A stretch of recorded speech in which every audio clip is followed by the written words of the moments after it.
Second Treatise of Government by John Locke. Chapter I. An essay concerning the true original, extent and end of civil government. Sect. 1. It having been shown in the foregoing discourse. 1. That Adam had not, either by natural right of fatherhood, or by positive donation from God, any such authority over his children, or dominion over the world, as is pretended. 2. That if he had, his heirs, yet, had no right to it. 3. That if his heirs had, there being no law of nature nor positive law of God that determines which is the right heir in all cases that may arise, the right of succession, and consequently of bearing rule, could not have been certainly determined. 4. That if even that had been determined, yet the knowledge of which is the eldest line of Adam's posterity, being so long since utterly lost, that in the races of mankind and families of the world, there remains not to one above another, the least pretence to be the eldest house, and to have the right of inheritance. All these premises having, as I think, been clearly made out, it is impossible that the rulers now on earth should make any benefit, or derive any the least shadow of authority from that, which is held to be the fountain of all power, Adam's private dominion and paternal jurisdiction.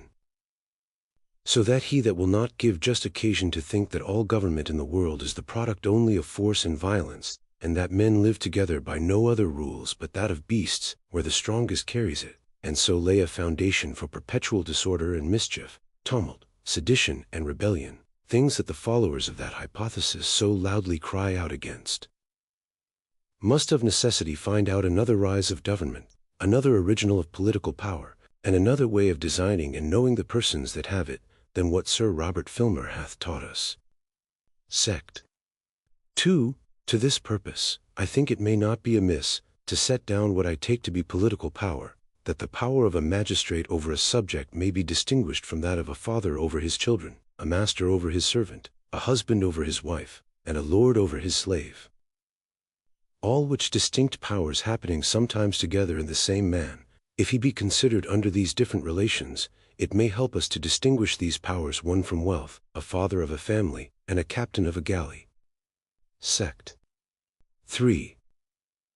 Political power, then, I take to be a right of making laws with penalties of death, and consequently all less penalties, for the regulating and preserving of property, and of employing the force of the community, in the execution of such laws, and in the defense of the commonwealth from foreign injury, and all this only for the public good. Chapter 2. Of the state of nature. Sect. 4. To understand political power right, and derive it from its original, we must consider what state all men are naturally in, and that is, a state of perfect freedom to order their actions, and dispose of their possessions and persons, as they think fit, within the bounds of the law of nature, without asking leave, or depending upon the will of any other man. A state also of equality, wherein all the power and jurisdiction is reciprocal, no one having more than another. There being nothing more evident than that creatures of the same species and rank, promiscuously born to all the same advantages of nature, and the use of the same faculties, should also be equal one amongst another without subordination or subjection, unless the Lord and Master of them all should, by any manifest declaration of his will, set one above another, and confer on him, by an evident and clear appointment, an undoubted right to dominion and sovereignty. Sect. 5. This equality of men by nature, the judicious Hooker looks upon as so evident in itself, and beyond all question, that he makes it the foundation of that obligation to mutual love amongst men, on which he builds the duties they owe one another, and from whence he derives the great maxims of justice and charity. His words are, "The like natural inducement hath brought men to know that it is no less their duty to love others than themselves. For seeing those things which are equal, must needs all have one measure, if I cannot but wish to receive good, even as much at every man's hands, as any man can wish unto his own soul, how should I look to have any part of my desire herein satisfied, unless myself be careful to satisfy the like desire, which is undoubtedly in other men, being of one and the same nature? To have anything offered them repugnant to this desire, must needs in all respects grieve them as much as me. So that if I do harm, I must look to suffer, there being no reason that others should show greater measure of love to me than they have by me shewed unto them. My desire therefore to be loved of my equals in nature as much as possible may be imposed of upon me a natural duty of bearing to them ward fully the like affection. From which relation of equality between ourselves and them that are as ourselves, what several rules and canons natural reason hath drawn, for direction of life, no man is ignorant. Eculf. Paul Lib. 1. Sect. 6. But though this be a state of liberty, yet it is not a state of license. Though men in that state have an uncontrollable liberty to dispose of his person or possessions, yet he has not liberty to destroy himself, or so much as any creature in his possession, but where some nobler use than its bare preservation calls for it. The state of nature has a law of nature to govern it, which obliges every one. And reason, which is that law, teaches all mankind, who will but consult it, that being all equal and independent, no one ought to harm another in his life, health, liberty, or possessions, for men being all the workmanship of one omnipotent and infinitely wise Maker, all the servants of one sovereign Master, sent into the world by his order, and about his business, they are his property, whose workmanship they are, made to last during his, not one another's pleasure. And being furnished with like faculties, sharing all in one community of nature, there cannot be supposed any such subordination among us, that may authorize us to destroy one another, as if we were made for one another's uses, as the inferior ranks of creatures are for ours. Every one, as he is bound to preserve himself, and not to quit his station wilfully, so by the like reason, when his own preservation comes not in competition, ought he, as much as he can, to preserve the rest of mankind, and may not, unless it be to do justice on an offender, take away, or impair the life, or what tends to the preservation of the life, the liberty, health, limb, or goods of another. Sect. 7. And that all men may be restrained from invading others' rights, and from doing hurt to one another, and the law of nature be observed, which will at the peace and preservation of all mankind. The execution of the law of nature is, in that state, put into every man's hands, whereby every one has a right to punish the transgressors of that law to such a degree as may hinder its violation. For the law of nature would, as all other laws that concern men in this world, be in vain, if there were no body that in the state of nature had a power to execute that law, and thereby preserve the innocent and restrain offenders. And if any one in the state of nature may punish another for any evil he has done, every one may do so. For in that state of perfect equality, where naturally there is no superiority or jurisdiction of one over another, what any may do in prosecution of that law, every one must needs have a right to do. Sect. 8. And thus, in the state of nature, one man comes by a power over another, but yet no absolute or arbitrary power, to use a criminal, when he has got him in his hands, according to the passionate heats, or boundless extravagancy of his own will, but only to retribute to him, so far as calm reason and conscience dictate, what is proportionate to his transgression, which is so much as may serve for reparation and restraint, for these two are the only reasons why one man may lawfully do harm to another, which is that we call punishment. In transgressing the law of nature, the offender declares himself to live by another rule than that of reason and common equity, which is that measure God has set to the actions of men, for their mutual security, and so he becomes dangerous to mankind, the tie, which is to secure them from injury and violence, being slighted and broken by him, which being a trespass against the whole species, and the peace and safety of it, provided for by the law of nature, every man upon this score, by the right he hath to preserve mankind in general, may restrain, or where it is necessary, destroy things noxious to them, and so may bring such evil on any one, who hath transgressed that law, as may make him repent the doing of it, and thereby deter him, and by his example others, from doing the like mischief. And in the case, and upon this ground, every man hath a right to punish the offender, and be executioner of the law of nature. Sect. 9. I doubt not but this will seem a very strange doctrine to some men, but before they condemn it, I desire them to resolve me, by what right any prince or state can put to death, or punish an alien, for any crime he commits in their country. It is certain their laws, by virtue of any sanction they receive from the promulgated will of the legislative, reach not a stranger, they speak not to him, nor, if they did, is he bound to hearken to them. the legislative authority, by which they are in force over the subjects of that commonwealth, hath no power over him. Those who have the supreme power of making laws in England, France, or Holland, are to an Indian, but like the rest of the world, men without authority. And therefore, if by the law of nature every man hath not a power to punish offenses against it, as he soberly judges the case to require, I see not how the magistrates of any community can punish an alien of another country, since, in reference to him, they can have no more power than what every man naturally may have over another. Sect. 10.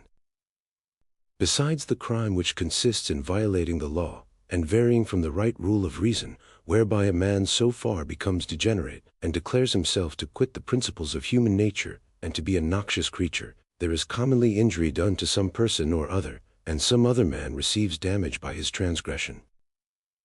In which case he who hath received any damage has, besides the right of punishment common to him with other men, a particular right to seek reparation from him that has done it, and any other person, who finds it just, may also join with him that is injured, and assist him in recovering from the offender so much as may make satisfaction for the harm he has suffered.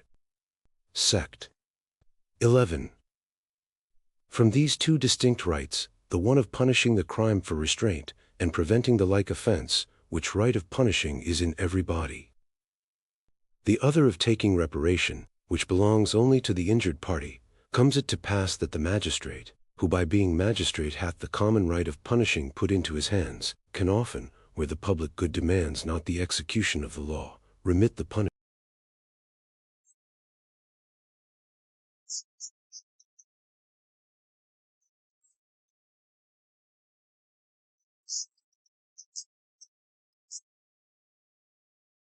The damned for a person has this power of appropriating to himself the goods or service of the offender, by right of self-preservation, as every man has a power to punish the crime, to prevent its being committed again, by the right he has of preserving all mankind, and doing all reasonable things he can in order to that end. And thus it is, that every man, in the state of nature, has a power to kill a murderer, both to deter others from doing the like injury, which no reparation can compensate, by the example of the punishment that attends it from every body, and also to secure men from the attempts of a criminal, who having renounced reason, the common rule and measure God hath given to mankind, hath, by the unjust violence and slaughter he hath committed upon one, declared war against all mankind, and therefore may be destroyed as a lion or a tiger, one of those wild savage beasts, with whom men can have no society nor security. And upon this is grounded that great law of nature, whoso sheddeth man's blood, by man shall his blood be shed. And Cain was so fully convinced that every one had a right to destroy such a criminal, that after the murder of his brother, he cries out, every one that findeth me, shall slay me, so plain was it writ in the hearts of all mankind.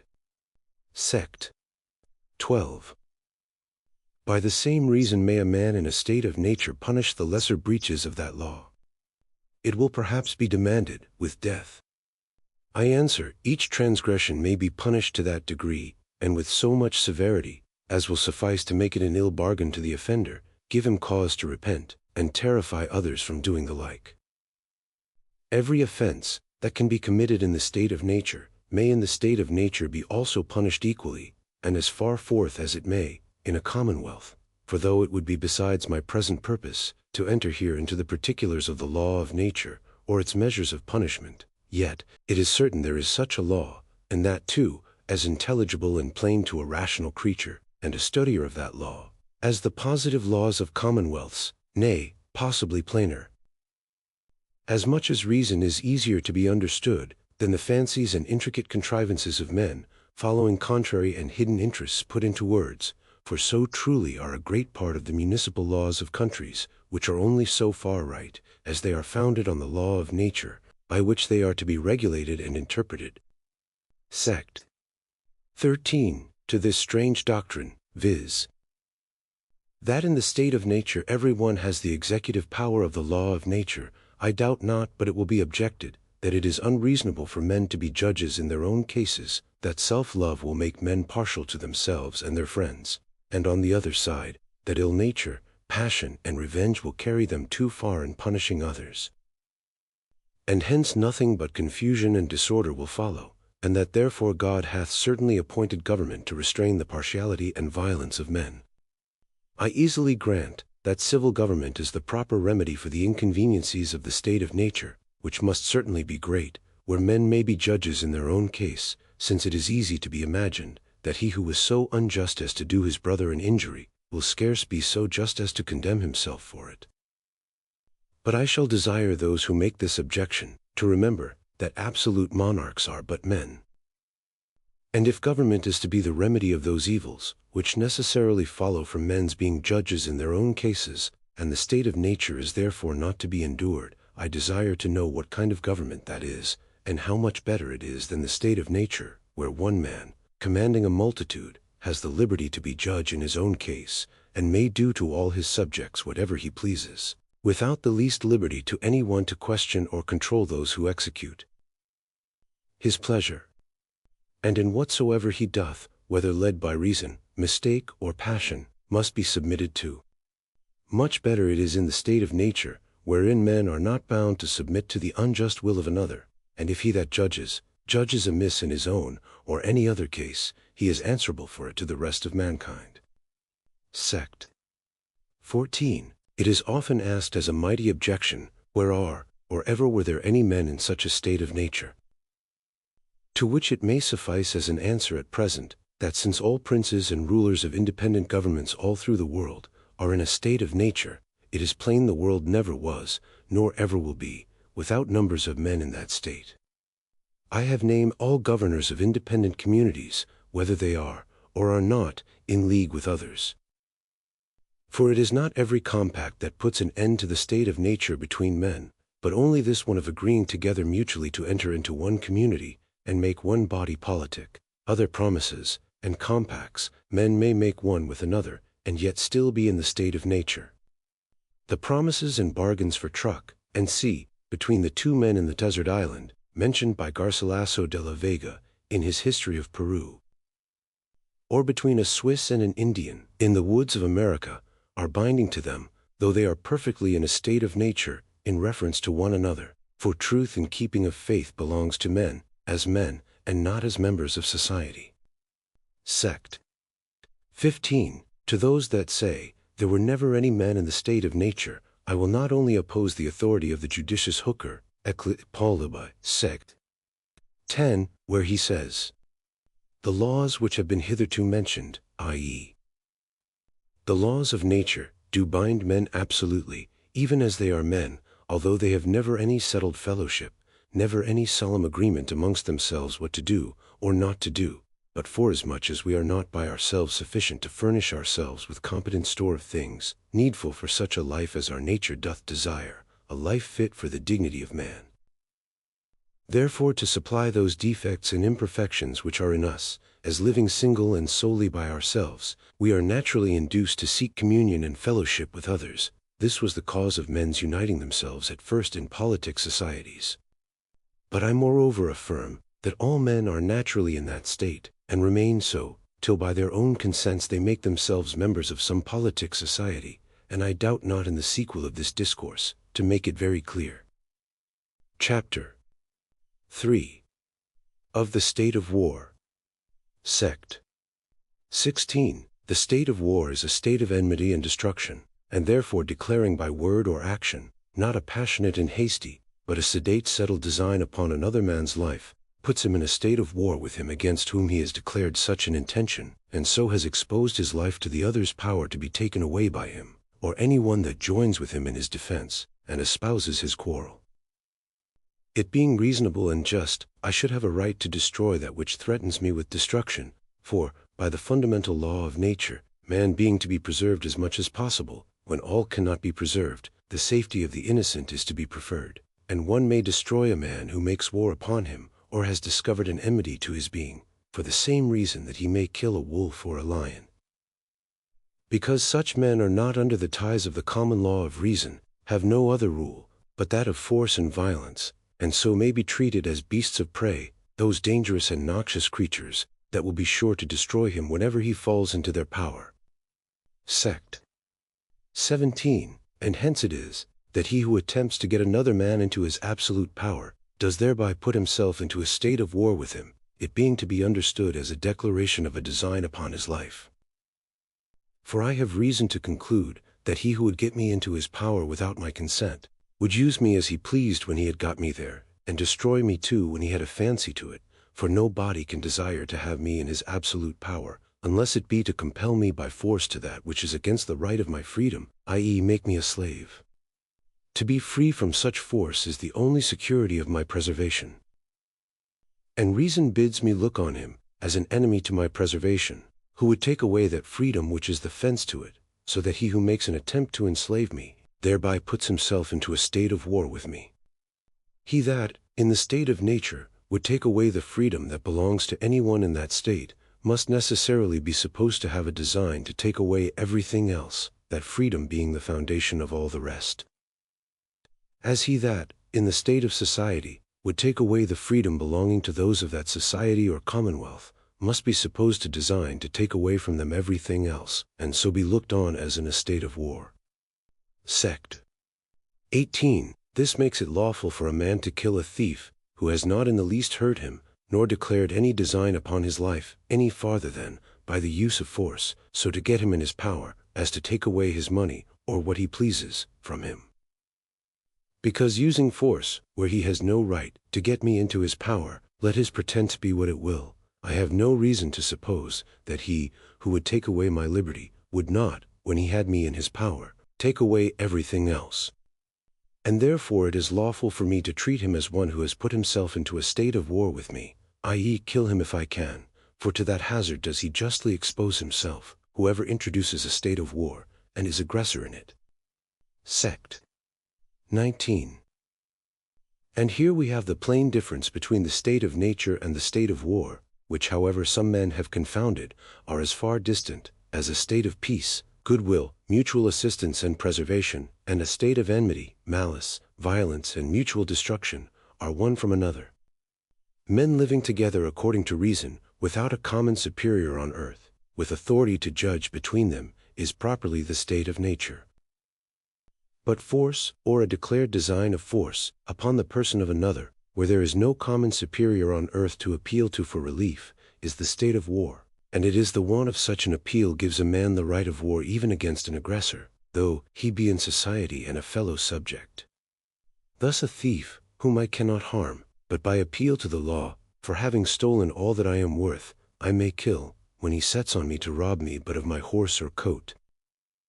Because the law, which was made for my preservation, where it cannot interpose to secure my life from present force, which, if lost, is capable of no reparation, permits me my own defense, and the right of war, a liberty to kill the aggressor, because the aggressor allows not time to appeal to our common judge, nor the decision of the law, for remedy in a case where the mischief may be irreparable. One of a common judge with authority puts all men in a state of nature. Force without right, upon a man's person, makes a state of war, both where there is, and is not, a common judge. Sect. 20. But when the actual force is over, the state of war ceases between those that are in society, and are equally on both sides subjected to the fair determination of the law, because then there lies open the remedy of appeal for the past injury, and to prevent future harm. But where no such appeal is, as in the state of nature, for want of positive laws, and judges with authority to appeal to, the state of war once begun, continues, with a right to the innocent party to destroy the other whenever he can, until the aggressor offers peace, and desires reconciliation on such terms as may repair any wrongs he has already done, and secure the innocent for the future. Nay, where an appeal to the law, and constituted judges, lies open, but the remedy is denied by a manifest perverting of justice, and a barefaced wresting of the laws to protect or indemnify the violence or injuries of some men, or party of men, there it is hard to imagine anything but a state of war. For wherever violence is used, and injury done, though by hands appointed to administer justice, it is still violence and injury, however colored with the name, pretenses, or forms of law, the end whereof being to protect and redress the innocent, by an unbiased application of it, to all who are under it, wherever that is not bona fide done, or is made upon the sufferers, who having no appeal on earth to right them, they are left to the only remedy in such cases, an appeal to heaven. Sect.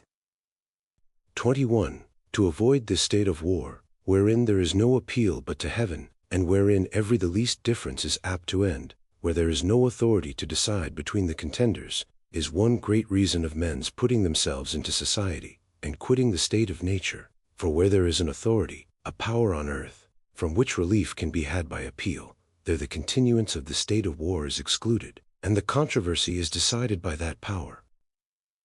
Had there been any such court, any superior jurisdiction on earth, to determine the right between Jephthah and the Ammonites, they had never come to a state of war, but we see he was forced to appeal to heaven.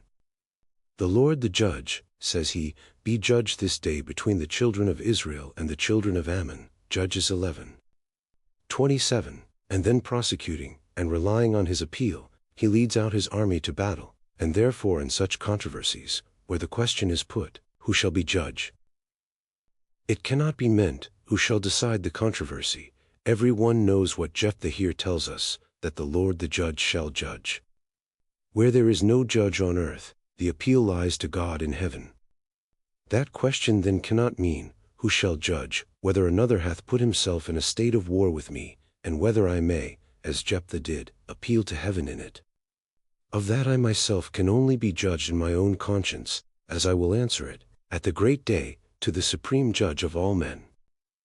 Chapter 4. Of Slavery. Sect. 22. The natural liberty of man is to be free from any superior power on earth, and not to be under the will or legislative authority of man, but to have only the law of nature for his rule. The liberty of man, in society, is to be under no other legislative power, but that established, by consent, in the commonwealth, nor under the dominion of any will or restraint of any law, but what that legislative shall enact, according to the trust put in it. Freedom then is not what Sir Robert Filmer tells us, Observations, A. 55. A liberty for every one to do what he lists, to live as he pleases, and not to be tied by any laws, but freedom of men under government is, to have a standing rule to live by, common to every one of that society, and made by the legislative power erected in it, a liberty to follow my own will in all things, where the rule prescribes not.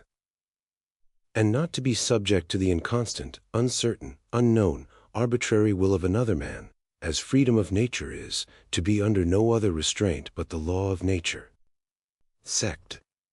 23. This freedom from absolute, arbitrary power, is so necessary to, and closely joined with a man's preservation, that he cannot part with it, but by what forfeits his preservation and life together. For a man, not having the power of his own life, cannot, by compact, or his own consent, enslave himself to any one, nor put himself under the absolute, arbitrary power of another, to take away his life, when he pleases. No body can give more power than he has himself, and he that cannot take away his own life, cannot give another power over it. Indeed, having by his fault forfeited his own life, by some act that deserves death, he, to whom he has forfeited it, may, when he has him in his power, delay to take it, and make use of him to his own service, and he does him no injury by it. For, whenever he finds the hardship of his slavery outweigh the value of his life, it is in his power, by resisting the will of his master, to draw on himself the death he desires. Sect. 24. This is the perfect condition of slavery, which is nothing else, but the state of war continued, between a lawful conqueror and a captive. For, if once compact enter between them, and make an agreement for a limited power on the one side, and obedience on the other, the state of war and slavery ceases, as long as the compact endures. For, as has been said, no man can, by agreement, pass over to another that which he hath not in himself, a power over his own life. I confess, we find among the Jews, as well as other nations, that men did sell themselves, but, it is plain, this was only to drudgery, not to slavery. For, it is evident, the person sold was not under an absolute, arbitrary, despotical power, for the master could not have power to kill him, at any time, whom, at a certain time, he was obliged to let go free out of his service, and the master of such a servant was so far from having an arbitrary power over his life, that he could not, at pleasure, so much as maim him, but the loss of an eye, or tooth, set him free. Exodus 21. Chapter V. of property. Sect. 25. Whether we consider natural reason, which tells us that men, being once born, have a right to their preservation, and consequently to meat and drink, and such other things as nature affords for their subsistence, or revelation, which gives us an account of those grants God made of the world to Adam, and to Noah, and his sons, it is very clear that God, as King David says, Saul, XVIII, 16, has given the earth to the children of men, given it to mankind in common. But this being supposed, it seems to some a very great difficulty, how anyone should ever come to have a property in anything. I will not content myself to answer, that if it be difficult to make out property, upon a supposition that God gave the world to Adam, and his posterity in common, it is impossible that any man, but one universal monarch, should have any property upon a supposition, that God gave the world to Adam, and his heirs in succession, exclusive of all the rest of his posterity.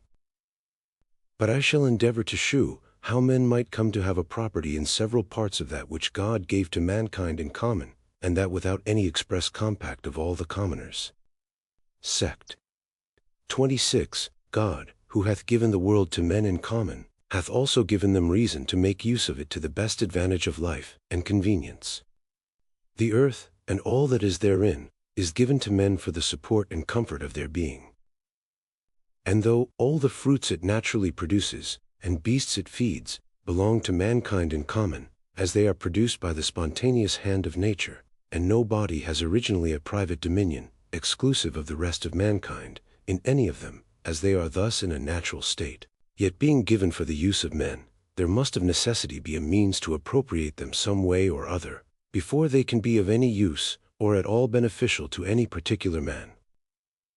The fruit, or venison, which nourishes the wild Indian, who knows no enclosure, and is still a tenant in common, must be his, and so his, i.e. a part of him, that another can no longer have any right to it, before it can do him any good for the support of his life. Sect. 27. Though the earth, and all inferior creatures, be common to all men, yet every man has a property in his own person, this no body has any right to but himself. The labor of his body, and the work of his hands, we may say, are properly his. Whatsoever then he removes out of the state that nature hath provided, and left it in, he hath mixed his labor with, and joined to it something that is his own, and thereby makes it his property. It being by him removed from the common state nature hath placed it in, it hath by this labor something annexed to it, that excludes the common right of other men. For this labor being the unquestionable property of the laborer, no man but he can have a right to what that is once joined to, at least where there is enough, and as good, left in common for others. Sect. 28. He that is nourished by the acorns he picked up under an oak, or the apples he gathered from the trees in the wood, has certainly appropriated them to himself. No body can deny but the nourishment is his. I ask then, when did they begin to be his? When he digested? Or when he eat? Or when he boiled? Or when he brought them home? Or when he picked them up? And it is plain, if the first gathering made them not his, nothing else could. That labor put a distinction between them in common, that added something to them more than nature, the common mother of all, had done, and so they became his private right. And will any one say, he had no right to those acorns or apples, he thus appropriated, because he had not the consent of all mankind to make them his? Was it a robbery thus to assume to himself what belonged to all in common? If such a consent as that was necessary, man had starved, notwithstanding the plenty God had given him. We see in commons, which remains so by compact, that it is the taking any part of what is common, and removing it out of the state nature leaves it in, which begins the property, without which the common is of no use.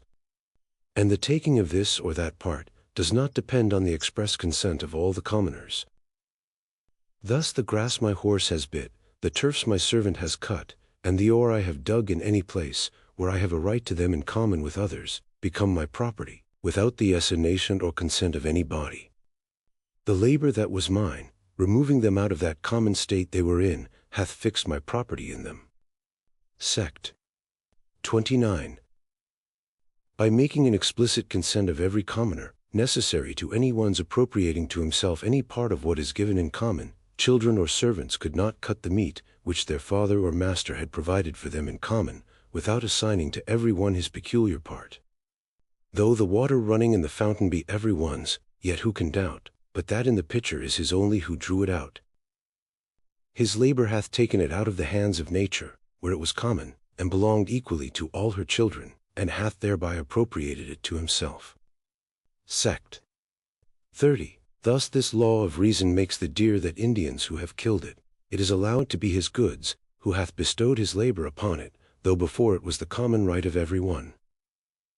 And amongst those who are counted the civilized part of mankind, who have made and multiplied positive laws to determine property, this original law of nature, for the beginning of property, in what was before common, still takes place, and by virtue thereof, what fish any one catches in the ocean, that great and still remaining common of mankind, or what ambergris any one takes up here, is by the labor that removes it out of that common state nature left it in, made his property, who takes the pains about it. And even amongst us, the hare that any one is hunting, is thought his who pursues her during the chase, for being a beast that is still looked upon as common, and no man's private possession. Whoever has employed so much labor about any of that kind, as to find and pursue her, has thereby removed her from the state of nature, wherein she was common, and hath begun a property. Sect. 31. It will perhaps be objected to this, that if gathering the acorns, or other fruits of the earth, and sea, makes a right to them, then any one may engross as much as he will. To which I answer, not so. The same law of nature, that does by this means give us property, does also bound that property too. God has given us all things richly, 1 Tim. 6. 12. Is the voice of reason confirmed by inspiration? But how far has he given it us? To enjoy as much as anyone can make use of to any advantage of life before it spoils, so much he may by his labor fix a property, and whatever is beyond this, is more than his share, and belongs to others. Nothing was made by God for man to spoil or destroy. And thus, considering the plenty of natural provisions there was a long time in the world, and the few spenders, and to how small a part of that provision the industry of one man could extend itself, and engross it to the prejudice of others, especially keeping within the bounds, set by reason, of what might serve for his use, there could be then little room for quarrels or contentions about property so established. Sect. 32. But the chief matter of property being now not the fruits of the earth, and the beasts that subsist on it, but the earth itself, as that which takes in and carries with it all the rest, I think it is plain, that property in that too is acquired as the former. As much land as a man tills, plants, improves, cultivates, and can use the product of, so much is his property. He by his labor does, as it were, enclose it from the common. Nor will it invalidate his right, to say everybody else has an equal title to it, and therefore he cannot appropriate, he cannot enclose, without the consent of all his fellow commoners, all mankind. God, when he gave the world in common to all mankind, commanded man also to labor, and the penury of his condition required it of him. God in his reason commanded him to subdue the earth, i.e. improve it for the benefit of life, and therein lay out something upon it that was his own, his labor. He that in obedience to this command of God, subdued, tilled and sold any part of it, thereby annexed to it something that was his property, which another had no title to, nor could without injury take from him. Sect. 33. Nor was this appropriation of any parcel of land, by improving it, any prejudice to any other man, since there was still enough, and as good left, and more than the yet unprovided could use. So that, in effect, there was nevertheless left for others because of his enclosure for himself. For he that leaves as much as another can make use of, does as good as take nothing at all. Nobody could think himself injured by the drinking of another man, though he took a good draught, who had a whole river of the same water left him to quench his thirst, and the case of land and water, where there is enough of both, is perfectly the same. Sect. 34. God gave the world to men in common. But since he gave it them for their benefit, and the greatest conveniencies of life they were capable to draw from it, it cannot be supposed he meant it should always remain common and uncultivated, He gave it to the use of the industrious and rational, and labor was to be his title to it, winky face, not to the fancy or covetousness of the quarrelsome and contentious. He that had as good left for his improvement, as was already taken up, needed not complain, ought not to meddle with what was already improved by another's labor. If he did, it is plain he desired the benefit of another's pains, which he had no right to, and not the ground which God had given him in common with others to labor on, and whereof there was as good left as that already possessed, and more than he knew what to do with, or his industry could reach to. Sect. 35. It is true, in land that is common in England, or any other country, where there is plenty of people under government, who have money and commerce, no one can enclose or appropriate any part, without the consent of all his fellow commoners, because this is left common by compact, i.e. by the law of the land, which is not to be violated. And though it be common, in respect of some men, it is not so to all mankind, but is the joint property of this country, or this parish. Besides, the remainder, after such enclosure, would not be as good to the rest of the commoners, as the whole was when they could all make use of the whole, whereas in the beginning and first peopling of the great common of the world, it was quite otherwise. The law man was under, was rather for appropriating. God commanded, and his wants forced him to labor. That was his property which could not be taken from him wherever he had fixed it. And hence subduing or cultivating the earth, and having dominion, we see are joined together. The one gave title to the other. So that God, by commanding to subdue, gave authority so far to appropriate, and the condition of human life, which requires labor and materials to work on, necessarily introduces private possessions. Sect. 36. The measure of property nature has well set by the extent of men's labor and the conveniencies of life. No man's labor could subdue or appropriate all. Nor could his enjoyment consume more than a small part, so that it was impossible for any man, this way, to entrench upon the right of another, or acquire to himself a property, to the prejudice of his neighbor, who would still have room for as good, and as large a possession, after the other had taken out his, as before it was appropriated. This measure did confine every man's possession to a very moderate proportion, and such as he might appropriate to himself, without injury to any body, in the first ages of the world, when men were more in danger to be lost, by wandering from their company, in the then vast wilderness of the earth, than to be straitened for want of room to plant in. And the same measure may be allowed still without prejudice to any body, as full as the world seems. For supposing a man, or family, in the state they were at first peopling of the world by the children of Adam, or Noah. Let him plant in some inland, vacant places of America, we shall find that the possessions he could make himself, upon the measures we have given, would not be very large, nor, even to this day, prejudice the rest of mankind, or give them reason to complain, or think themselves injured by this man's encroachment, though the race of men have now spread themselves to all the corners of the world, and do infinitely exceed the small number was at the beginning. Nay, the extent of ground is of so little value, without labor, that I have heard it affirmed, that in Spain itself a man may be permitted to plow, sow and reap, without being disturbed, upon land he has no other title to, but only his making use of it. But, on the contrary, the inhabitants think themselves beholden to him, who, by his industry on neglected, and consequently waste land, has increased the stock of corn, which they wanted. But be this as it will, which I lay no stress on. This I dare boldly affirm, that the same rule of propriety, viz., that every man should have as much as he could make use of, would hold still in the world, without straitening any body, since there is land enough in the world to suffice double the inhabitants, had not the invention of money, and the tacit agreement of men to put a value on it, introduced, by consent, larger possessions, and a right to them, which, how it has done, I shall by and by shew more at large. Sect. 37. This is certain, that in the beginning, before the desire of having more than man needed had altered the intrinsic value of things, which depends only on their usefulness to the life of man, or had agreed that a little piece of yellow metal, which would keep without wasting or decay, should be worth a great piece of flesh, or a whole heap of corn, though men had a right to appropriate, by their labor, each one of himself, as much of the things of nature as he could use. Yet this could not be much, nor to the prejudice of others, where the same plenty was still left to those who would use the same industry.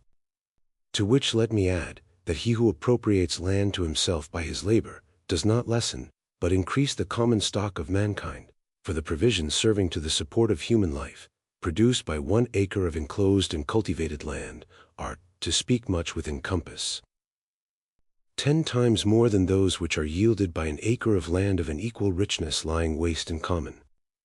And therefore he that encloses land, and has a greater plenty of the conveniencies of life from 10 acres, than he could have from 100 left to nature, may truly be said to give 90 acres to mankind, for his labor now supplies him with provisions out of 10 acres, which were but the product of 100 lying in common. I have here rated the improved land very low, in making its product but as 10 to 1, when it is much nearer in 100 to 1, for I ask, whether in the wild woods and uncultivated waste of America, left to nature, without any improvement, tillage or husbandry, 1,000 acres yield the needy and wretched inhabitants as many conveniencies of life, as 10 acres of equally fertile land do in Devonshire, where they are well cultivated.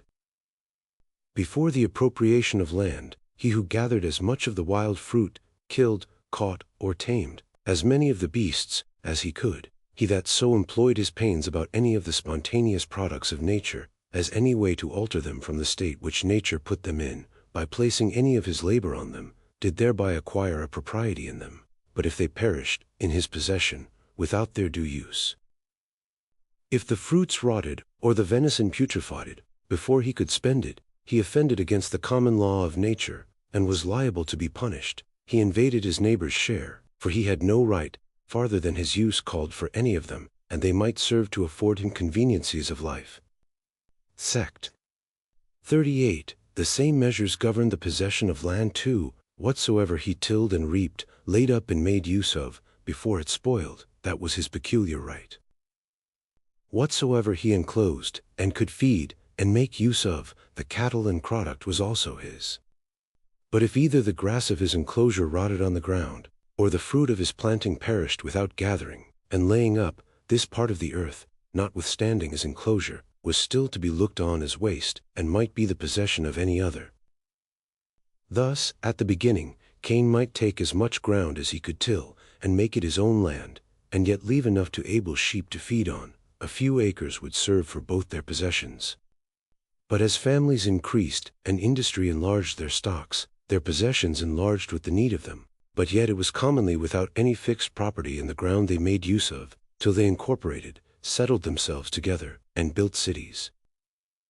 And then, by consent, they came in time, to set out the bounds of their distinct territories, and agree on limits between them and their neighbors, and by laws within themselves, settled the properties of those of the same society. For we see, that in that part of the world which was first inhabited, and therefore like to be best peopled, even as low down as Abraham's time, they wandered with their flocks, and their herds, which was their substance, freely up and down. And this Abraham did, in a country where he was a stranger. Whence it is plain, that at least a great part of the land lay in common, that the inhabitants valued it not, nor claimed property in any more than they made use of. But when there was not room enough in the same place, for their herds to feed together, they by consent, as Abraham and Lot did, Gen 13. 5, separated and enlarged their pasture, where it best liked them. And for the same reason Esau went from his father, and his brother, and planted in Mount Seir, Gen 36. 6. Sect. 39. And thus, without supposing any private dominion, and property in Adam, over all the world, exclusive of all other men, which can no way be proved, nor any one's property be made out from it, but supposing the world given, as it was, to the children of men in common, we see how labor could make men distinct titles to several parcels of it, for their private uses, wherein there could be no doubt of right, no room for quarrel. Sect. 40. Nor is it so strange, as perhaps before consideration it may appear, that the property of labor should be able to overbalance the community of land, for it is labor indeed that puts the difference of value on everything. And let any one consider what the difference is between an acre of land planted with tobacco or sugar, sown with wheat or barley, and an acre of the same land lying in common, without any husbandry upon it, and he will find that the improvement of labor makes the far greater part of the value. I think it will be but a very modest computation to say that of the products of the earth useful to the life of man 9/10 are the effects of labor. Nay, if we will rightly estimate things as they come to our use, and cast up the several expenses about them, what in them is purely owing to nature, and what to labor, we shall find that in most of them 99/100 are wholly to be put on the account of labor. Sect. 41. There cannot be a clearer demonstration of anything than several nations of the Americans are of this, who are rich in land, and poor in all the comforts of life, whom nature having furnished as liberally as any other people, with the materials of plenty, i.e. a fruitful soil, apt to produce in abundance what might serve for food, raiment, and delight, yet for want of improving it by labor, have not 1/100th part of the conveniencies we enjoy. And the king of a large and fruitful territory there feeds, lodges, and is clad worse than a day laborer in England. Sect. 42. To make this a little clearer, let us but trace some of the ordinary provisions of life, through their several progresses, before they come to our use, and see how much they receive of their value from human industry. Bread, wine, and cloth are things of daily use, and great plenty. Yet notwithstanding, acorns, water and leaves, or skins, must be our bread, drink, and clothing, did not labor furnish us with these more useful commodities. For whatever bread is more worth than acorns, wine than water, and cloth, or silk, than leaves, skins, or moss, that is wholly owing to labor and industry, the one of these being the food and raiment which unassisted nature furnishes us with. The other, provisions which our industry and pains prepare for us, which how much they exceed the other in value, when any one hath computed, he will then see how much labor makes the far greatest part of the value of things we enjoy in this world, and the ground which produces the materials is scarce to be reckoned in, as any, or at most, but a very small part of it. So little, that even amongst us, land that is left wholly to nature, that hath no improvement of pasturage, tillage, or planting, is called, as indeed it is, waste, and we shall find the benefit of it amount to little more than nothing. This shews how much numbers of men are to be preferred to largeness of dominions, and that the increase of lands, and the right employing of them, is the great art of government. And that prince, who shall be so wise and godlike, as by established laws of liberty to secure protection and encouragement to the honest industry of mankind, against the oppression of power and narrowness of party, will quickly be too hard for his neighbors, but this by the by. To return to the argument in hand. Sect. 43. An acre of land, that bears here 20 bushels of wheat, and another in America, which, with the same husbandry, would do the like, are, without doubt, of the same natural intrinsic value, but yet the benefit mankind receives from the one in a year is worth 5 and from the other possibly not worth a penny, if all the profit an Indian received from it were to be valued, and sold here, at least, I may truly say, not 1/1000th. It is labor then which puts the greatest part of value upon land, without which it would scarcely be worth anything. It is to that we owe the greatest part of all its useful products, for all that the straw, bran, bread, of that acre of wheat, is more worth than the product of an acre of as good land, which lies waste, is all the effect of labor, for it is not barely the plowman's pains, the reaper's and thresher's toil, and the baker's sweat, is to be counted into the bread we eat. The labor of those who broke the oxen, who dug and wrought the iron and stones, who felled and framed the timber employed about the plow, mill, oven, or any other utensils, which are a vast number, requisite to this corn, from its being feed to be sown to its being made bread, must all be charged on the account of labor, and received as an effect of that. Nature and the earth furnished only the almost worthless materials, as in themselves. It would be a strange catalogue of things that industry provided and made use of, about every loaf of bread, before it came to our use, if we could trace them: iron, wood, leather, bark, timber, stone, bricks, coals, lime, cloth, dyeing drugs, pitch, tar, masts, ropes, and all the materials made use of in the ship, that brought any of the commodities made use of by any of the workmen, to any part of the work, all which it would be almost impossible, at least too long, to reckon up. Sect. 44.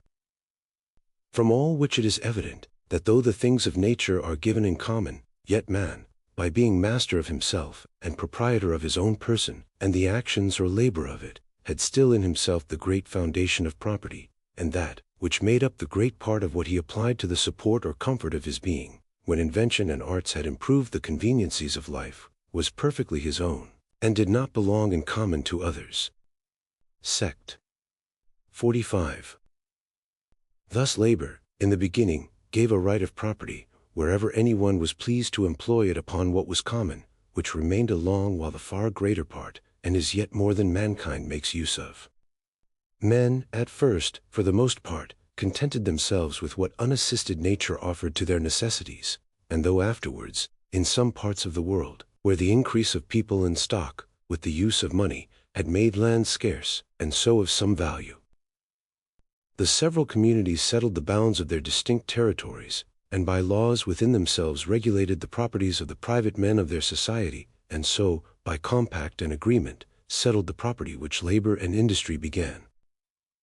And the leagues that have been made between several states and kingdoms, either expressly or tacitly disowning all claim and right to the land in the other's possession, have, by common consent, given up their pretenses to their natural common right, which originally they had to those countries, and so have, by positive agreement, settled the property amongst themselves, in distinct parts and parcels of the earth. Yet there are still great tracts of ground to be found, which, the inhabitants thereof not having joined with the rest of mankind, in the consent of the use of their common money, lie waste, and are more than the people who dwell on it do, or can make use of, and so still lie in common, though this can scarce happen amongst that part of mankind that have consented to the use of money. Sect. 46. The greatest part of things really useful to the life of man, and such as the necessity of subsisting made the first commoners of the world look after, as it doth the Americans now, are generally things of short duration, such as, if they are not consumed by use, will decay and perish of themselves. Gold, silver, and diamonds are things that fancy or agreement hath put the value on, more than real use, and the necessary support of life. Now of those good things which nature hath provided in common, every one had a right, as hath been said, to as much as he could use, and property in all that he could effect with his labor, all that his industry could extend to alter from the state nature had put it in, was his. He that gathered 100 bushels of acorns or apples, had thereby a property in them, they were his goods as soon as gathered. He was only to look, that he used them before they spoiled, else he took more than his share, and robbed others. And indeed it was a foolish thing, as well as dishonest, to hoard up more than he could make use of. If he gave away a part to anybody else, so that it perished not uselessly in his possession, these he also made use of. And if he also bartered away plums, that would have rotted in a week, for nuts that would last good for his eating a whole year, he did no injury. He wasted not the common stock, destroyed no part of the portion of goods that belonged to others, so long as nothing perished uselessly in his hands. Again, if he would give his nuts for a piece of metal, pleased with its color, or exchange his sheep for shells, or wool for a sparkling pebble or a diamond, and keep those by him all his life, he invaded not the right of others, he might heap up as much of these durable things as he pleased. The exceeding of the bounds of his just property not lying in the largeness of his possession, but the perishing of anything uselessly in it. Sect. 47. And thus came in the use of money, some lasting thing that men might keep without spoiling, and that by mutual consent men would take in exchange for the truly useful, but perishable supports of life. Sect. 48. And as different degrees of industry were apt to give men possessions in different proportions, so this invention of money gave them the opportunity to continue and enlarge them. For supposing an island, separate from all possible commerce with the rest of the world, wherein there were but 100 families, but there were sheep, horses, and cows, with other useful animals, wholesome fruits, and land enough for corn for 100,000 times as many, but nothing in the island, either because of its commonness, or perishableness, fit to supply the place of money.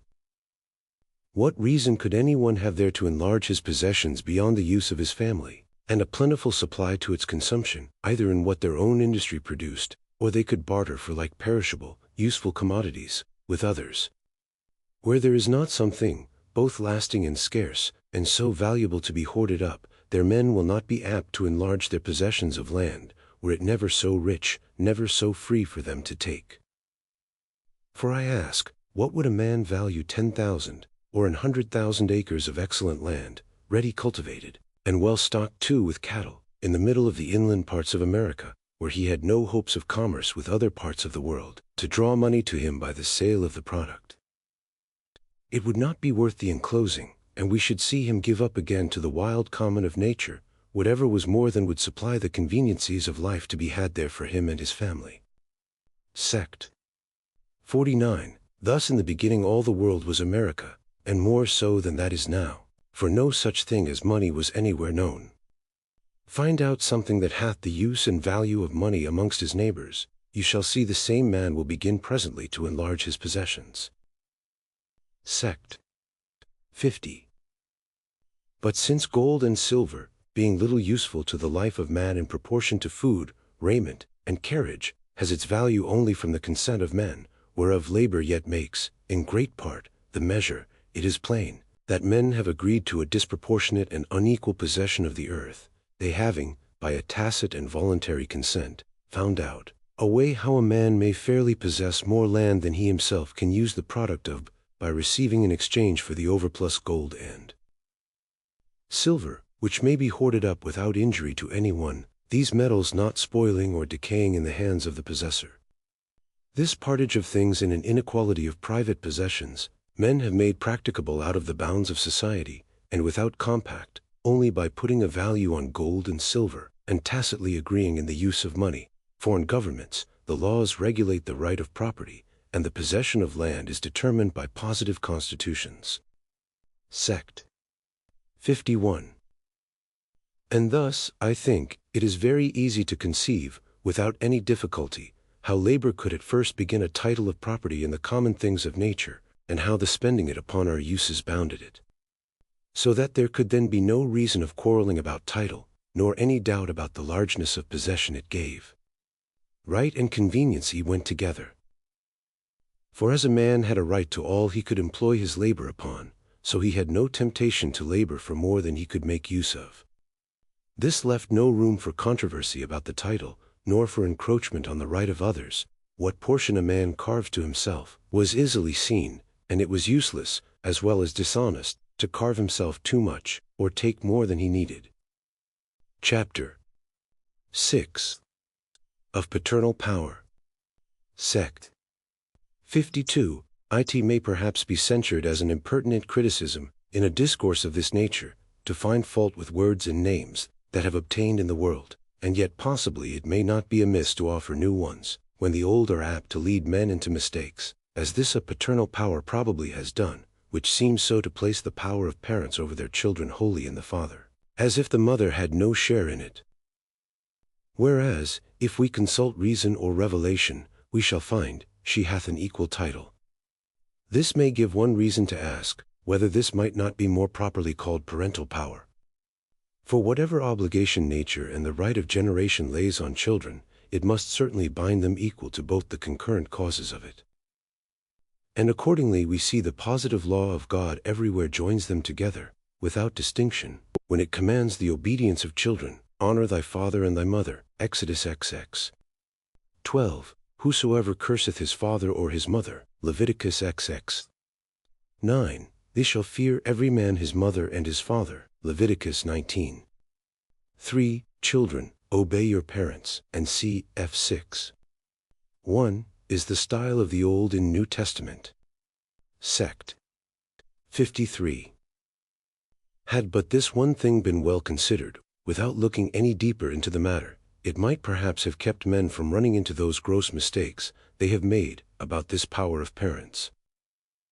Which, however it might, without any great harshness, bear the name of absolute dominion, and regal authority, when under the title of paternal power it seemed appropriated to the father, would yet have found it but oddly, and in the very name shown the absurdity, if this supposed absolute power over children had been called parental, and thereby have discovered that it belonged to the mother too.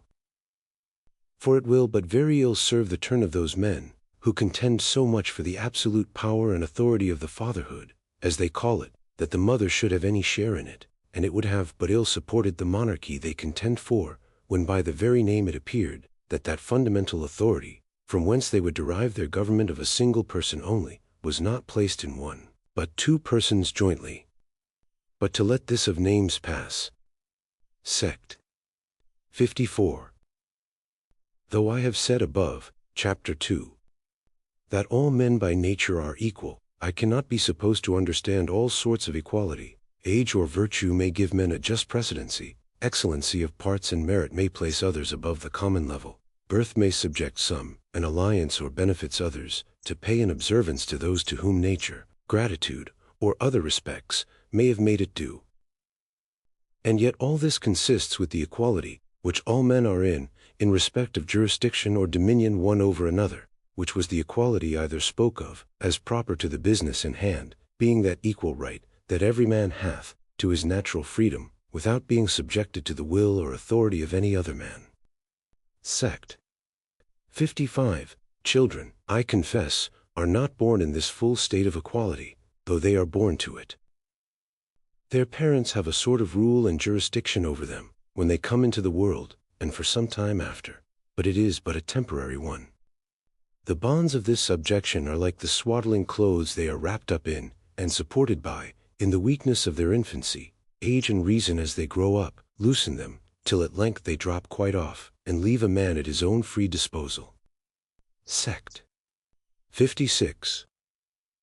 Adam was created a perfect man, his body and mind in full possession of their strength and reason, and so was capable, from the first instant of his being, to provide for his own support and preservation, and govern his actions according to the dictates of the law of reason which God had implanted in him.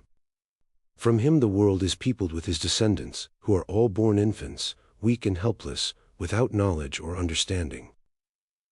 But to supply the defects of this imperfect state, till the improvement of growth and age hath removed them, Adam and Eve, and after them all parents were, by the law of nature, under an obligation to preserve, nourish, and educate the children they had begotten, not as their own workmanship, but the workmanship of their own Maker, the Almighty, to whom they were to be accountable for them.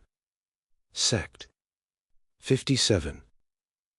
The law that was to govern Adam was the same that was to govern all his posterity, the law of reason. But his offspring having another way of entrance into the world, different from him, by a natural birth, that produced them ignorant and without the use of reason, they were not presently under that law, for no body can be under a law which is not promulgated to him. And this law being promulgated or made known by reason only, he that has not come to the use of his reason cannot be said to be under this law, and Adam's children, being not presently as soon as born under this law of reason, were not presently free, for law, in its true notion, is not so much the limitation as the direction of a free and intelligent agent to his proper interest, and prescribes no farther than is for the general good of those under that law. Could they be happier without it, the law, as an useless thing, would of itself vanish, and that ill deserves the name of confinement which hedges us in only from bogs and precipices. So that, however it may be mistaken, the end of law is not to abolish or restrain, but to preserve and enlarge freedom. For in all the states of created beings capable of laws, where there is no law, there is no freedom, for liberty is, to be free from restraint and violence from others. Which cannot be, where there is no law, but freedom is not, as we are told, a liberty for every man to do what he lists, for who could be free, when every other man's humor might domineer over him, but a liberty to dispose, and order as he lists, his person, actions, possessions, and his whole property, within the allowance of those laws under which he is, and therein not to be subject to the arbitrary will of another, but freely follow his own. Sect. 58. The power, then, that parents have over their children, arises from that duty which is incumbent on them, to take care of their offspring, during the imperfect state of childhood. To inform the mind, and govern the actions of their yet ignorant knowledge, till reason shall take its place, and ease them of that trouble, is what the children want, and the parents are bound to. For God, having given man an understanding to direct his actions, has allowed him a freedom of will, and liberty of acting, as properly belonging thereunto, within the bounds of that law he is under. But whilst he is in an estate, wherein he has not understanding of his own to direct his will, he is not to have any will of his own to follow. He that understands for him, must will for him too. He must prescribe to his will, and regulate his actions. But when he comes to the estate that made his father a freeman, the son is a freeman too. Sect. 59. This holds in all the laws a man is under, whether natural or civil. Is a man under the law of nature? What made him free of that law? What gave him a free disposing of his property, according to his own will, within the compass of that law? I answer, a state of maturity wherein he might be supposed capable to know that law, that so he might keep his actions within the bounds of it. When he has acquired that state, he is presumed to know how far that law is to be his guide, and how far he may make use of his freedom, and so comes to have it. Till then, somebody else must guide him, who is presumed to know how far the law allows a liberty.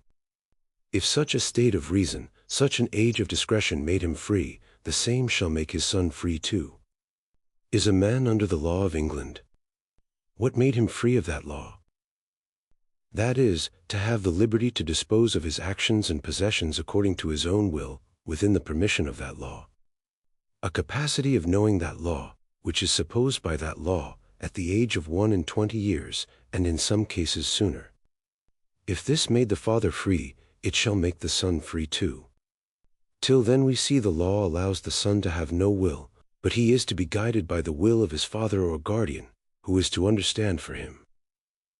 And if the father die, and fail to substitute a deputy in his trust, if he hath not provided a tutor, to govern his son, during his minority, during his want of understanding, the law takes care to do it. Some other must govern him, and be a will to him, till he hath attained to a state of freedom, and his understanding be fit to take the government of his will. But after that, the father and son are equally free as much as tutor and pupil after nonage. Equally subjects of the same law together, without any dominion left in the father over the life, liberty, or estate of his son, whether they be only in the state and under the law of nature, or under the positive laws of an established government. Sect. 60. But if, through defects that may happen out of the ordinary course of nature, any one comes not to such a degree of reason, wherein he might be supposed capable of knowing the law, and so living within the rules of it, he is never capable of being a free man. He is never let loose to the disposal of his own will, because he knows no bounds to it, has not understanding, its proper guide, but is continued under the tuition and government of others, all the time his own understanding is incapable of that charge. And so lunatics and idiots are never set free from the government of their parents. Children, who are not as yet come unto those years whereat they may have an innocence which are excluded by a natural defect from ever having. Thirdly, madmen, which for the present cannot possibly have the use of right reason to guide themselves, have for their guide the reason that guideth other men which are tutors over them, to seek and procure their good for them. Says Hooker, Eculf Paul Levi, Dec. 7.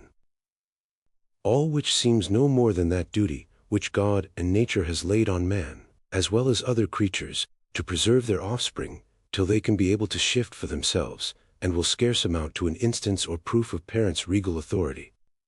Sect.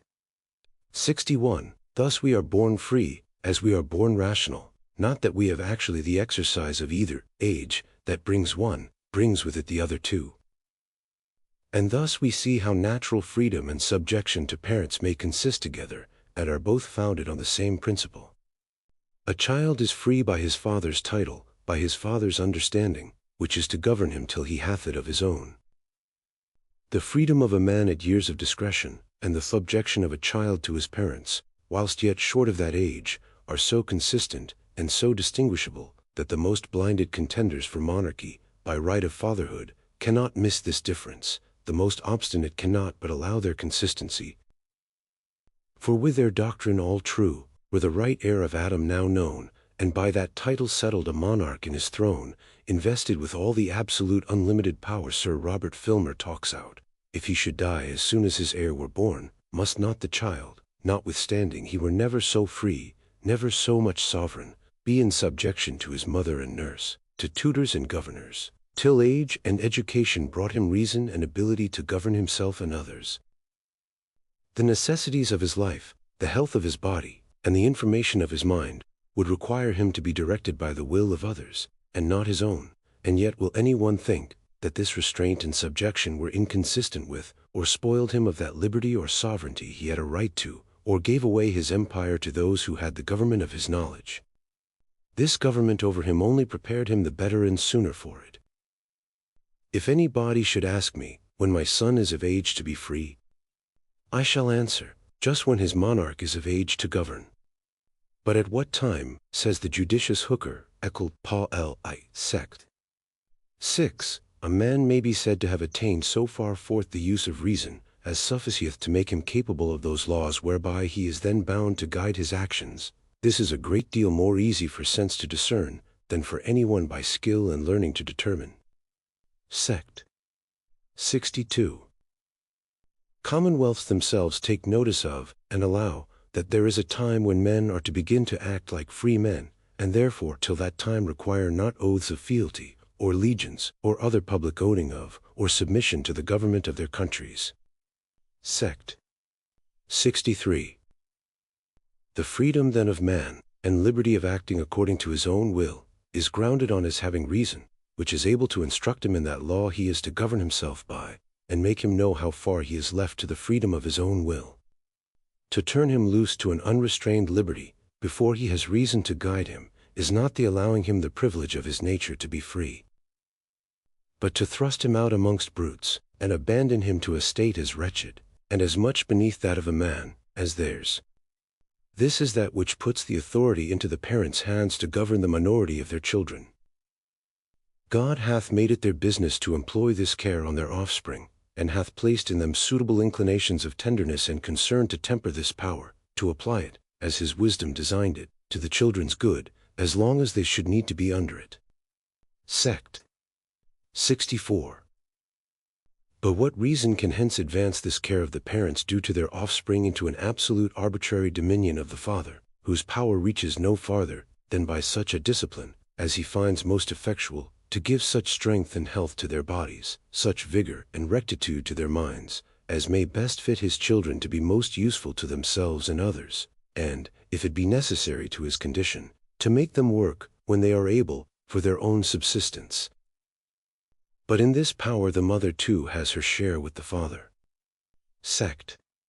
65. Nay, this power so little belongs to the father by any peculiar right of nature, but only as he is guardian of his children, that when he quits his care of them, he loses his power over them, which goes along with their nourishment and education, to which it is inseparably annexed, and it belongs as much to the foster father of an exposed child, as to the natural father of another.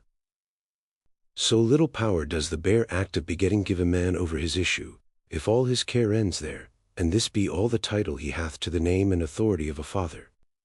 And what will become of this paternal power in that part of the world, where one woman hath more than one husband at a time? Or in those parts of America, where, when the husband and wife part, which happens frequently, the children are all left to the mother, follow her, and are wholly under her care and provision? If the father die whilst the children are young, do they not naturally everywhere owe the same obedience to their mother, during their minority, as to their father were he alive? And will any one say, that the mother hath a legislative power over her children? That she can make standing rules, which shall be a perpetual obligation, by which they ought to regulate all the concerns of their property, and bound their liberty all the course of their lives? Or can she enforce the observation of them with capital punishments? For this is the proper power of the magistrate, of which the father hath not so much as the shadow. His command over his children is but temporary, and reaches not their life or property. It is but a help to the weakness and imperfection of their knowledge, a discipline necessary to their education. And though a father may dispose of his own possessions as he pleases, when his children are out of danger of perishing for want, yet his power extends not to the lives or goods, which either their own industry, or another's bounty has made theirs, nor to their liberty neither, when they are once arrived to the enfranchisement of the years of discretion. The father's empire then ceases, and he can from thenceforwards no more dispose of the liberty of his son, than that of any other man. And it must be far from an absolute or perpetual jurisdiction, from which a man may withdraw himself, having license from divine authority to leave father and mother, and cleave to his wife. Sect. 66. But though there be a time when a child comes to be as free from subjection to the will and command of his father, as the father himself is free from subjection to the will of anybody else, and they are each under no other restraint, but that which is common to them both, whether it be the law of nature, or municipal law of their country, yet this freedom exempts not a son from that honor which he ought, by the law of God and nature, to pay his parents. God having made the parents instruments in his great design of continuing the race of mankind, and the occasions of life to their children, as he hath laid on them an obligation to nourish, preserve, and bring up their offspring, so he has laid on the children a perpetual obligation of honoring their parents, which containing in it an inward esteem and reverence to be shown by all outward expressions, ties up the child from anything that may ever injure or affront, disturb or endanger the happiness or life of those from whom he received his, and engages him in all actions of defense, relief, assistance, and comfort of those, by whose means he entered into being, and has been made capable of any enjoyments of life. From this obligation no state, no freedom can absolve children. But this is very far from giving parents a power of command over their children, or an authority to make laws and dispose as they please of their lives or liberties.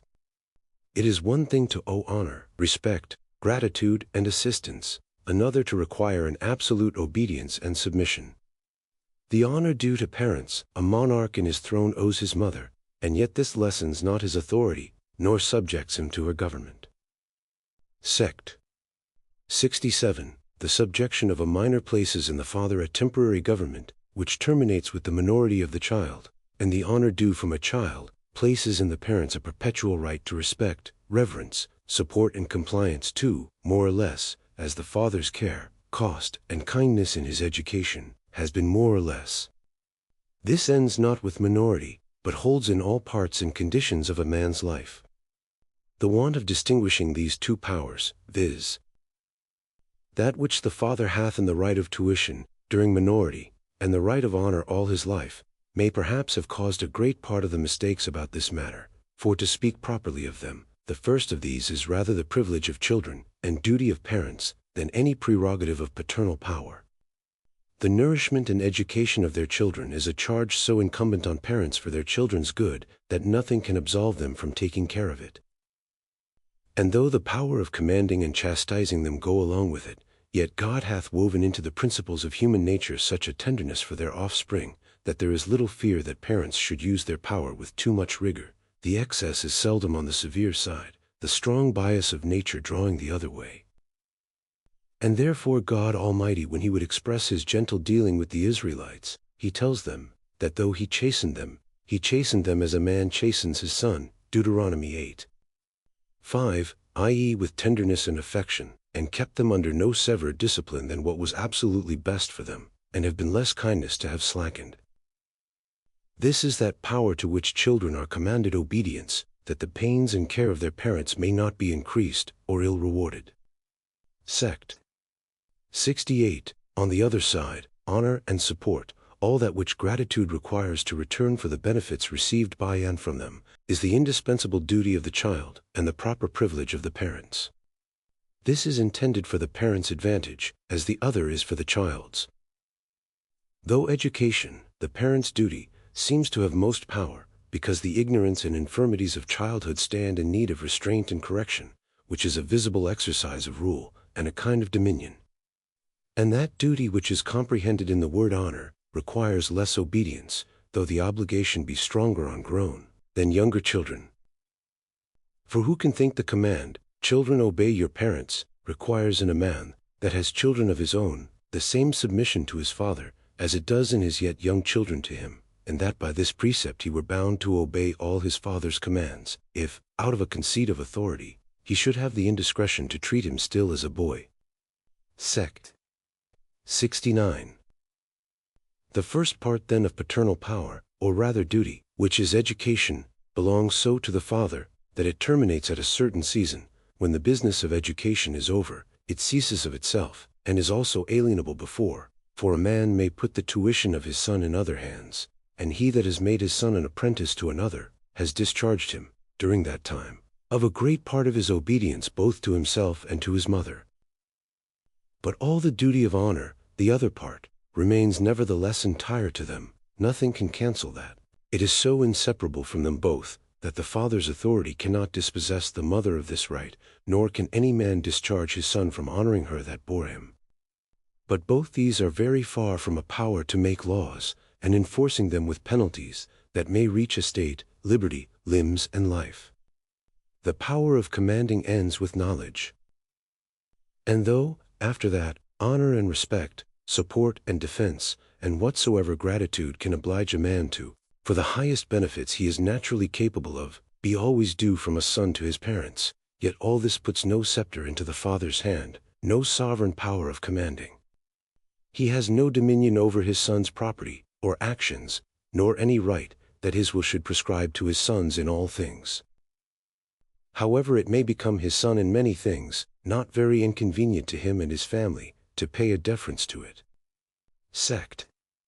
70. A man may owe honor and respect to an ancient, or wise man, defense to his child or friend, relief and support to the distressed, and gratitude to a benefactor, to such a degree, that all he has, all he can do, cannot sufficiently pay it. But all these give no authority, no right to any one, of making laws over him from whom they are owing. And it is plain, all this is due not only to the bare title of father, not only because, as has been said, it is owing to the mother too, but because these obligations to parents, and the degrees of what is required of children, may be varied by the different care and kindness, trouble and expense, which is often employed upon one child more than another. Sect. 71. This shews the reason how it comes to pass, that parents in societies, where they themselves are subjects, retain a power over their children, and have as much right to their subjection, as those who are in the state of nature. Which could not possibly be, if all political power were only paternal, and that in truth they were one and the same thing, for then, all paternal power being in the prince, the subject could naturally have none of it.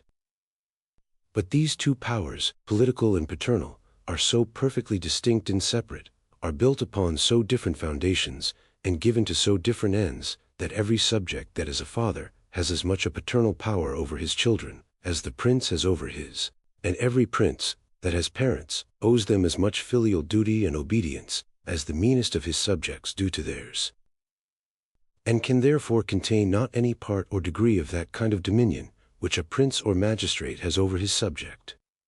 Sect. 72.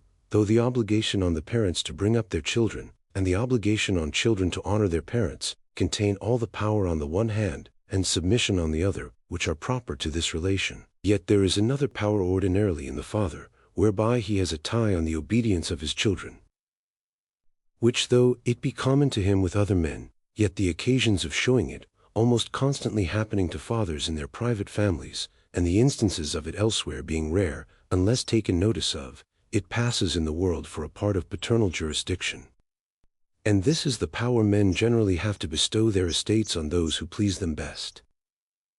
The possession of the father being the expectation and inheritance of the children, ordinarily in certain proportions, according to the law and custom of each country, yet it is commonly in the father's power to bestow it with a more sparing or liberal hand, according as the behavior of this or that child hath comported with his will and humor. Sect. 73. This is no small tie on the obedience of children. And there being always annexed to the enjoyment of land, a submission to the government of the country, of which that land is a part, it has been commonly supposed that a father could oblige his posterity to that government, of which he himself was a subject, and that his compact held them. Whereas, it being only a necessary condition annexed to the land, and the inheritance of an estate which is under that government, reaches only those who will take it on that condition, and so is no natural tie or engagement, but a voluntary submission. For every man's children being by nature as free as himself, or any of his ancestors ever were, may, whilst they are in that freedom, choose what society they will join themselves to, what commonwealth they will put themselves under. But if they will enjoy the inheritance of their ancestors, they must take it on the same terms their ancestors had it, and submit to all the conditions annexed to such a possession. By this power indeed fathers oblige their children to obedience to themselves, even when they are past minority, and most commonly too subject them to this or that political power. But neither of these by any peculiar right of fatherhood, but by the reward they have in their hands to enforce and recompense such a compliance, and is no more power than what a French man has over an English man, who by the hopes of an estate he will leave him, will certainly have a strong tie on his obedience. And if, when it is left him, he will enjoy it, he must certainly take it upon the conditions annexed to the possession of land in that country where it lies, whether it be France or England. Sect. 74.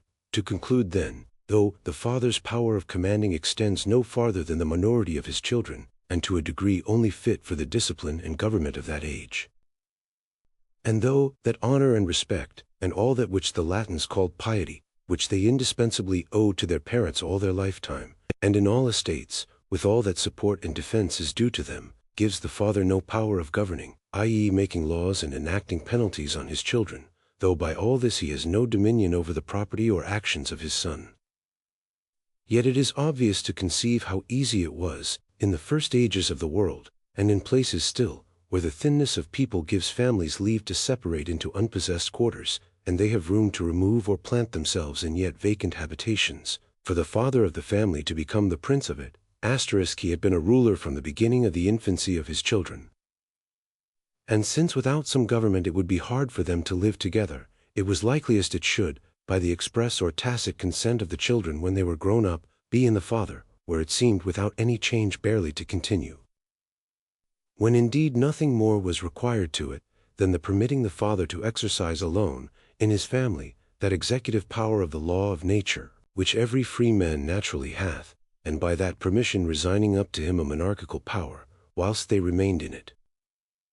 But that this was not by any paternal right, but only by the consent of his children, is evident from hence, that nobody doubts, but if a stranger, whom chance or business had brought to his family, had there killed any of his children, or committed any other fact, he might condemn and put him to death, or otherwise have punished him, as well as any of his children, which it was impossible he should do by virtue of any paternal authority over one who was not his child, but by virtue of that executive power of the law of nature, which, as a man, he had a right to, and he alone could punish him and his family, where the respect of his children had laid by the exercise of such a power, to give way to the dignity and authority they were willing should remain in him, above the rest of his family.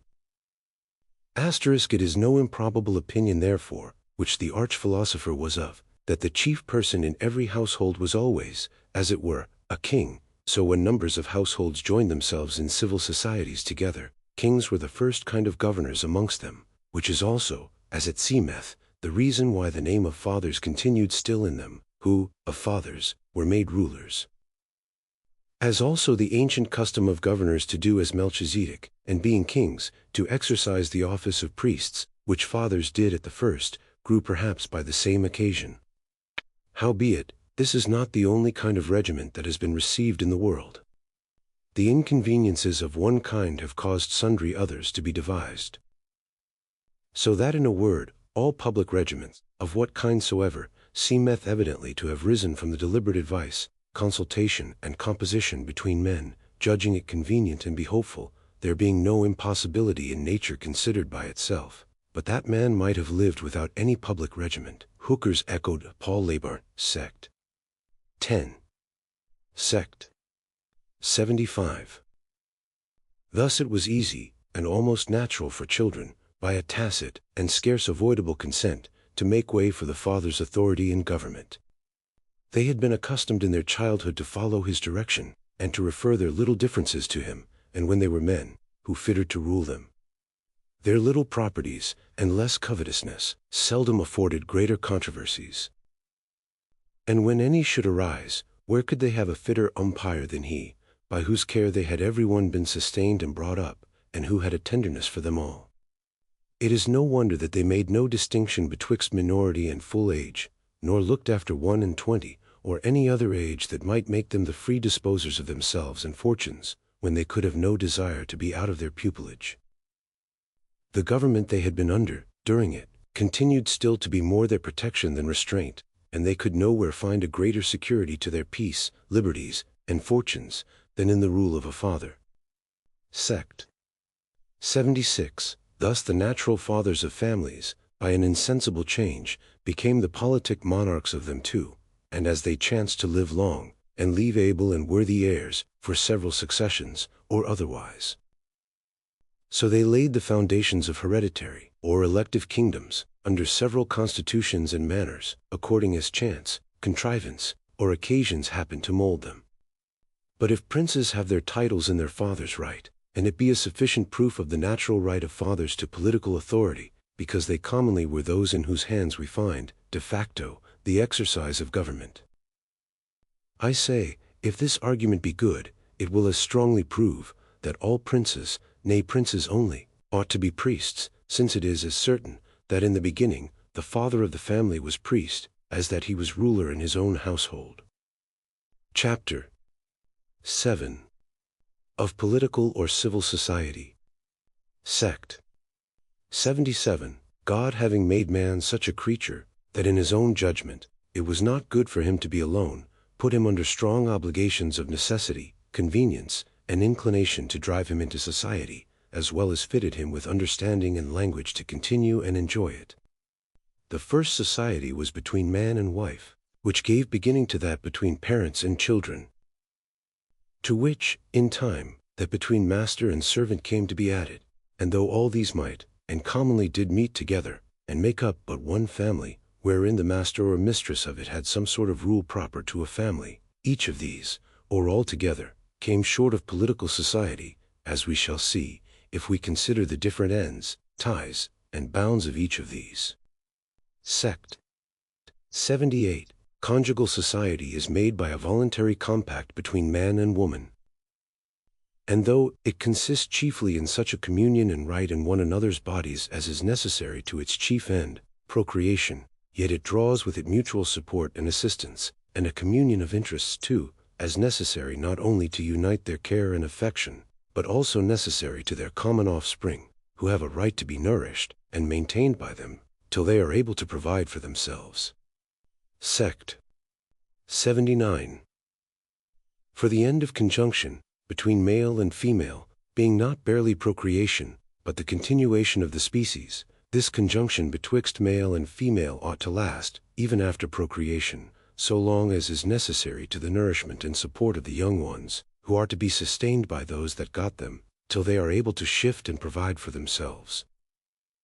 This rule, which the infinite wise Maker hath set to the works of his hands, we find the inferior creatures steadily obey. In those viviparous animals which feed on grass, the conjunction between male and female lasts no longer than the very act of copulation, because the teat of the dam being sufficient to nourish the young, till it be able to feed on grass, the male only begets, but concerns not himself for the female or young, to whose sustenance he can contribute nothing. But in beasts of prey the conjunction lasts longer, because the dam not being able well to subsist herself and nourish her numerous offspring by her own prey alone, a more laborious, as well as more dangerous way of living, than by feeding on grass, the assistance of the male is necessary to the maintenance of their common family, which cannot subsist till they are able to prey for themselves, but by the joint care of male and female.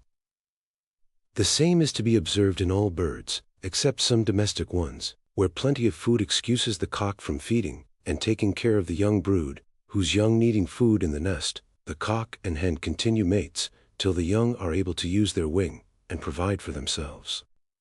Sect. 80. And herein I think lies the chief, if not the only reason, why the male and female in mankind are tied to a longer conjunction than other creatures, viz. because the female is capable of conceiving, and de facto is commonly with child again, and brings forth to a new birth, long before the former is out of a dependency for support on his parents' help, and able to shift for himself, and has all the assistance is due to him from his parents. Whereby the father, who is bound to take care for those he hath begot, is under an obligation to continue in conjugal society with the same woman longer than other creatures, whose young being able to subsist of themselves, before the time of procreation returns again, the conjugal bond dissolves of itself, and they are at liberty, till Hymen at his usual anniversary season summons them again to choose new mates. Wherein one cannot but admire the wisdom of the great Creator, who having given to man foresight, and an ability to lay up for the future, as well as to supply the present necessity, hath made it necessary, that society of man and wife should be more lasting, than of male and female amongst other creatures. that so their industry might be encouraged, and their interests better united, to make provision and lay up goods for their common issue, which uncertain mixture, or easy and frequent solutions of conjugate society would mightily disturb. Sect. 81. But though these are ties upon mankind, which make the conjugal bonds more firm and lasting in man than the other species of animals, yet it would give one reason to inquire, why this compact, where procreation and education are secured, and inheritance taken care for, may not be made determinable either by consent, or at a certain time, or upon certain conditions, as well as any other voluntary compacts, there being no necessity in the nature of the thing, nor to the ends of it, that it should always be for life, I mean, to such as are under no restraint of any positive law, which ordains all such contracts to be perpetual. Sect. 82. But the husband and wife, though they have but one common concern, yet having different understandings, will unavoidably sometimes have different wills too, it therefore being necessary that the last determination, i.e., the rule, should be placed somewhere, it naturally falls to the man's share, as the abler and the stronger. But this reaching but to the things of their common interest and property, leaves the wife in the full and free possession of what by contract is her peculiar right, and gives the husband no more power over her life than she has over his, the power of the husband being so far from that of an absolute monarch, that the wife has in many cases a liberty to separate from him, where natural right, or their contract allows it. Whether that contract be made by themselves in the state of nature, or by the customs or laws of the country they live in, and the children upon such separation fall to the father or mother's lot, as such contract does determine. Sect. 83. For all the ends of marriage being to be obtained under politic government, as well as in the state of nature, the civil magistrate doth not abridge the right or power of either naturally necessary to those ends, viz. procreation and mutual support and assistance whilst they are together, but only decides any controversy that may arise between man and wife about them. If it were otherwise, and that absolute sovereignty and power of life and death naturally belonged to the husband, and were necessary to the society between man and wife, there could be no matrimony in any of those countries where the husband is allowed no such absolute authority. But the ends of matrimony requiring no such power in the husband, the condition of conjugal society put it not in him, it being not at all necessary to that state. Conjugal society could subsist and attain its ends without it. Nay, community of goods, and the power over them, mutual assistance and maintenance, and other things belonging to conjugal society, might be varied and regulated by that contract which unites man and wife in that society, as far as may consist with procreation and the bringing up of children till they could shift for themselves, nothing being necessary to any society, that is not necessary to the ends for which it is made. Sect. 84.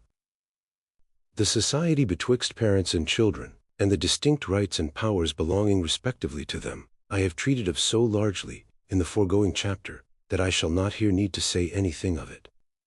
And I think it is plain, that it is far different from a politic society. Sect. 85. Master and servant are names as old as history, but given to those of far different condition.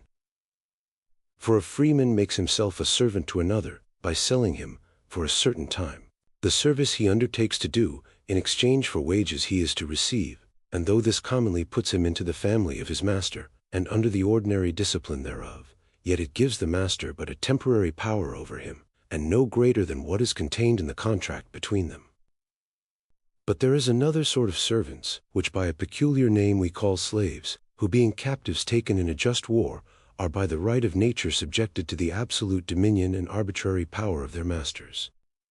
These men having, as I say, forfeited their lives, and with it their liberties, and lost their estates, and being in the state of slavery, not capable of any property, cannot in that state be considered as any part of civil society. The chief end whereof is the preservation of property. Sect. 86. Let us therefore consider a master of a family with all these subordinate relations of wife, children, servants, and slaves, united under the domestic rule of a family, which, what resemblance soever it may have in its order, offices, and number too, with a little commonwealth, yet is very far from it, both in its constitution, power, and end. Or if it must be thought a monarchy, and the paterfamilias the absolute monarch in it, absolute monarchy will have but a very shattered and short power, when it is plain, by what has been said before, that the master of the family has a very distinct and differently limited power, both as to time and extent, over those several persons that are in it.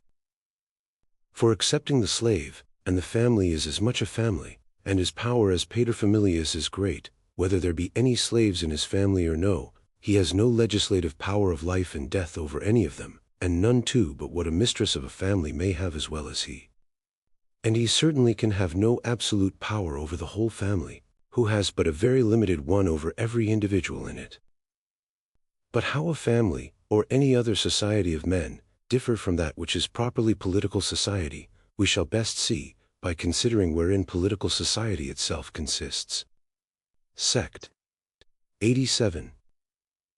Man being born, as has been proved, with a title to perfect freedom, and an uncontrolled enjoyment of all the rights and privileges of the law of nature, equally with any other man, or number of men in the world, hath by nature a power, not only to preserve his property, that is, his life, liberty and estate, against the injuries and attempts of other men, but to judge of, and punish the breaches of that law in others, as he is persuaded the offense deserves, even with death itself, in crimes where the heinousness of the fact, in his opinion, requires it. But because no political society can be, nor subsist, without having in itself the power to preserve the property, and in order thereunto, punish the offenses of all those of that society. There, and there only is political society, where every one of the members hath quitted this natural power, resigned it up into the hands of the community in all cases that exclude him not from appealing for protection to the law established by it. And thus all private judgment of every particular member being excluded, the community comes to be umpire, by settled standing rules, indifferent, and the same to all parties.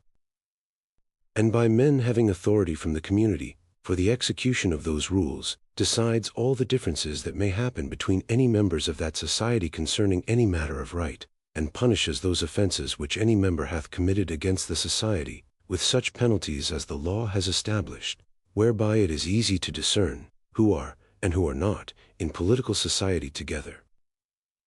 Those who are united into one body, and have a common established law and judicature to appeal to, with authority to decide controversies between them, and punish offenders, are in civil society one with another. But those who have no such common appeal, I mean on earth, are still in the state of nature, each being, where there is no other, judge for himself and executioner, which is, as I have before shewed it, the perfect state of nature. Sect. 88. And thus the commonwealth comes by a power to set down what punishments shall belong to the several transgressions which they think worthy of it, committed amongst the members of that society, which is the power of making laws, as well as it has the power to punish any injury done unto any of its members, by any one that is not of it, which is the power of war and peace winky face, and all this for the preservation of the property of all the members of that society, as far as is possible.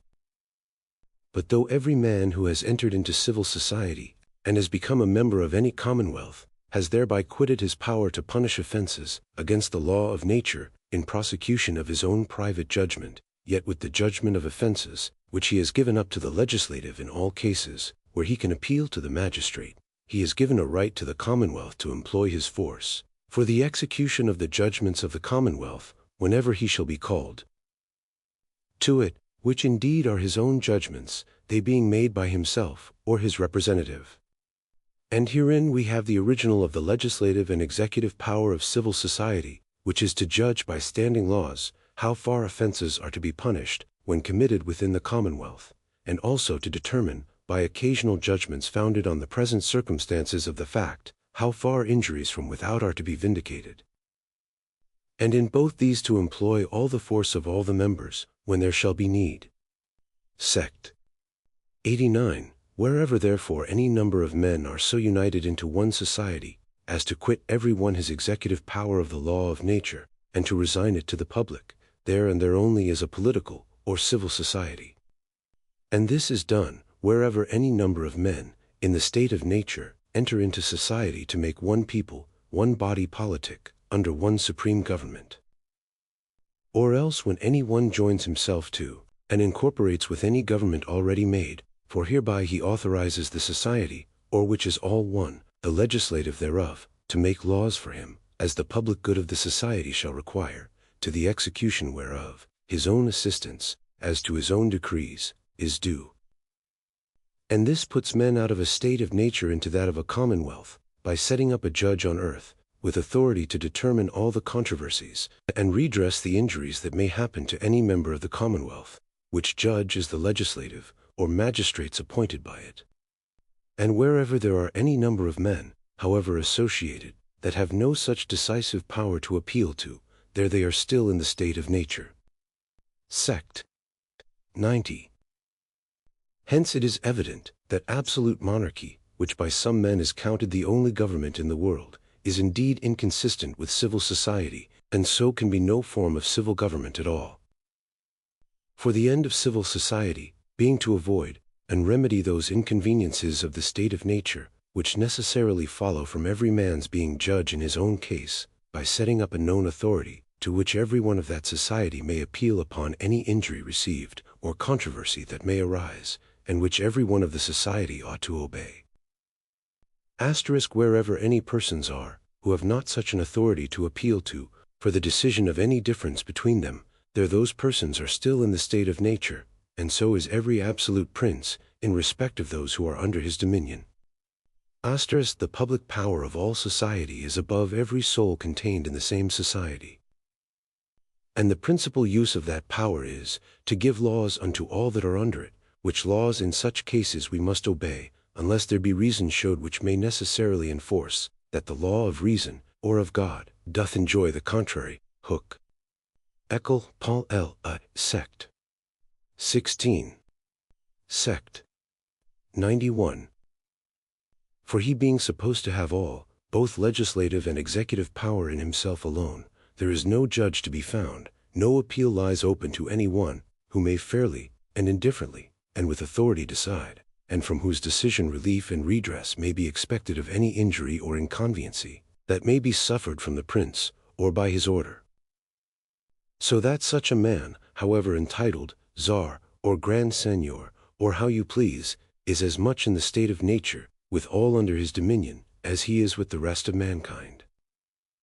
For wherever any two men are, who have no standing rule, and common judge to appeal to on earth, for the determination of controversies of right betwixt them, there they are still in the state of nature, and under all the inconveniencies of it, with only this woeful difference to the subject, or rather slave of an absolute prince, that whereas, in the ordinary state of nature, he has a liberty to judge of his right, and according to the best of his power, to maintain it.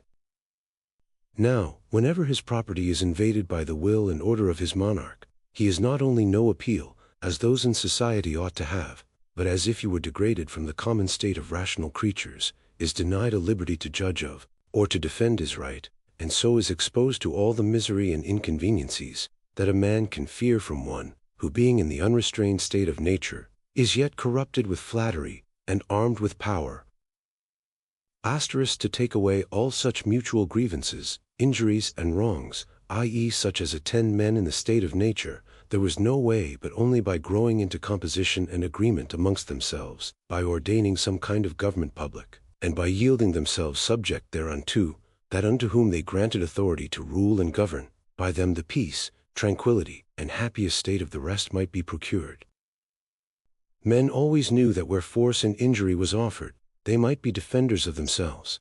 They knew that however men may seek their own commodity, yet if this were done with injury unto others, it was not to be suffered, but by all men, and all good means to be withstood. Finally, they knew that no man might in reason take upon him to determine his own right, and according to his own determination proceed in maintenance thereof, inasmuch as every man is towards himself, and them whom he greatly affects, partial. And therefore that strifes and troubles would be endless, except they gave their common consent, all to be ordered by some, whom they should agree upon, without which consent there would be no reason that one man should take upon him to be lord or judge over another. Hooker's Eccle, Paul L. I. Sect. 10. Sect. 92. For he that thinks absolute power purifies men's blood, and corrects the baseness of human nature, need read but the history of this, or any other age, to be convinced of the contrary. He that would have been insolent and injurious in the woods of America would not probably be much better in a throne, where perhaps learning and religion shall be found out to justify all that he shall do to his subjects, and the sword presently silence all those that dare question it. For what the protection of absolute monarchy is, what kind of fathers of their countries it makes princes to be, and to what a degree of happiness and security it carries civil society, where this sort of government is grown to perfection, he that will look into the late relation of Solon may easily see. Sect. 93. In absolute monarchies indeed, as well as other governments of the world, the subjects have an appeal to the law, and judges to decide any controversies, and restrain any violence that may happen betwixt the subjects themselves, one amongst another. This every one thinks necessary, and believes he deserves to be thought a declared enemy to society and mankind, who should go about to take it away. But whether this be from a true love of mankind and society, and such a charity as we owe all one to another, there is reason to doubt, for this is no more than what every man, who loves his own power, profit, or greatness, may and naturally must do, keep those animals from hurting or destroying one another, who labor and drudge only for his pleasure and advantage, and so are taken care of, not out of any love the master has for them, but love of himself, and the profit they bring him. For if it be asked, what security, what fence is there, in such a state, against the violence and oppression of this absolute ruler? The very question can scarce be borne. They are ready to tell you that it deserves death only to ask after safety. Betwixt subject and subject, they will grant, there must be measures, laws, and judges, for their mutual peace and security, but as for the ruler, he ought to be absolute, and is above all such circumstances. Because he has power to do more hurt than wrong, it is right when he does it. To ask how you may be guarded from harm or injury, on that side where the strongest hand is to do it, is presently the voice of faction and rebellion, as if when men quitting the state of nature entered into society, they agreed that all of them but one should be under the restraint of laws, but that he should still retain all the liberty of the state of nature, increased with power, and made licentious by impunity. This is to think that men are so foolish that they take care to avoid what mischiefs may be done them by polecats or foxes, but are content, nay, think it safety, to be devoured by lions. Sect. 94. But whatever flatterers may talk to amuse people's understandings, it hinders not men from feeling. And when they perceive that any man, in what station soever, is out of the bounds of the civil society which they are of, and that they have no appeal on earth against any harm they may receive from him, they are apt to think themselves in a state of nature, in respect of him whom they find to be so, and to take care, as soon as they can, to have that safety and security in civil society, for which it was first instituted, and for which only they entered into it. And therefore, though perhaps at first, as shall be shewed more at large hereafter in the following part of this discourse, some one good and excellent man having got a preeminency amongst the rest, had this deference paid to his goodness and virtue, as to a kind of natural authority, that the chief rule, with arbitration of their differences, by a tacit consent devolved into his hands, without any other caution, but the assurance they had of his uprightness and wisdom. Yet when time, giving authority, and, as some men would persuade us, sacredness of customs, which the negligent and unforeseeing innocence of the first ages began, had brought in successors of another stamp, the people finding their properties not secure under the government, as then it was, whereas government has no other end but the preservation of property, could never be safe nor at rest, nor think themselves in civil society, till the legislature was placed in collective bodies of men, call them Senate, Parliament, or what you please. By which means every single person became subject, equally with other the meanest men, to those laws, which he himself, as part of the legislative, had established, nor could any one, by his own authority, avoid the force of the law, when once made. Nor by any pretense of superiority plead exemption, thereby to license his own, or the miscarriages of any of his dependents. No man in civil society can be exempted from the laws of it, for if any man may do what he thinks fit, and there be no appeal on earth, for redress or security against any harm he shall do, I ask, whether he be not perfectly still in the state of nature, and so can be no part or member of that civil society. Unless any one will say, the state of nature and civil society are one and the same thing, which I have never yet found anyone so great a patron of anarchy as to affirm. Chapter 8. Of the beginning of political societies. Sect. 95. Men being, as has been said, by nature, all free, equal, and independent, no one can be put out of this estate, and subjected to the political power of another, without his own consent.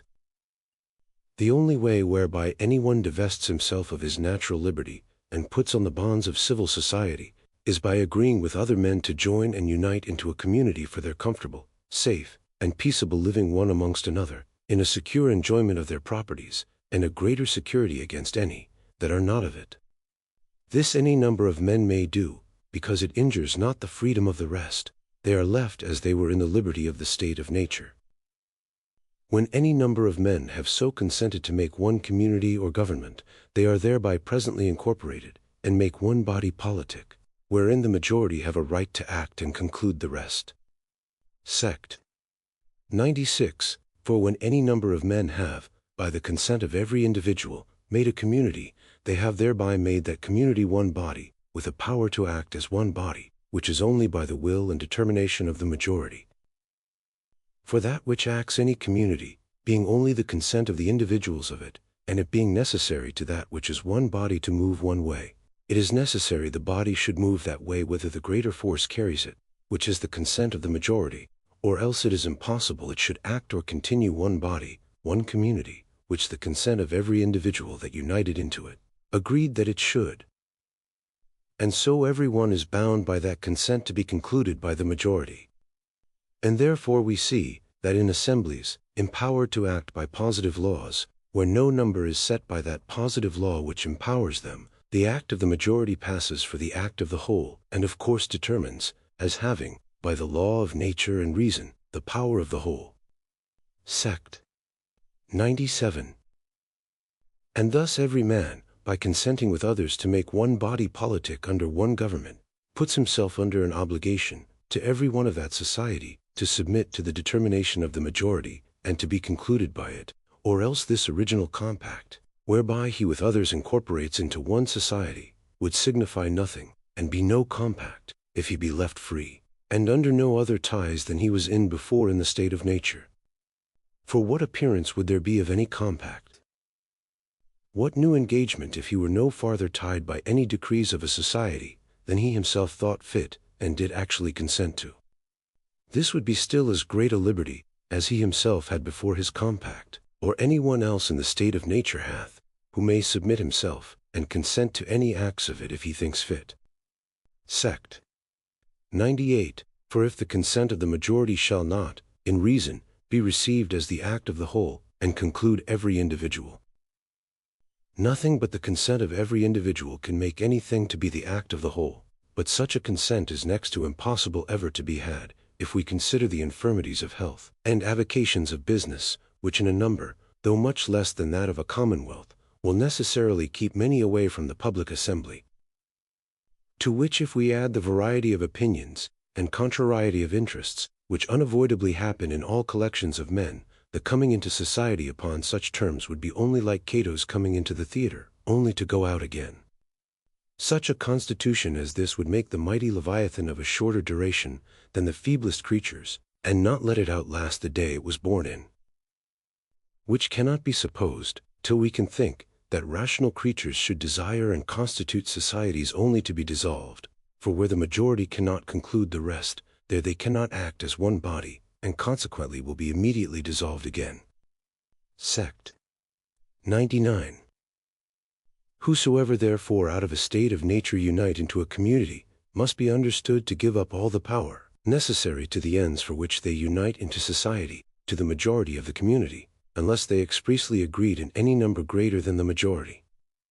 And this is done by barely agreeing to unite into one political society, which is all the compact that is, or needs be, between the individuals that enter into or make up a commonwealth. And thus that which begins and actually constitutes any political society is nothing but the consent of any number of freemen capable of a majority to unite and incorporate into such a society. And this is that, and that only, which did, or could give beginning to any lawful government in the world. Sect. 100. To this I find two objections made. First, that there are no instances to be found in story of a company of men independent and equal one amongst another, that met together, and in this way began and set up a government. Secondly, it is impossible of right that men should do so, because all men being born under government, they are to submit to that, and are not at liberty to begin a new one. Sect. 101. To the first there is this to answer, that it is not at all to be wondered that history gives us but a very little account of men that live together in the state of nature. The inconveniences of that condition, and the love and want of society, no sooner brought any number of them together, but they presently united and incorporated, if they designed to continue together. And if we may not suppose men ever to have been in the state of nature, because we hear not much of them in such a state, we may as well suppose the armies of Salmanassar or Xerxes were never children, because we hear little of them, till they were men, and embedded in armies. Government is everywhere antecedent to records, and letters seldom come in amongst a people till a long continuation of civil society has, by other more necessary arts, provided for their safety, ease, and plenty. And then they begin to look after the history of their founders, and search into their original, when they have outlived the memory of it, for it is with commonwealths as with particular persons, they are commonly ignorant of their own births and infancies, and if they know anything of their original, they are beholden for it to the accidental records that others have kept of it. And those that we have, of the beginning of any polities in the world, excepting that of the Jews, where God himself immediately interposed, and which favors not at all paternal dominion, are all either plain instances of such a beginning as I have mentioned, or at least have manifest footsteps of it. Sect. 102. He must show a strange inclination to deny evident matter of fact, when it agrees not with his hypothesis, who will not allow that the beginning of Rome and Venice were by the uniting together of several men free and independent one of another, amongst whom there was no natural superiority or subjection. And if Josephus Acosta's word may be taken, he tells us that in many parts of America there was no government at all. There are great and apparent conjectures, says he, that these men, speaking of those of Peru, for a long time had neither kings nor commonwealths, but lived in troops, as they do this day in Florida, the Chiricahuas, those of Brazil, and many other nations, which have no certain kings, but as occasion is offered, in peace or war, they choose their captains as they please. 1 c. 25. If it be said that every man there was born subject to his father, or the head of his family, that the subjection due from a child to a father took not away his freedom of uniting into what political society he thought fit, has been already proved. But be that as it will, these men, it is evident, were actually free, and whatever superiority some politicians now would place in any of them, they themselves claimed it not, but by consent were all equal, till by the same consent they set rulers over themselves. So that their politic societies all began from a voluntary union, and the mutual agreement of men freely acting in the choice of their governors and forms of government. Sect. 103. And I hope those who went away from Sparta with Pulentius, mentioned by Justin, 1:3 c. 4, will be allowed to have been freemen independent one of another, and to have set up a government over themselves, by their own consent. Thus I have given several examples, out of history, of people free and in the state of nature, that being met together incorporated and began a commonwealth. And if the one of such instances be an argument to prove that government were not, nor could not be so begun, I suppose the contenders for paternal empire were better let it alone, than urge it against natural liberty. For if they can give so many instances, out of history, of governments begun upon paternal right, I think, though at best an argument from what has been, to what should of right be, has no great force, one might, without any great danger, yield them the cause. But if I might advise them in the case, they would do well not to search too much into the original of governments, as they have begun de facto, lest they should find, at the foundation of most of them, something very little favorable to the design they promote, and such a power as they contend for. Sect. 104. But to conclude, reason being plain on our side, that men are naturally free, and the examples of history showing that the governments of the world that were begun in peace had their beginning laid on that foundation, and were made by the consent of the people, there can be little room for doubt either where the right is, or what has been the opinion or practice of mankind about the first erecting of governments. Sect 105. I will not deny that if we look back as far as history will direct us towards the original of commonwealths, we shall generally find them under the government and administration of one man. And I am also apt to believe that where a family was numerous enough to subsist by itself, and continued entire together, without mixing with others, as it often happens, where there is much land, and few people, the government commonly began in the father. For the father having, by the law of nature, the same power with every man else to punish, as he thought fit, any offenses against that law, might thereby punish his transgressing children, even when they were men, and out of their pupilage. And they were very likely to submit to his punishment, and all join with him against the offender, in their turns, giving him thereby power to execute his sentence against any transgression, and so in effect make him the lawmaker, and governor over all that remained in conjunction with his family. He was fittest to be trusted, paternal affection secured their property and interest under his care. And the custom of obeying him, in their childhood, made it easier to submit to him, rather than to any other. If therefore they must have one to rule them, as government is hardly to be avoided amongst men that live together, who's so likely to be the man as he that was their common father, unless negligence, cruelty, or any other defect of mind or body made him unfit for it. But when either the father died, and left his next heir, for want of age, wisdom, courage, or any other qualities, less fit for rule, or where several families met and consented to continue together, there, it is not to be doubted, but they used their natural freedom to set up him, whom they judged the ablest, and most likely, to rule well over them. Conformable hereunto we find the people of America, who, living out of the reach of the conquering swords, and spreading domination of the two great empires of Peru and Mexico, enjoyed their own natural freedom, though, caeteris paribus, they commonly prefer the heir of their deceased king, yet if they find him any way weak, or incapable, they pass him by, and set up the stoutest and bravest man for their ruler. Sect 106.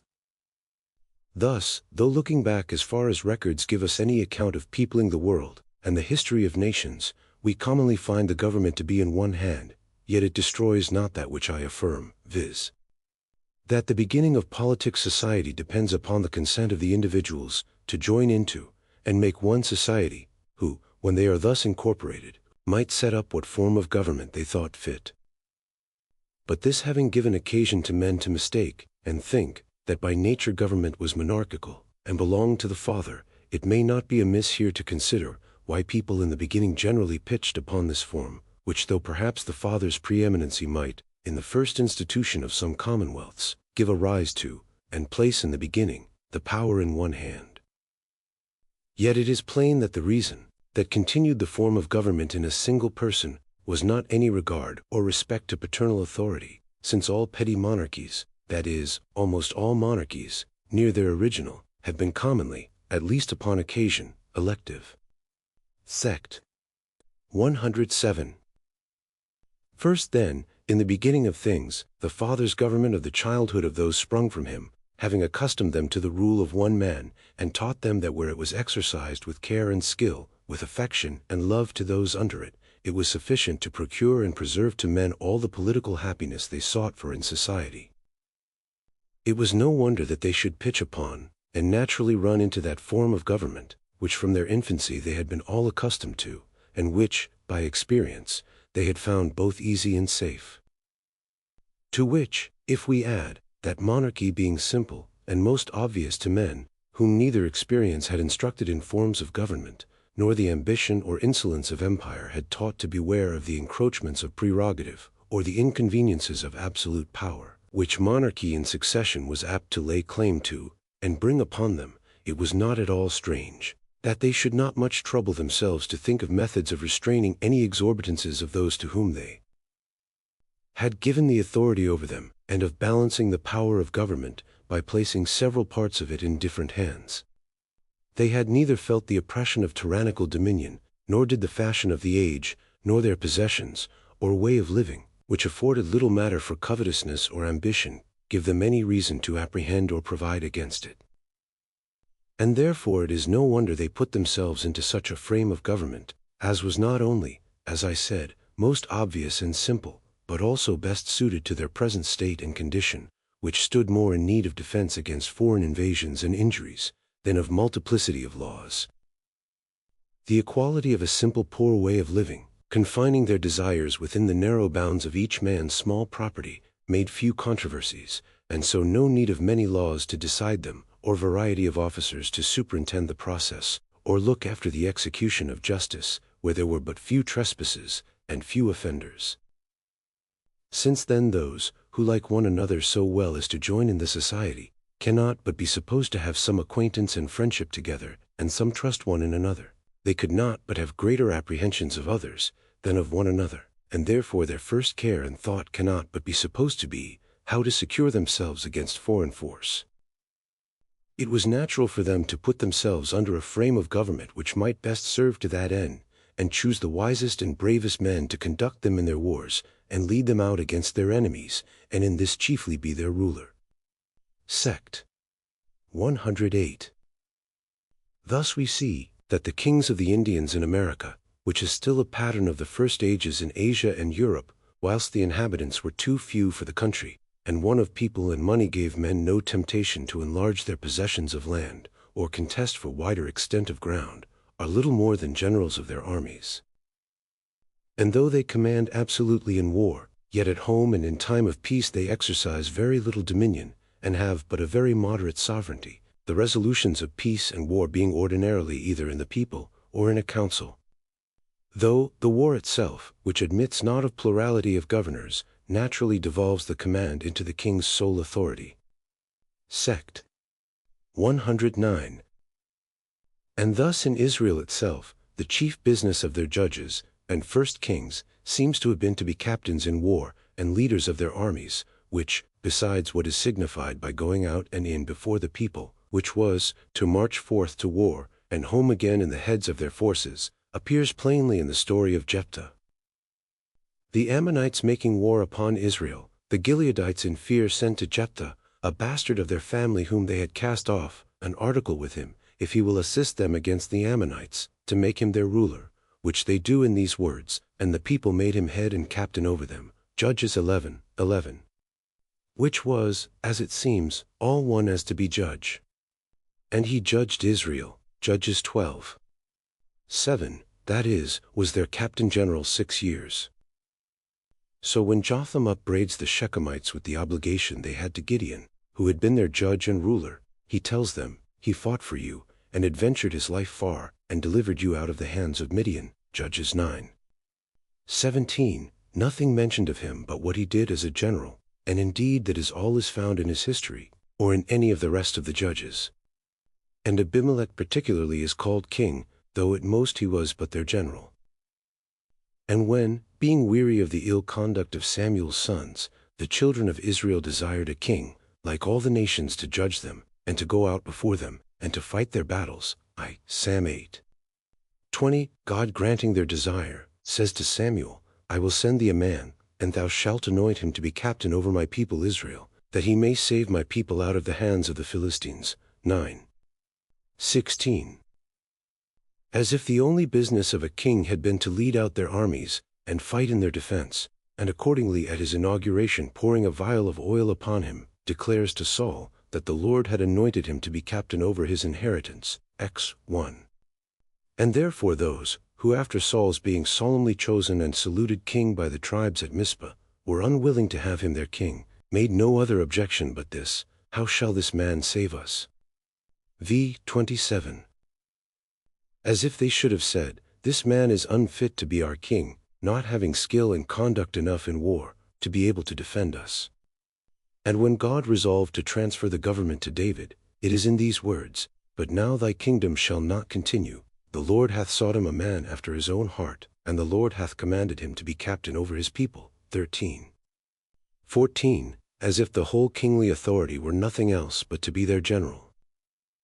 And therefore the tribes who had stuck to Saul's family, and opposed David's reign, when they came to Hebron with terms of submission to him, they tell him, amongst other arguments they had to submit to him as to their king, that he was in effect their king in Saul's time, and therefore they had no reason but to receive him as their king now.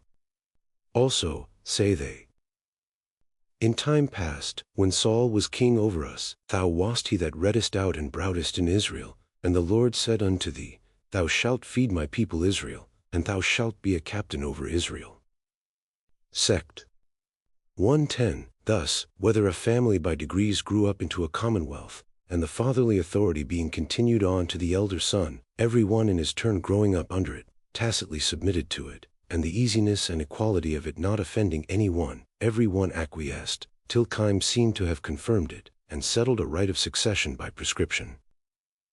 Or whether several families, or the descendants of several families, whom chance, neighborhood, or business brought together, uniting into society, the need of a general, whose conduct might defend them against their enemies in war, and the great confidence, the innocence and sincerity of that poor but virtuous age, such as are almost all those which begin governments, that ever come to last in the world, gave men one of another, made the first beginners of commonwealths generally put the rule into one man's hand, without any other express limitation or restraint, but what the nature of the thing, and the end of government required, whichever of those it was that at first put the rule into the hands of a single person, certain it is no body was entrusted with it but for the public good and safety, and to those ends, in the infancies of commonwealths, those who had it commonly used it.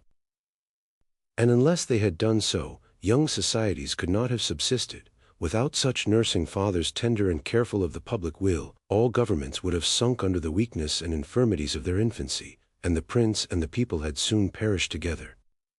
Sect. 111.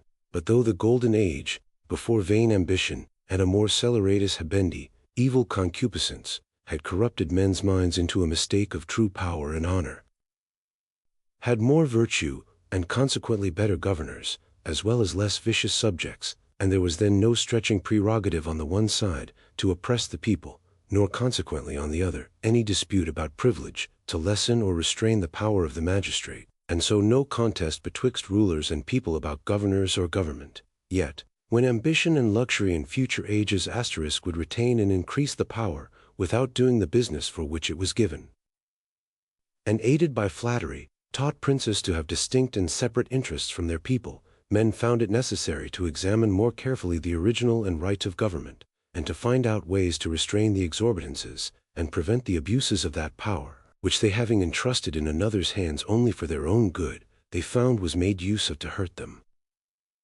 At first, when some certain kind of regiment was once approved, it may be nothing was then farther thought upon for the manner of governing, but all permitted unto their wisdom and discretion which were to rule, till by experience they found this for all parts very inconvenient, so as the thing which they had devised for a remedy, did indeed but increase the sore which it should have cured.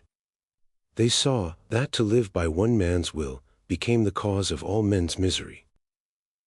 This constrained them to come unto laws wherein all men might see their duty beforehand, and know the penalties of transgressing them.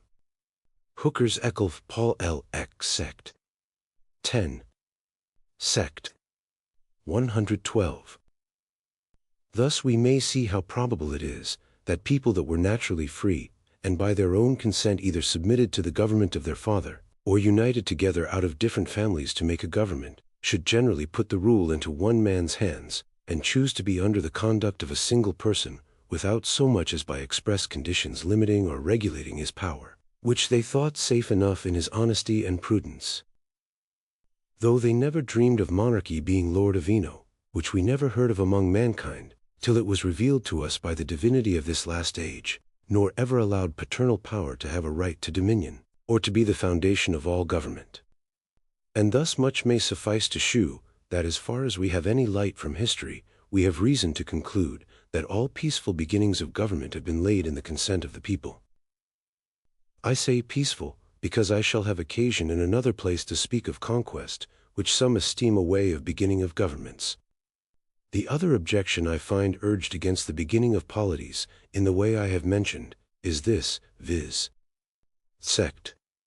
113, that all men being born under government, some or other, it is impossible any of them should ever be free, and at liberty to unite together, and begin a new one, or ever be able to erect a lawful government. If this argument be good, I ask, how came so many lawful monarchies into the world? For if any body, upon this supposition, can shew me any one man in any age of the world free to begin a lawful monarchy, I will be bound to shew him 10 other free men at liberty, at the same time to unite and begin a new government under a regal, or any other form. It being demonstration, that if any one, born under the dominion of another, may be so free as to have a right to command others in a new and distinct empire, every one that is born under the dominion of another may be so free too, and may become a ruler, or subject, of a distinct separate government. And so by this their own principle, either all men, however born, are free, or else there is but one lawful prince, one lawful government in the world. And then they have nothing to do, but barely to shew us which that is, which when they have done, I doubt not but all mankind will easily agree to pay obedience to him. Sect. 114. Though it be a sufficient answer to their objection, to shew that it involves them in the same difficulties that it doth those they use it against, yet I shall endeavor to discover the weakness of this argument a little farther. All men, say they, are born under government, and therefore they cannot be at liberty to begin a new one. Every one is born a subject to his father, or his prince, and is therefore under the perpetual tie of subjection and allegiance. It is plain mankind never owned nor considered any such natural subjection that they were born in, to one or to the other that tied them, without their own consents, to a subjection to them and their heirs. Sect. 115. For there are no examples so frequent in history, both sacred and profane, as those of men withdrawing themselves, and their obedience, from the jurisdiction they were born under, and the family or community they were bred up in, and setting up new governments in other places, from whence sprang all that number of petty commonwealths in the beginning of ages, and which always multiplied, as long as there was room enough, till the stronger, or more fortunate, swallowed the weaker. And those great ones again breaking to pieces, dissolved into lesser dominions. All which are so many testimonies against paternal sovereignty, and plainly prove that it was not the natural right of the father descending to his heirs, that made governments in the beginning, since it was impossible, upon that ground, there should have been so many little kingdoms. All must have been but only one universal monarchy, if men had not been at liberty to separate themselves from their families, and the government, be it what it will, that was set up in it, and go and make distinct commonwealths and other governments, as they thought fit. Sect. 116. This has been the practice of the world from its first beginning to this day. Nor is it now any more hindrance to the freedom of mankind, that they are born under constituted and ancient polities, that have established laws, and set forms of government, than if they were born in the woods, amongst the unconfined inhabitants, that run loose in them. For those, who would persuade us, that by being born under any government, we are naturally subjects to it, and have no more any title or pretense to the freedom of the state of nature, have no other reason, bating that of paternal power, which we have already answered, to produce for it, but only, because our fathers or progenitors passed away their natural liberty, and thereby bound up themselves and their posterity to a perpetual subjection to the government, which they themselves submitted to. It is true, that whatever engagements or promises any one has made for himself, he is under the obligation of them, but cannot, by any compact whatsoever, bind his children or posterity. For his son, when a man, being altogether as free as the father, any act of the father can no more give away the liberty of the son, than it can of anybody else. He may indeed annex such conditions to the land he enjoyed as a subject of any commonwealth, as may oblige his son to be of that community, if he will enjoy those possessions which were his father's, because that estate being his father's property, he may dispose, or settle it, as he pleases. Sect. 117. And this has generally given the occasion to mistake in this matter, because commonwealths not permitting any part of their dominions to be dismembered, nor to be enjoyed by any but those of their community, the son cannot ordinarily enjoy the possessions of his father, but under the same terms his father did, by becoming a member of the society, whereby he puts himself presently under the government he finds there established, as much as any other subject of that commonwealth. And thus the consent of freemen, born under government, which only makes them members of it, being given separately in their turns, as each comes to be of age, and not in a multitude together. People take no notice of it, and thinking it not done at all, or not necessary, conclude they are naturally subjects as they are men. Sect. 118.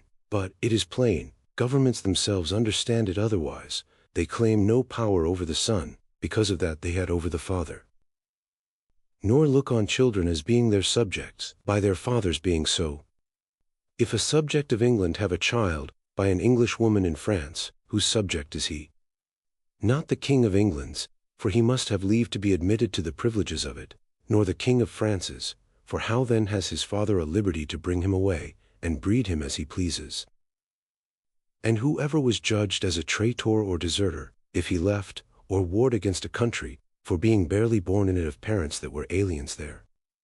It is plain then, by the practice of governments themselves, as well as by the law of right reason, that a child is born a subject of no country or government. He is under his father's tuition and authority, till he comes to age of discretion. And then he is a freeman, at liberty what government he will put himself under, what body politic he will unite himself to, for if an Englishman's son, born in France, be at liberty, and may do so, it is evident there is no tie upon him by his father's being a subject of this kingdom, nor is he bound up by any compact of his ancestors. And why then hath not his son, by the same reason, the same liberty, though he be born anywhere else? Since the power that a father hath naturally over his children is the same wherever they be born, and the ties of natural obligations are not bounded by the positive limits of kingdoms and commonwealths. Sect. 119. Every man being, as has been shewed, naturally free, and nothing being able to put him into subjection to any earthly power, but only his own consent. It is to be considered, what shall be understood to be a sufficient declaration of a man's consent, to make him subject to the laws of any government. There is a common distinction of an express and a tacit consent, which will concern our present case. No body doubts but an express consent of any man entering into any society makes him a perfect member of that society, a subject of that government. The difficulty is, what ought to be looked upon as a tacit consent, and how far it binds, i.e., how far anyone shall be looked on to have consented, and thereby submitted to any government, where he has made no expressions of it at all. And to this I say, that every man that hath any possessions, or enjoyment, of any part of the dominions of any government, doth thereby give his tacit consent, and is as far forth obliged to obedience to the laws of that government, during such enjoyment, as any one under it. Whether this his possession be of land, to him and his heirs forever, or a lodging only for a week, or whether it be barely traveling freely on the highway, and in effect, it reaches as far as the very being of any one within the territories of that government. Sect. 120. To understand this the better, it is fit to consider, that every man, when he at first incorporates himself into any commonwealth, he, by his uniting himself thereunto, annexed also, and submits to the community, those possessions, which he has, or shall acquire, that do not already belong to any other government, for it would be a direct contradiction, for any one to enter into society with others for the securing and regulating of property. And yet to suppose his land, whose property is to be regulated by the laws of the society, should be exempt from the jurisdiction of that government, to which he himself, the proprietor of the land, is a subject. By the same act therefore, whereby any one unites his person, which was before free, to any commonwealth, by the same he unites his possessions, which were before free, to it also. And they become, both of them, person and possession, subject to the government and dominion of that commonwealth, as long as it hath a being. Whoever therefore, from thenceforth, by inheritance, purchase, permission, or other ways, enjoys any part of the land, so annexed to, and under the government of that commonwealth, must take it with the condition it is under, that is, of submitting to the government of the commonwealth, under whose jurisdiction it is, as far forth as any subject of it. Sect. 121. But since the government has a direct jurisdiction only over the land, and reaches the possessor of it, before he has actually incorporated himself in the society, only as he dwells upon, and enjoys that, the obligation any one is under, by virtue of such enjoyment, to submit to the government, begins and ends with the enjoyment.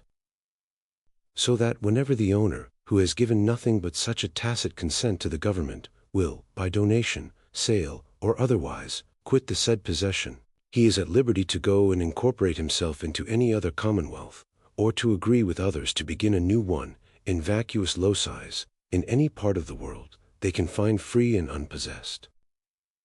Whereas he, that has once, by actual agreement, and any express declaration, given his consent to be of any commonwealth, is perpetually and indispensably obliged to be, and remain unalterably a subject to it, and can never be again in the liberty of the state of nature, unless, by any calamity, the government he was under comes to be dissolved, or else by some public act cuts him off from being any longer a member of it. Sect. 122.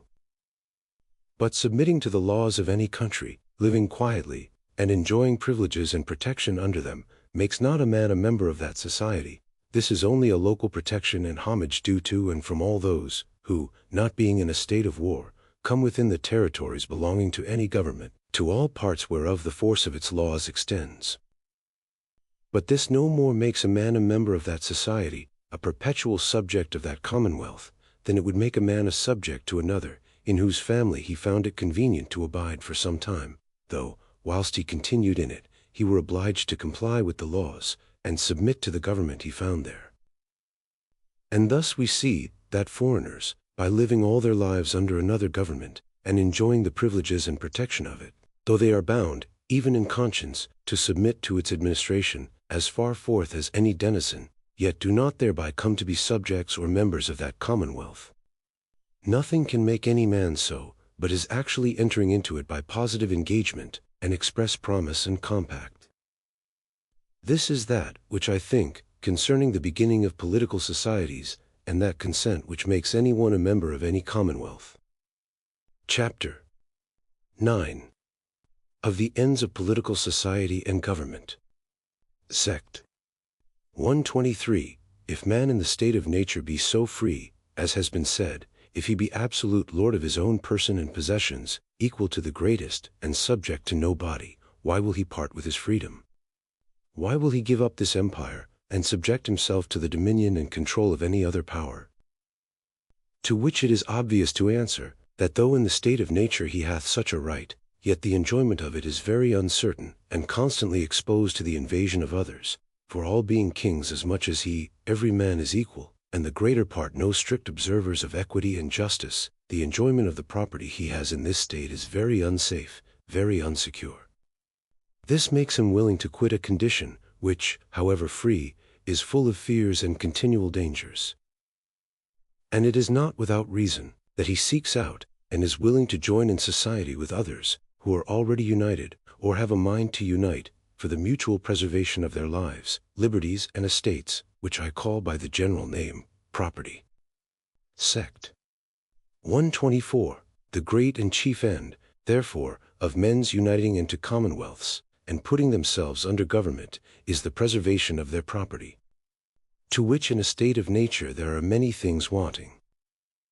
First, there wants an established, settled, known law, received and allowed by common consent to be the standard of right and wrong, and the common measure to decide all controversies between them. For though the law of nature be plain and intelligible to all rational creatures, yet men being biased by their interest, as well as ignorant for want of study of it, are not apt to allow of it as a law binding to them in the application of it to their particular cases. Sect. 125. Secondly, in the state of nature there wants a known and indifferent judge, with authority to determine all differences according to the established law, for every one in that state being both judge and executioner of the law of nature, men being partial to themselves, passion and revenge is very apt to carry them too far, and with too much heat, in their own cases, as well as negligence, and unconcerness, to make them too remiss in other men's. Sect. 126. Thirdly, in the state of nature there often wants power to back and support the sentence when right, and to give it due execution. They who by any injustice offended, will seldom fail, where they are able, by force to make good their injustice. Such resistance many times makes the punishment dangerous, and frequently destructive, to those who attempt it. Sect. 127. Thus mankind, notwithstanding all the privileges of the state of nature, being but in an ill condition, while they remain in it, are quickly driven into society. Hence it comes to pass, that we seldom find any number of men live any time together in this state. The inconveniences that they are therein exposed to, by the irregular and uncertain exercise of the power every man has of punishing the transgressions of others, make them take sanctuary under the established laws of government, and therein seek the preservation of their property. It is this makes them so willingly give up every one his single power of punishing, to be exercised by such alone, as shall be appointed to it amongst them, and by such rules as the community, or those authorized by them to that purpose, shall agree on. And in this we have the original right and rise of both the legislative and executive power, as well as of the governments and societies themselves. Sect. 128. For in the state of nature, to omit the liberty he has of innocent delights, a man has two powers. The first is to do whatsoever he thinks fit for the preservation of himself, and others within the permission of the law of nature. By which law, common to them all, he and all the rest of mankind are one community, make up one society, distinct from all other creatures. And were it not for the corruption and viciousness of degenerate men, there would be no need of any other, no necessity that men should separate from this great and natural community, and by positive agreements combine into smaller and divided associations. The other power a man has in the state of nature is the power to punish the crimes committed against that law. Both these he gives up when he joins in a private, if I may so call it, or particular politic society, and incorporates into any commonwealth, separate from the rest of mankind. Sect. 129. The first power, viz. of doing whatsoever he thought for the preservation of himself, and the rest of mankind, he gives up to be regulated by laws made by the society, so far forth as the preservation of himself, and the rest of that society shall require, which laws of the society in many things confine the liberty he had by the law of nature. Sect. 130. Secondly, the power of punishing he wholly gives up, and engages his natural force, which he might before employ in the execution of the law of nature, by his own single authority, as he thought fit, to assist the executive power of the society, as the law thereof shall require, for being now in a new state, wherein he is to enjoy many conveniencies, from the labor, assistance, and society of others in the same community, as well as protection from its whole strength. He is to part also with as much of his natural liberty, in providing for himself, as the good, prosperity, and safety of the society shall require, which is not only necessary, but just, since the other members of the society do the like. Sect. 131. But though men, when they enter into society, give up the equality, liberty, and executive power they had in the state of nature, into the hands of the society, to be so far disposed of by the legislative, as the good of the society shall require. Yet it being only with an intention in every one the better to preserve himself, his liberty and property, for no rational creature can be supposed to change his condition with an intention to be worse, the power of the society, or legislative constituted by them, can never be supposed to extend farther than the common good, but is obliged to secure every one's property, by providing against those three defects above mentioned, that made the state of nature so unsafe and uneasy. And so whoever has the legislative or supreme power of any commonwealth, is bound to govern by established standing laws, promulgated and known to the people, and not by extemporary decrees, by indifferent and upright judges, who are to decide controversies by those laws, and to employ the force of the community at home, only in the execution of such laws, or abroad to prevent or redress foreign injuries, and secure the community from inroads and invasion. And all this to be directed to no other end, but the peace, safety, and public good of the people. Chapter X. Of the forms of a commonwealth. Sect. 132. The majority having, as has been shewed, upon men's first uniting into society, the whole power of the community naturally in them, may employ all that power in making laws for the community from time to time, and executing those laws by officers of their own appointing. And then the form of the government is a perfect democracy, or else may put the power of making laws into the hands of a few select men, and their heirs or successors. And then it is an oligarchy, or else into the hands of one man, and then it is a monarchy, if to him and his heirs, it is an hereditary monarchy, if to him only for life, but upon his death the power only of nominating a successor to return to them, an elective monarchy. And so accordingly of these the community may make compounded and mixed forms of government, as they think good. And if the legislative power be at first given by the majority to one or more persons only for their lives, or any limited time, and then the supreme power to revert to them again, when it is so reverted, the community may dispose of it again anew into what hands they please, and so constitute a new form of government. For the form of government depending upon the placing the supreme power, which is the legislative, it being impossible to conceive that an inferior power should prescribe to a superior, or any but the supreme make laws, according as the power of making laws is placed, such as the form of the Commonwealth. Sect. 133. By Commonwealth, I must be understood all along to mean, not a democracy, or any form of government, but any independent community, which the Latita signified by the word civitas, to which the word which best answers in our language is commonwealth, and most properly expresses such a society of men, which community or city in English does not, for there may be subordinate communities in a government, and city amongst us has a quite different notion from commonwealth. And therefore, to avoid ambiguity, I crave leave to use the word commonwealth in that sense, in which I find it used by King James I, and I take it to be its genuine signification, which if any body dislike, I consent with him to change it for a better. Chapter 11. Of the extent of the legislative power. Sect. 134. The great end of men's entering into society, being the enjoyment of their properties in peace and safety, and the great instrument and means of that being the laws established in that society. The first and fundamental positive law of all commonwealths is the establishing of the legislative power. As the first and fundamental natural law, which is to govern even the legislative itself, is the preservation of the society, and, as far as will consist with the public good, of every person in it. This legislative is not only the supreme power of the commonwealth, but sacred and unalterable in the hands where the community have once placed it. Nor can any edict of any body else, in what form soever conceived, or by what powers whoever backed, have the force and obligation of a law, which has not its sanction from that legislative which the public has chosen and appointed, for without this the law could not have that, which is absolutely necessary to its being a law, * the consent of the society, over whom no body can have a power to make laws, but by their own consent, and by authority received from them.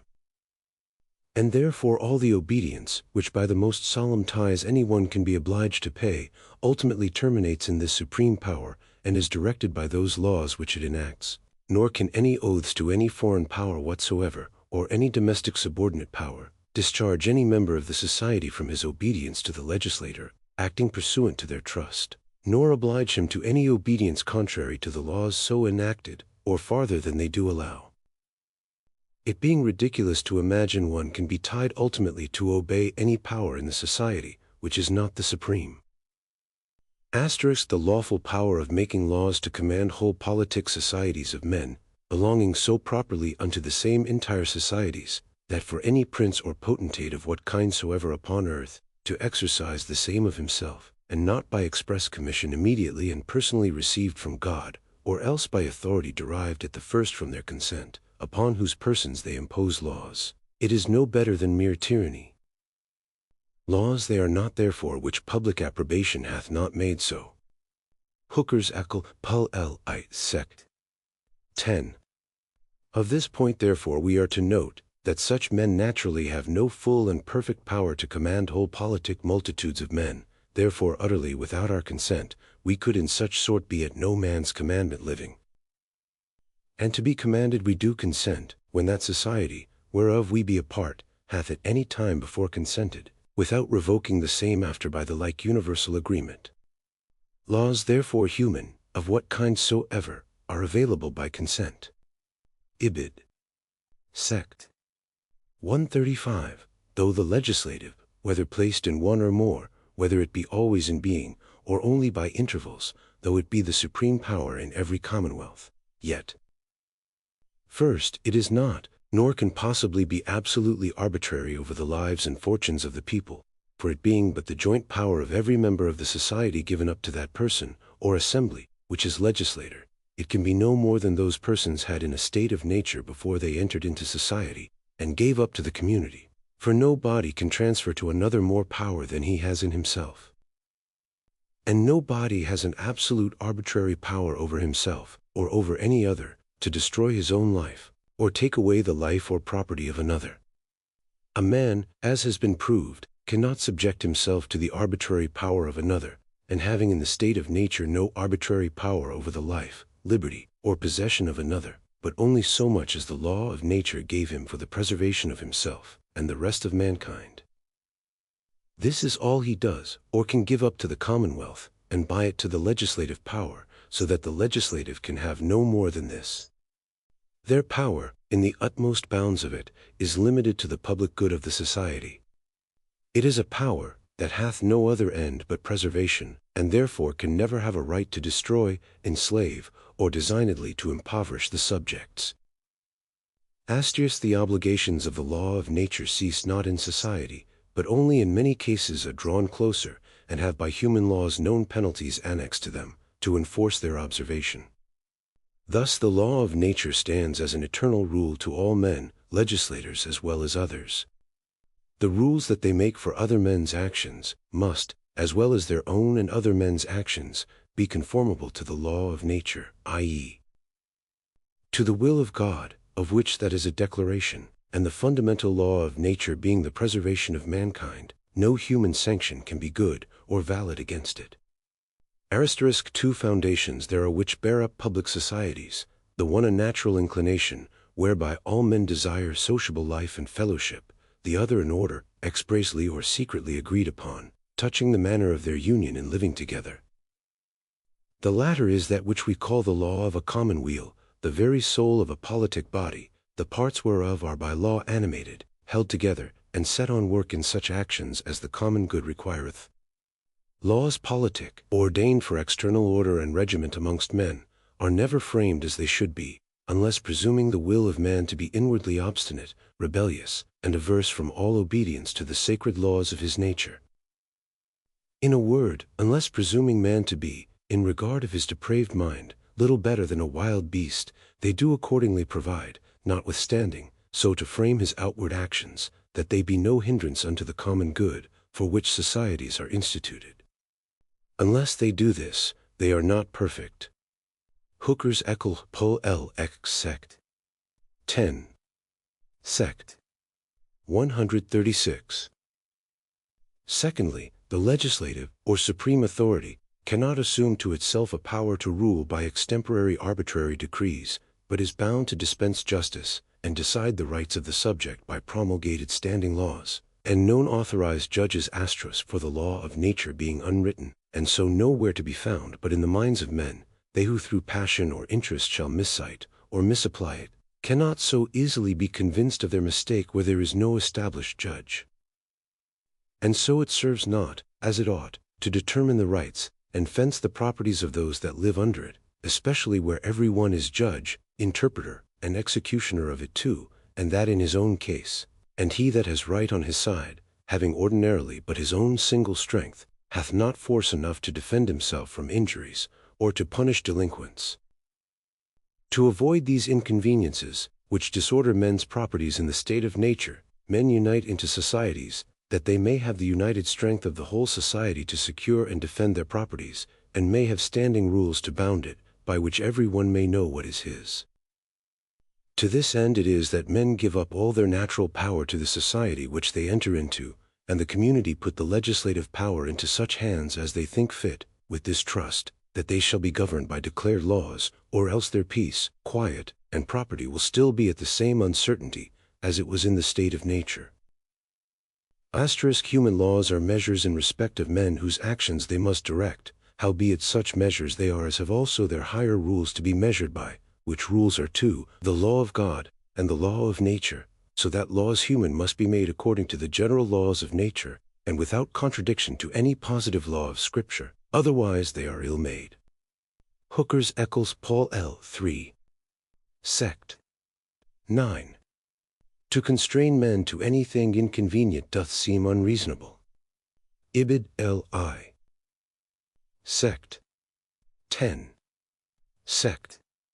137. Absolute arbitrary power, or governing without settled standing laws, can neither of them consist with the ends of society and government, which men would not quit the freedom of the state of nature for, and tie themselves up under, were it not to preserve their lives, liberties, and fortunes, and by stated rules of right and property to secure their peace and quiet.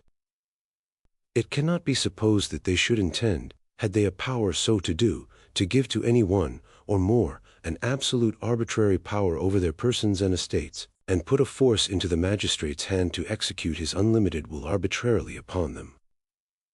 This were to put themselves into a worse condition than the state of nature, wherein they had a liberty to defend their right against the injuries of others, and were upon equal terms of force to maintain it, whether invaded by a single man, or many in combination.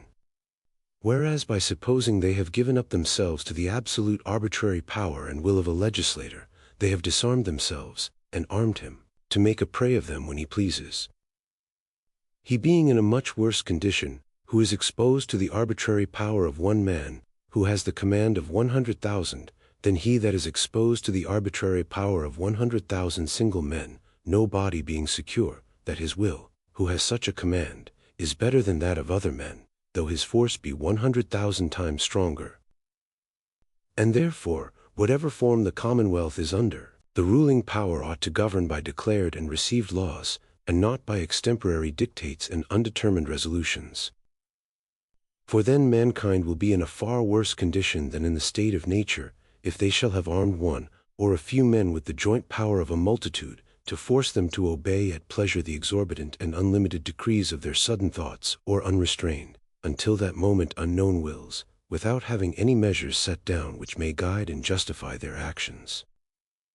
For all the power the government has, being only for the good of the society, as it ought not to be arbitrary and at pleasure, so it ought to be exercised by established and promulgated laws, that both the people may know their duty, and be safe and secure within the limits of the law, and the rulers too kept within their bounds, and not be tempted, by the power they have in their hands, to employ it to such purposes, and by such measures, as they would not have known, and own not willingly.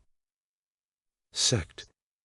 138. Thirdly, the supreme power cannot take from any man any part of his property without his own consent, for the preservation of property being the end of government, and that for which men enter into society, it necessarily supposes and requires that the people should have property, without which they must be supposed to lose that, by entering into society, which was the end for which they entered into it, too gross an absurdity for any man to own.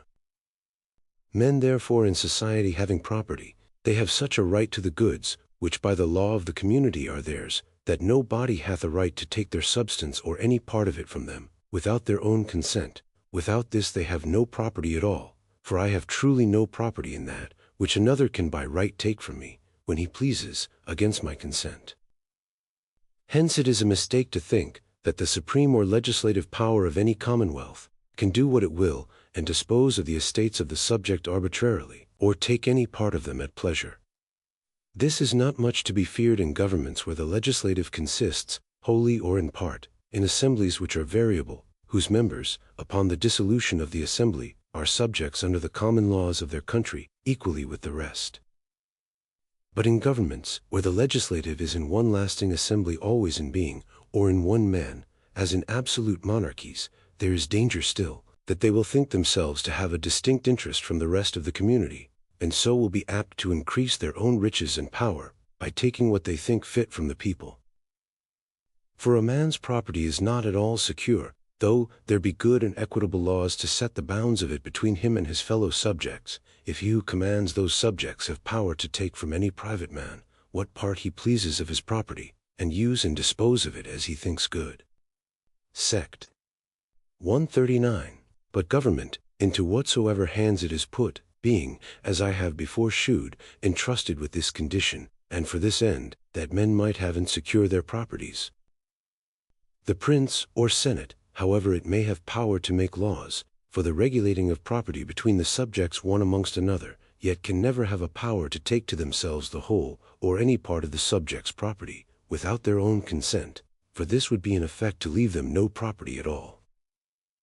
And to let us see that even absolute power, where it is necessary, is not arbitrary by being absolute, but is still limited by that reason, and confined to those ends which required it in some cases to be absolute, we need look no farther than the common practice of martial discipline. For the preservation of the army, and in it of the whole commonwealth, requires an absolute obedience to the command of every superior officer, and it is justly death to disobey or dispute the most dangerous or unreasonable of them. But yet we see that neither the sergeant, that could command a soldier to march up to the mouth of a cannon, or stand in a breach, where he is almost sure to perish, can command that soldier to give him 1 penny of his money. Nor the general, that can condemn him to death for deserting his post, or for not obeying the most desperate orders, can yet, with all his absolute power of life and death, dispose of 1 farthing of that soldier's estate, or seize 1 jot of his goods, whom yet he can command anything, and hang for the least disobedience, because such a blind obedience is necessary to that end, for which the commander has his power, viz. the preservation of the rest. But the disposing of his goods has nothing to do with it. Sect. 140. It is true, governments cannot be supported without great charge, and it is fit everyone who enjoys his share of the protection should pay out of his estate his proportion for the maintenance of it. But still it must be with his own consent, i.e. the consent of the majority, giving it either by themselves, or their representatives chosen by them. For if any one shall claim a power to lay and levy taxes on the people, by his own authority, and without such consent of the people, he thereby invades the fundamental law of property, and subverts the end of government. For what property have I in that, which another may by right take, when he pleases, to himself? Sect. 141. Fourthly, the legislative cannot transfer the power of making laws to any other hands. For it being but a delegated power from the people, they who have it cannot pass it over to others. The people alone can appoint the form of the commonwealth, which is by constituting the legislative, and appointing in whose hands that shall be. And when the people have said, we will submit to rules, and be governed by laws made by such men, and in such forms, nobody else can say other men shall make laws for them. Nor can the people be bound by any laws, but such as are enacted by those whom they have chosen, and authorized to make laws for them. The power of the legislative, being derived from the people by a positive voluntary grant in institution, can be no other than what that positive grant conveyed, which being only to make laws, and not to make legislators, the legislative can have no power to transfer their authority of making laws, and place it in other hands. Sect. 142. These are the bounds which the trust, that is put in them by the society, and the law of God and nature, have set to the legislative power of every commonwealth, in all forms of government. First, they are to govern by promulgated established laws, not to be varied in particular cases, but to have one rule for rich and poor, for the favored at court, and the countryman at plough. Secondly, these laws also ought to be designed for no other end ultimately, but the good of the people. Thirdly, they must not raise taxes on the property of the people, without the consent of the people, given by themselves, or their deputies.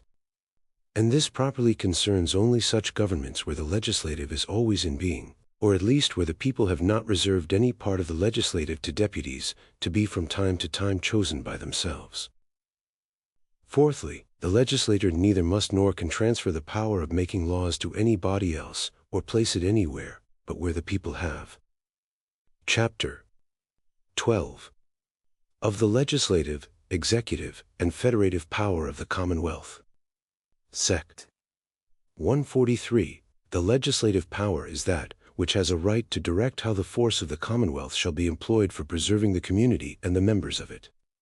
But because those laws which are constantly to be executed, and whose horse is always to continue, may be made in a little time, therefore there is no need that the legislative should be always in being, not having always business to do. And because it may be too great a temptation to human frailty, apt to grasp at power, for the same persons, who have the power of making laws, to have also in their hands the power to execute them, whereby they may exempt themselves from obedience to the laws they make, and suit the law, both in its making and execution, to their own private advantage, and thereby come to have a distinct interest from the rest of the community, contrary to the end of society and government. Therefore, in well-ordered commonwealths, where the good of the whole is so considered, as it ought, the legislative power is put into the hands of divers persons, who duly assembled, have by themselves, or jointly with others, a power to make laws, which when they have done, being separated again, they are themselves subject to the laws they have made, which is a new and near tie upon them, to take care that they make them for the public good. Sect. 144. But because the laws, that are at once, and in a short time made, have a constant and lasting force, and need a perpetual execution, or an attendance thereunto, therefore it is necessary there should be a power always in being, which should see to the execution of the laws that are made, and remain in force. And thus the legislative and executive power come often to be separated. Sect. 145. There is another power in every commonwealth, which one may call natural, because it is that which answers to the power every man naturally had before he entered into society. For though in a commonwealth the members of it are distinct persons still in reference to one another, and as such is governed by the laws of the society, yet in reference to the rest of mankind, they make one body, which is, as every member of it before was, still in the state of nature with the rest of mankind. Hence it is, that the controversies that happen between any man of the society with those that are out of it, are managed by the public, and an injury done to a member of their body, engages the whole in the reparation of it. So that under this consideration, the whole community is one body in the state of nature, in respect of all other states or persons out of its community. Sect. 146. This therefore contains the power of war and peace, leagues and alliances, and all the transactions, with all persons and communities without the commonwealth, and may be called federative, if any one pleases. So the thing be understood, I am indifferent as to the name. Sect. 147. These two powers, executive and federative, though they be really distinct in themselves, yet one comprehending the execution of the municipal laws of the society within itself, upon all that are parts of it. The other the management of the security and interest of the public without, with all those that it may receive benefit or damage from, yet they are always almost united. And though this federative power in the well or ill management of it be of great moment to the commonwealth, yet it is much less capable to be directed by antecedent, standing, positive laws, than the executive. And so must necessarily be left to the prudence and wisdom of those, whose hands it is in, to be managed for the public good. For the laws that concern subjects one amongst another, being to direct their actions, may well enough precede them. But what is to be done in reference to foreigners, depending much upon their actions, and the variation of designs and interests, must be left in great part to the prudence of those, who have this power committed to them, to be managed by the best of their skill, for the advantage of the commonwealth. Sect. 148. Though, as I said, the executive and federative power of every community be really distinct in themselves, yet they are hardly to be separated, and placed at the same time, in the hands of distinct persons, for both of them requiring the force of the society for their exercise. It is almost impracticable to place the force of the commonwealth in distinct, and not subordinate hands. Or that the executive and federative power should be placed in persons, that might act separately, whereby the force of the public would be under different commands, which would be apt some time or other to cause disorder and ruin. Chapter 13. Of the subordination of the powers of the Commonwealth. Sect. 149. Though in a constituted commonwealth, standing upon its own basis, and acting according to its own nature, that is, acting for the preservation of the community, there can be but one supreme power, which is the legislative, to which all the rest are and must be subordinate, yet the legislative being only a fiduciary power to act for certain ends, there remains still in the people a supreme power to remove or alter the legislative, when they find the legislative act contrary to the trust reposed in them, for all power given with trust for the attaining an end, being limited by that end, whenever that end is manifestly neglected or opposed, the trust must necessarily be forfeited, and the power devolve into the hands of those that gave it, who may place it anew where they shall think best for their safety and security. And thus the community perpetually retains a supreme power of saving themselves from the attempts and designs of any body, even of their legislators, whenever they shall be so foolish, or so wicked, as to lay and carry on designs against the liberties and properties of the subject. For no man or society of men, having a power to deliver up their preservation, or consequently the means of it, to the absolute will and arbitrary dominion of another. Whenever any one shall go about to bring them into such a slavish condition, they will always have a right to preserve what they have not a power to part with, and to rid themselves of those who invade this fundamental, sacred, and unalterable law of self-preservation, for which they entered into society.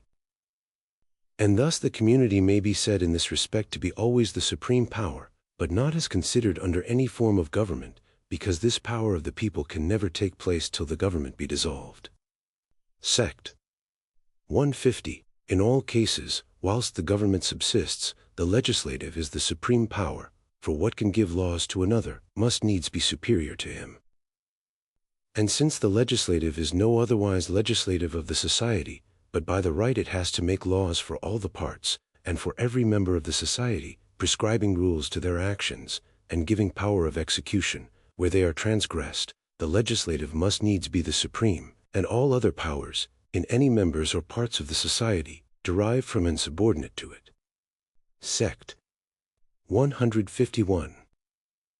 In some commonwealths, where the legislative is not always in being, and the executive is vested in a single person, who has also a share in the legislative, there that single person in a very tolerable sense may also be called supreme, not that he has in himself all the supreme power, which is that of law-making, but because he has in him the supreme execution, from whom all inferior magistrates derive all their several subordinate powers, or at least the greatest part of them. Having also no legislative superior to him, there being no law to be made without his consent, which cannot be expected should ever subject him to the other part of the legislative, he is properly enough in this sense supreme. But yet it is to be observed, that though oaths of allegiance and fealty are taken to him, it is not to him as supreme legislator, but as supreme executor of the law, made by a joint power of him with others. Allegiance being nothing but an obedience according to law, which when he violates, he has no right to obedience, nor can claim it otherwise than as the public person vested with the power of the law, and so is to be considered as the image, phantom, or representative of the commonwealth, acted by the will of the society, declared in its laws, and thus he has no will, no power, but that of the law. But when he quits this representation, this public will, and acts by his own private will, he degrades himself, and is but a single private person without power, and without will, that has any right to obedience, the members owing no obedience but to the public will of the society. Sect. 152. The executive power, placed anywhere but in a person that has also a share in the legislative, is visibly subordinate and accountable to it, and may be at pleasure changed and displaced. So that it is not the supreme executive power that is exempt from subordination, but the supreme executive power vested in one, who having a share in the legislative, has no distinct superior legislative to be subordinate and accountable to, farther than he himself shall join in consent, so that he is no more subordinate than he himself shall think fit, which one may certainly conclude will be but very little.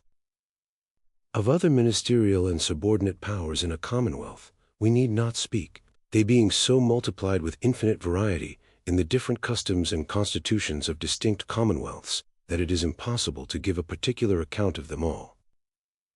Only thus much, which is necessary to our present purpose, we may take notice of concerning them, that they have no manner of authority, any of them, beyond what is by positive grant and commission delegated to them, and are all of them accountable to some other power in the commonwealth. Sect.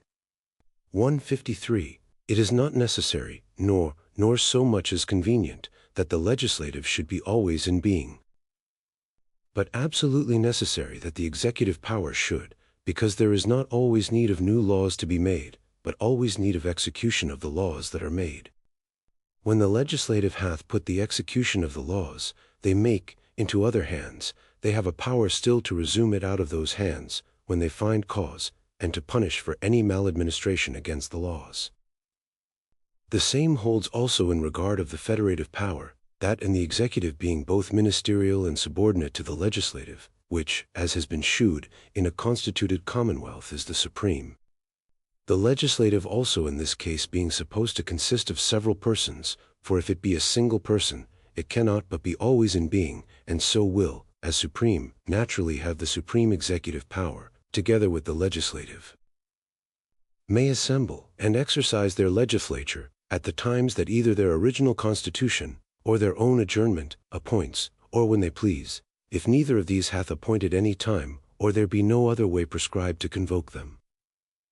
For the supreme power being placed in them by the people, it is always in them, and they may exercise it when they please, unless by their original constitution they are limited to certain seasons, or by an act of their supreme power they have adjourned to a certain time, and when that time comes, they have a right to assemble and act again. Sect. 154. If the legislative, or any part of it, be made up of representatives chosen for that time by the people, which afterwards return into the ordinary state of subjects, and have no share in the legislature but upon a new choice, this power of choosing must also be exercised by the people, either at certain appointed seasons, or else when they are summoned to it. And in this latter case the power of convoking the legislative is ordinarily placed in the executive, and has one of these two limitations in respect of time, that either the original constitution requires their assembling and acting at certain intervals, and then the executive power does nothing but ministerially issue directions for their electing and assembling, according to due forms. Or else it is left to his prudence to call them by new elections, when the occasions or exigencies of the public require the amendment of old, or making of new laws, or the redress or prevention of any inconveniences that lie on, or threaten the people. Sect. 155. It may be demanded here, what if the executive power, being possessed of the force of the commonwealth, shall make use of that force to hinder the meeting and acting of the legislative, when the original constitution, or the public exigencies require it? I say, using force upon the people without authority, and contrary to the trust put in him that does so, is a state of war with the people, who have a right to reinstate their legislative in the exercise of their power. For having erected a legislative, with an intent they should exercise the power of making laws, either at certain set times, or when there is need of it, when they are hindered by any force from what is so necessary to the society, and wherein the safety and preservation of the people consists, the people have a right to remove it by force. In all states and conditions, the true remedy of force without authority is to oppose force to it. The use of force without authority always puts him that uses it into a state of war, as the aggressor, and renders him liable to be treated accordingly. Sect. 156. The power of assembling and dismissing the legislative, placed in the executive, gives not the executive a superiority over it, but is a fiduciary trust placed in him, for the safety of the people, in a case where the uncertainty and variableness of human affairs could not bear a steady fixed rule. For it not being possible that the first framers of the government should, by any foresight, be so much masters of future events, as to be able to prefix so just periods of return and duration to the assemblies of the legislative, in all times to come, that might exactly answer all the exigencies of the commonwealth, the best remedy could be found for this defect, was to trust this to the prudence of one who was always to be present, and whose business it was to watch over the public good. Constant frequent meetings of the legislative, and long continuations of their assemblies, without necessary occasion, could not but be burdensome to the people, and must necessarily in time produce more dangerous inconveniencies, and yet the quick turn of affairs might be sometimes such as to need their present help. Any delay of their convening might endanger the public. And sometimes too their business might be so great, that the limited time of their sitting might be too short for their work, and rob the public of that benefit which could be had only from their mature deliberation. What then could be done in this case to prevent the community from being exposed some time or other to eminent hazard, on one side or the other, by fixed intervals and periods, set to the meeting and acting of the legislative, but to entrust it to the prudence of some, who being present, and acquainted with the state of public affairs, might make use of this prerogative for the public good? When where else could this be so well placed as in his hands, who is entrusted with the execution of the laws for the same end? Thus supposing the regulation of times for the assembling and sitting of the legislative, not settled by the original constitution, it naturally fell into the hands of the executive, not as an arbitrary power depending on his good pleasure, but with this trust always to have it exercised only for the public weal, as the occurrences of times and change of affairs might require. Whether settled periods of their convening, or a liberty left to the prince for convoking the legislative, or perhaps a mixture of both, at the least inconvenience attending it, it is not my business here to inquire, but only to shew, that though the executive power may have the prerogative of convoking and dissolving such conventions of the legislative, yet it is not thereby superior to it. Sect. 157. Things of this world are in so constant a flux, that nothing remains long in the same state. Thus people, riches, trade, power, change their stations, flourishing mighty cities come to ruin, and prove in times neglected desolate corners, whilst other unfrequented places grow into populous countries, filled with wealth and inhabitants. But things not always changing equally, and private interest often keeping up customs and privileges, when the reasons of them are ceased, it often comes to pass, that in government, where part of the legislative consists of representatives chosen by the people, that in tract of time this representation becomes very unequal and disproportionate to the reasons it was at first established upon.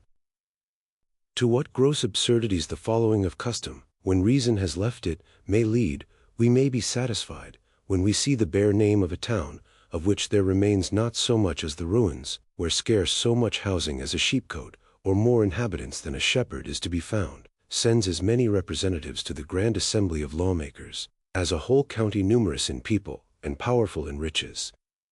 This strangers stand amazed at, and every one must confess needs a remedy.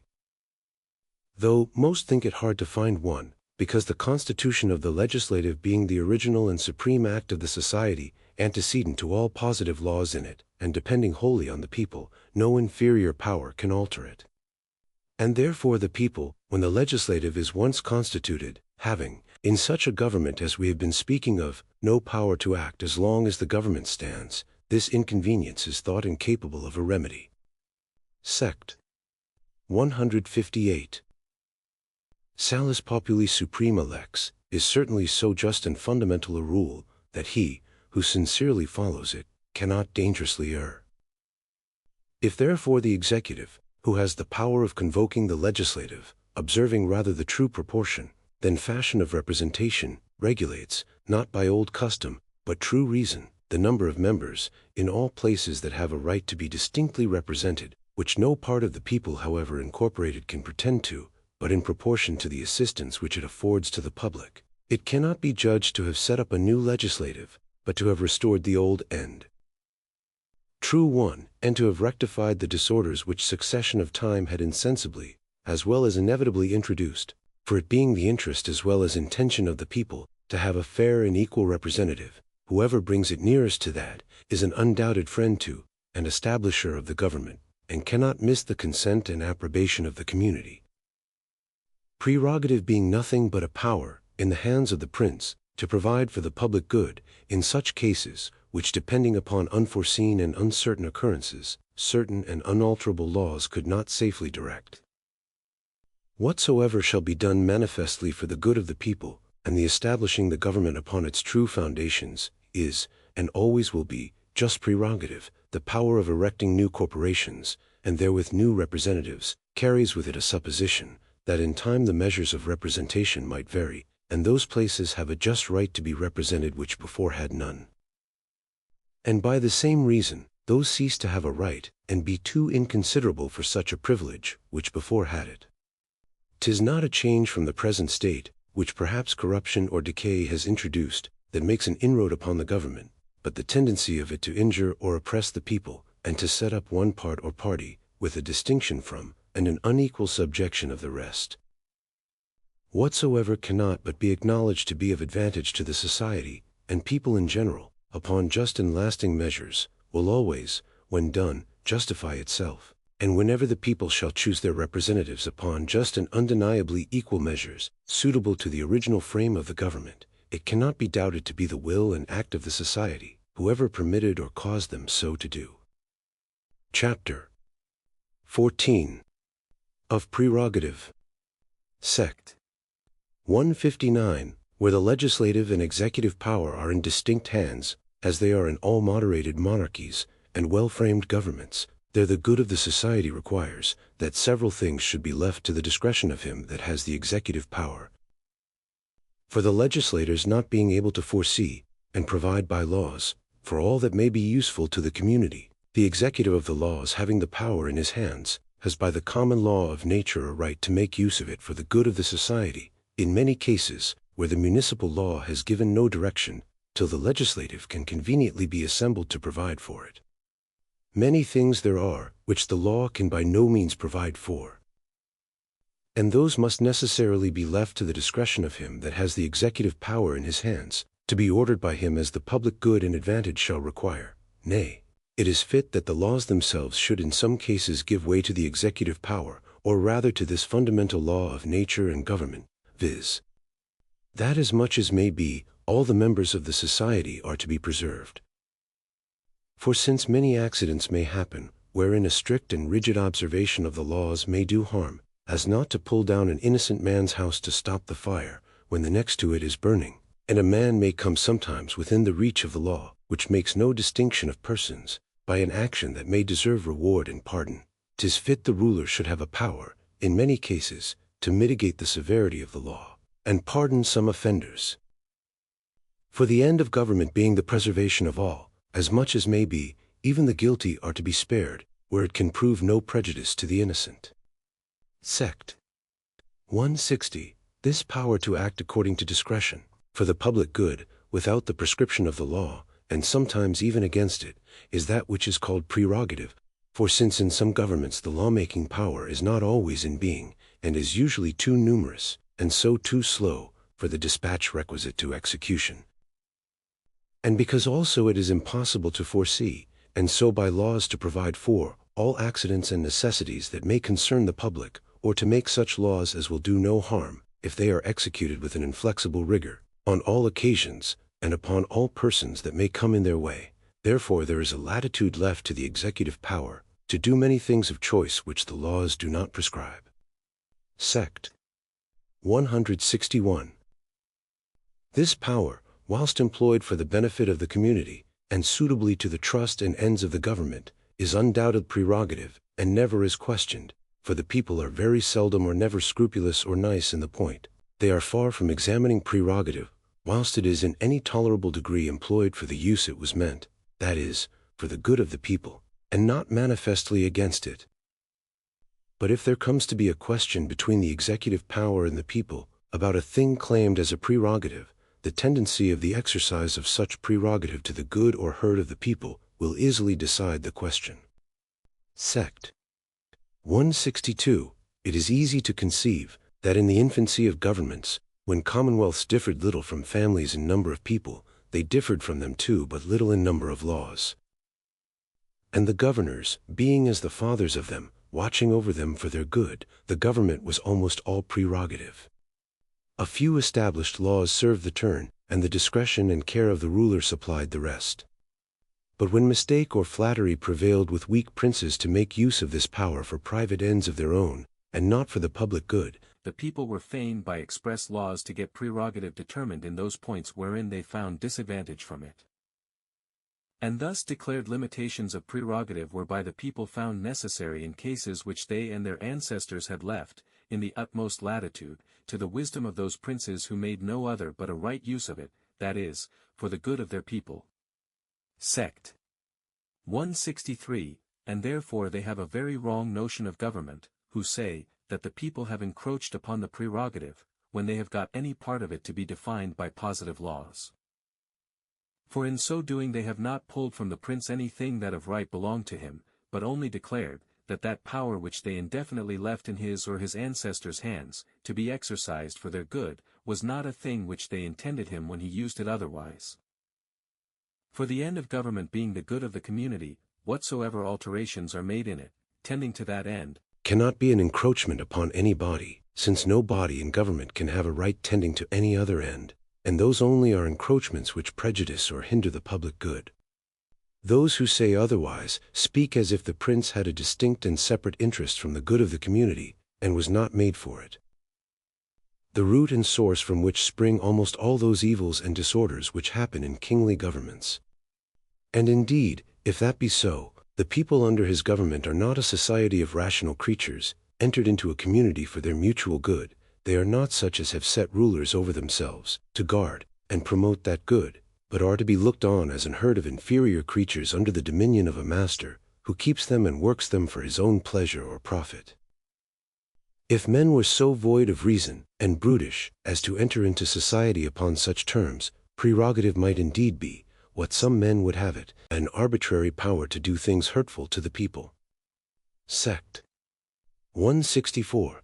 But since a rational creature cannot be supposed, when free, to put himself into subjection to another, for his own harm, though, where he finds a good and wise ruler, he may not perhaps think it either necessary or useful to set precise bounds to his power in all things. Prerogative can be nothing but the people's permitting their rulers to do several things, of their own free choice, where the law was silent, and sometimes too against the direct letter of the law, for the public good, and their acquiescing in it when so done. For as a good prince, who is mindful of the trust put into his hands, and careful of the good of his people, cannot have too much prerogative, that is, power to do good. So a weak and ill prince, who would claim that power which his predecessors exercised without the direction of the law, as a prerogative belonging to him by right of his office, which he may exercise at his pleasure, to make or promote an interest distinct from that of the public, gives the people an occasion to claim their right and limit that power, which, whilst it was exercised for their good, they were content should be tacitly allowed. Sect. 165. And therefore he that will look into the history of England, will find, that prerogative was always largest in the hands of our wisest and best princes, because the people, observing the whole tendency of their actions to be the public good, contested not what was done without law to that end, or, if any human frailty or mistake, for princes are but men, made as others, appeared in some small declinations from that end. Yet 'twas visible, the main of their conduct tended to nothing but the care of the public. The people therefore, finding reason to be satisfied with these princes, whenever they acted without, or contrary to the letter of the law, acquiesced in what they did, and, without the least complaint, let them enlarge their prerogative as they pleased, judging rightly, that they did nothing herein to the prejudice of their laws, since they acted conformable to the foundation and end of all laws, the public good. Sect. 166. Such godlike princes indeed had some title to arbitrary power by that argument, that would prove absolute monarchy the best government, as that which God himself governs the universe by, because such kings partake of his wisdom and goodness. Upon this is founded that saying, that the reigns of good princes have been always most dangerous to the liberties of their people. For when their successors, managing the government with different thoughts, would draw the actions of those good rulers into precedent, and make them the standard of their prerogative, as if what had been done only for the good of the people was a right in them to do, for the harm of the people, if they so pleased. It has often occasioned contests, and sometimes public disorders, before the people could recover their original right, and get that to be declared not to be prerogative, which truly was never so, since it is impossible that any body in the society should ever have a right to do the people harm. Though it be very possible, and reasonable, that the people should not go about to set any bounds to the prerogative of those kings, or rulers, who themselves transgressed not the bounds of the public good, for prerogative is nothing but the power of doing public good without a rule. Sect. 167. The power of calling parliaments in England, as to precise time, place, and duration, is certainly a prerogative of the king, but still with this trust, that it shall be made use of for the good of the nation, as the exigencies of the times, and variety of occasions, shall require, for it being impossible to foresee which should always be the fittest place for them to assemble in, and what the best season. The choice of these was left with the executive power, as might be most subservient to the public good, and best suit the ends of parliaments. Sect. 168. The old question will be asked in this matter of prerogative, but who shall be judge when this power is made a right use of? One answer, between an executive power in being, with such a prerogative, and a legislative that depends upon his will for their convening, there can be no judge on earth. As there can be none between the legislative and the people, should either the executive, or the legislative, when they have got the power in their hands, design, or go about to enslave or destroy them. The people have no other remedy in this, as in all other cases where they have no judge on earth, but to appeal to heaven. For the rulers, in such attempts, exercising a power the people never put into their hands, who can never be supposed to consent that any body should rule over them for their harm, do that which they have not a right to do.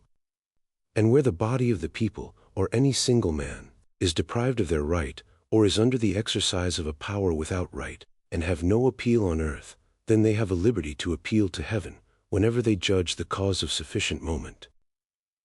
And therefore, though the people cannot be judged, so as to have, by the constitution of that society, any superior power, to determine and give effective sanctions in the case, yet they have, by a law antecedent and paramount to all positive laws of men, reserved that ultimate determination to themselves which belongs to all mankind, where there lies no appeal on earth, viz. to judge whether they have just cause to make their appeal to heaven. And this judgment they cannot part with, it being out of a man's power so to submit himself to another, as to give him a liberty to destroy him, God and nature never allowing a man so to abandon himself, as to neglect his own preservation, and since he cannot take away his own life, neither can he give another power to take it.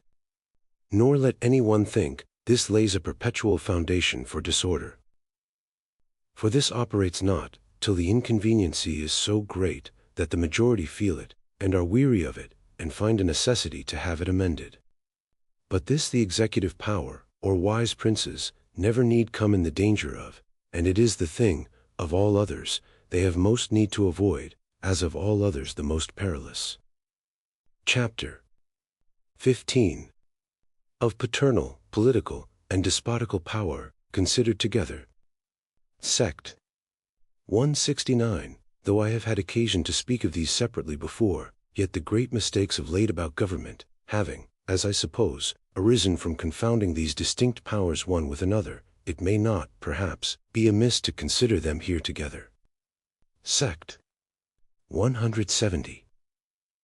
First, then, paternal or parental power is nothing but that which parents have over their children, to govern them for the children's good, till they come to the use of reason, or a state of knowledge, wherein they may be supposed capable to understand that rule, whether it be the law of nature, or the municipal law of their country, they are to govern themselves by, capable, I see, to know it, as well as several others, who live as freemen under that law. The affection and tenderness which God hath planted in the breast of parents towards their children, makes it evident, that this is not intended to be a severe arbitrary government, but only for the help, instruction, and preservation of their offspring. But happen it as it will, there is, as I have proved, no reason why it should be thought to extend to life and death, at any time, over their children, more than over anybody else. Neither can there be any pretense why this parental power should keep the child, when grown to a man, in subjection to the will of his parents, any farther than having received life and education from his parents, obliges him to respect, honor, gratitude, assistance and support, all his life, to both father and mother. And thus, 'tis true, the paternal is a natural government, but not at all extending itself to the ends and jurisdictions of that which is political. The power of the father doth not reach at all to the property of the child, which is only in his own disposing. Sect. 171. Secondly, political power is that power, which every man having in the state of nature, has given up into the hands of the society, and therein to the governors, whom the society hath set over itself, with this express or tacit trust, that it shall be employed for their good, and the preservation of their property. Now this power, which every man has in the state of nature, and which he parts with to the society in all such cases where the society can secure him, is to use such means, for the preserving of his own property, as he thinks good, and nature allows him, and to punish the breach of the law of nature in others, so as, according to the best of his reason, may most conduce to the preservation of himself, and the rest of mankind. So that the end and measure of this power, when in every man's hands in the state of nature, being the preservation of all of his society, that is, all mankind in general, it can have no other end or measure, when in the hands of the magistrate, but to preserve the members of that society in their lives, liberties, and possessions, and so cannot be an absolute, arbitrary power over their lives and fortunes, which are as much as possible to be preserved. But a power to make laws, and annex such penalties to them, as may tend to the preservation of the whole, by cutting off those parts, and those only, which are so corrupt that they threaten the sound and healthy, without which no severity is lawful. And this power has its original only from compact and agreement, and the mutual consent of those who make up the community. Sect. 172. Thirdly, despotical power is an absolute, arbitrary power one man has over another, to take away his life, whenever he pleases. This is a power which neither nature gives, for it has made no such distinction between one man and another, nor compact can convey, for man not having such an arbitrary power over his own life, cannot give another man such a power over it. But it is the effect only of forfeiture, which the aggressor makes of his own life, when he puts himself into the state of war with another, for having quitted reason, which God hath given to be the rule betwixt man, and the common bond whereby humankind is united into one fellowship and society, and having renounced the way of peace which that teaches, and made use of the force of war, to compass his unjust ends upon another, where he has no right. And so revolting from his own kind to that of beasts, by making force, which is theirs, to be his rule of right, he renders himself liable to be destroyed by the injured person, and the rest of mankind, that will join with him in the execution of justice, as any other wild beast, or noxious fruit, with whom mankind can have neither society nor security star. And thus captives, taken in a just and lawful war, and such only, are subject to a despotical power, which, as it arises not from compact, so neither is it capable of any, but is the state of war continued, for what compact can be made with a man that is not master of his own life? What condition can he perform? And if he be once allowed to be master of his own life, the despotical, arbitrary power of his master ceases. He that is master of himself and his own life, has a right to the means of preserving it, so that as soon as compact enters, slavery ceases, and he so far quits his absolute power, and puts an end to the state of war, who enters into conditions with his captive. Another copy corrected by Mr. Locke, has it thus, noxious brute that is destructive to their being. Sect. 173. Nature gives the first of these, viz. paternal power to parents for the benefit of their children during their minority, to supply their want of ability, and understanding how to manage their property. By property I must be understood here, as in other places, to mean that property which men have in their persons as well as goods. Voluntary agreement gives the second, viz. political power to governors for the benefit of their subjects, to secure them in the possession and use of their properties. And forfeiture gives the third, despotical power to lords for their own benefit, over those who are stripped of all property. Sect. 174. He that shall consider the distinct rise and extent, and the different ends of these several powers, will plainly see that paternal power comes as far short of that of the magistrate, as despotical exceeds it. And that absolute dominion, however placed, is so far from being one kind of civil society, that it is as inconsistent with it, as slavery is with property. Paternal power is only where minority makes the child incapable to manage his property; political, where men have property in their own disposal; and despotical, over such as have no property at all. Chapter 16. Of Conquest. Sect. 175. Though governments can originally have no other rise than that before mentioned, nor polities be founded on anything but the consent of the people, yet such have been the disorders ambition has filled the world with, that in the noise of war, which makes so great a part of the history of mankind, this consent is little taken notice of. And therefore many have mistaken the force of arms for the consent of the people, and reckon conquest as one of the originals of government. But conquest is as far from setting up any government, as demolishing an house is from building a new one in the place. Indeed, it often makes way for a new frame of a commonwealth, by destroying the former, but, without the consent of the people, can never erect a new one. Sect. 176.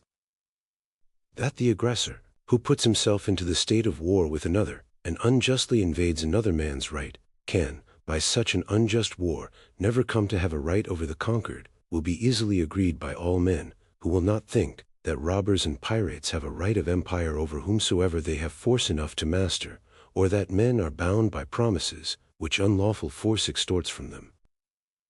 Should a robber break into my house, and with a dagger at my throat make me seal deeds to convey my estate to him, would this give him any title? Just such a title, by his sword, as an unjust conqueror, who forces me into submission. The injury and the crime is equal, whether committed by the wearer of a crown, or some petty villain. The title of the offender, and the number of his followers, make no difference in the offense, unless it be to aggravate it.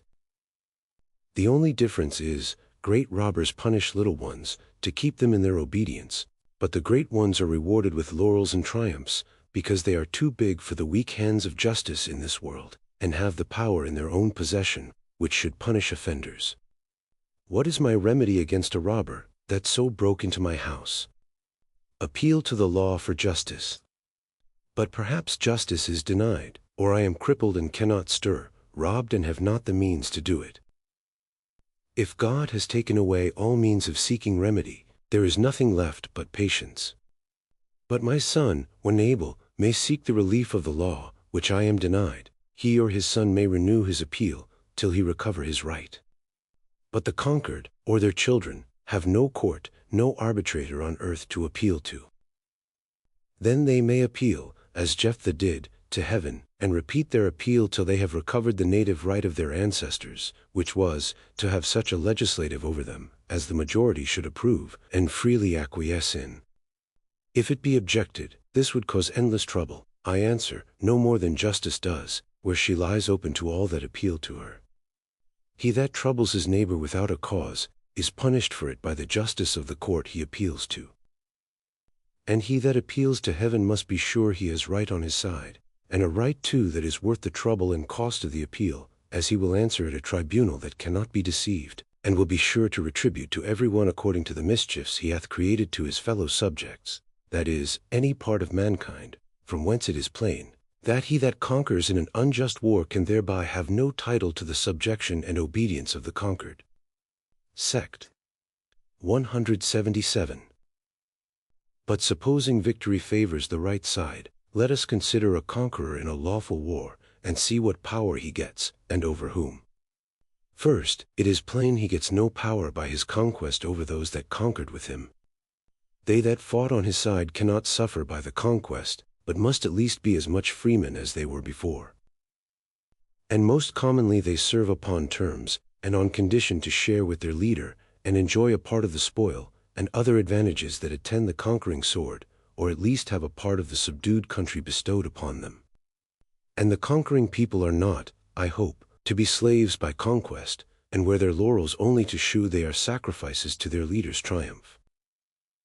They that found absolute monarchy upon the title of the sword, make their heroes, who are the founders of such monarchies, errant dracansers, and forget they had any officers and soldiers that fought on their side in the battles they won, or assisted them in the subduing, or shared in possessing, the countries they mastered. We are told by some, that the English monarchy is founded in the Norman conquest, and that our princes have thereby a title to absolute dominion. Which if it were true, as by the history it appears otherwise, and that William had a right to make war on this island, yet his dominion by conquest could reach no farther than to the Saxons and Britons, that were then inhabitants of this country. The Normans that came with him, and helped to conquer, and all descended from them, are freemen, and no subjects by conquest, let that give what dominion it will. And if I, or anybody else, shall claim freedom, as derived from them, it will be very hard to prove the contrary, and it is plain, the law, that has made no distinction between the one and the other, intends not there should be any difference in their freedom or privileges. Sect. 178. But supposing, which seldom happens, that the conquerors and conquered never incorporate into one people, under the same laws and freedom, let us see next what power a lawful conqueror has over the subdued. And that I say is purely despotical. He has an absolute power over the lives of those who by an unjust war have forfeited them, but not over the lives or fortunes of those who engaged not in the war, nor over the possessions even of those who were actually engaged in it. Sect. 179. Secondly, I say then the conqueror gets no power but only over those who have actually assisted, concurred, or consented to that unjust force that is used against him. For the people having given to their governors no power to do an unjust thing, such as is to make an unjust war, for they never had such a power in themselves, they ought not to be charged as guilty of the violence and injustice that is committed in an unjust war, any farther than they actually abet it. No more than they are to be thought guilty of any violence or oppression their governors should use upon the people themselves, or any part of their fellow subjects, they having empowered them no more to the one than to the other.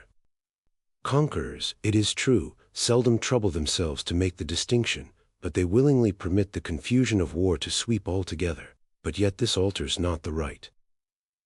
For the conqueror's power over the lives of the conquered, being only because they have used force to do, or maintain an injustice, he can have that power only over those who have concurred in that force. All the rest are innocent, and he has no more title over the people of that country, who have done him no injury, and so have made no forfeiture of their lives, than he has over any other, who, without any injuries or provocations, have lived upon fair terms with him. Sect. 180. Thirdly, the power a conqueror gets over those he overcomes in a just war is perfectly despotical. He has an absolute power over the lives of those who, by putting themselves in a state of war, have forfeited them, but he has not thereby a right and title to their possessions. This I doubt not, but at first sight will seem a strange doctrine, it being so quite contrary to the practice of the world. There being nothing more familiar in speaking of the dominion of countries than to say such an one conquered it, as if conquest, without any more ado, conveyed a right of possession. But when we consider that the practice of the strong and powerful, how universal soever it may be, is seldom the rule of right, however it be one part of the subjection of the conquered, not to argue against the conditions cut out to them by the conquering sword. Sect. 181. Though in all war there be usually a complication of force and damage, and the aggressor seldom fails to harm the estate, when he uses force against the persons of those he makes war upon, yet it is the use of force only that puts a man into the state of war, for whether by force he begins the injury, or else having quietly, and by fraud, done the injury, he refuses to make reparation, and by force maintains it, which is the same thing, as at first to have done it by force. It is the unjust use of force that makes the war, for he that breaks open my house, and violently turns me out of doors, or having peaceably got in, by force keeps me out, does in effect the same thing, supposing we are in such a state, that we have no common judge on earth, whom I may appeal to, and to whom we are both obliged to submit, for of such I am now speaking. It is the unjust use of force, then, that puts a man into the state of war with another. And thereby he that is guilty of it makes a forfeiture of his life, for quitting reason, which is the rule given between man, and using force, the way of beasts, he becomes liable to be destroyed by him he uses force against, as any savage ravenous beast, that is dangerous to his being. Sect. 182. But because the miscarriages of the father are no faults of the children, and they may be rational and peaceable, notwithstanding the brutishness and injustice of the father. The father, by his miscarriages and violence, can forfeit but his own life, but involves not his children in his guilt or destruction.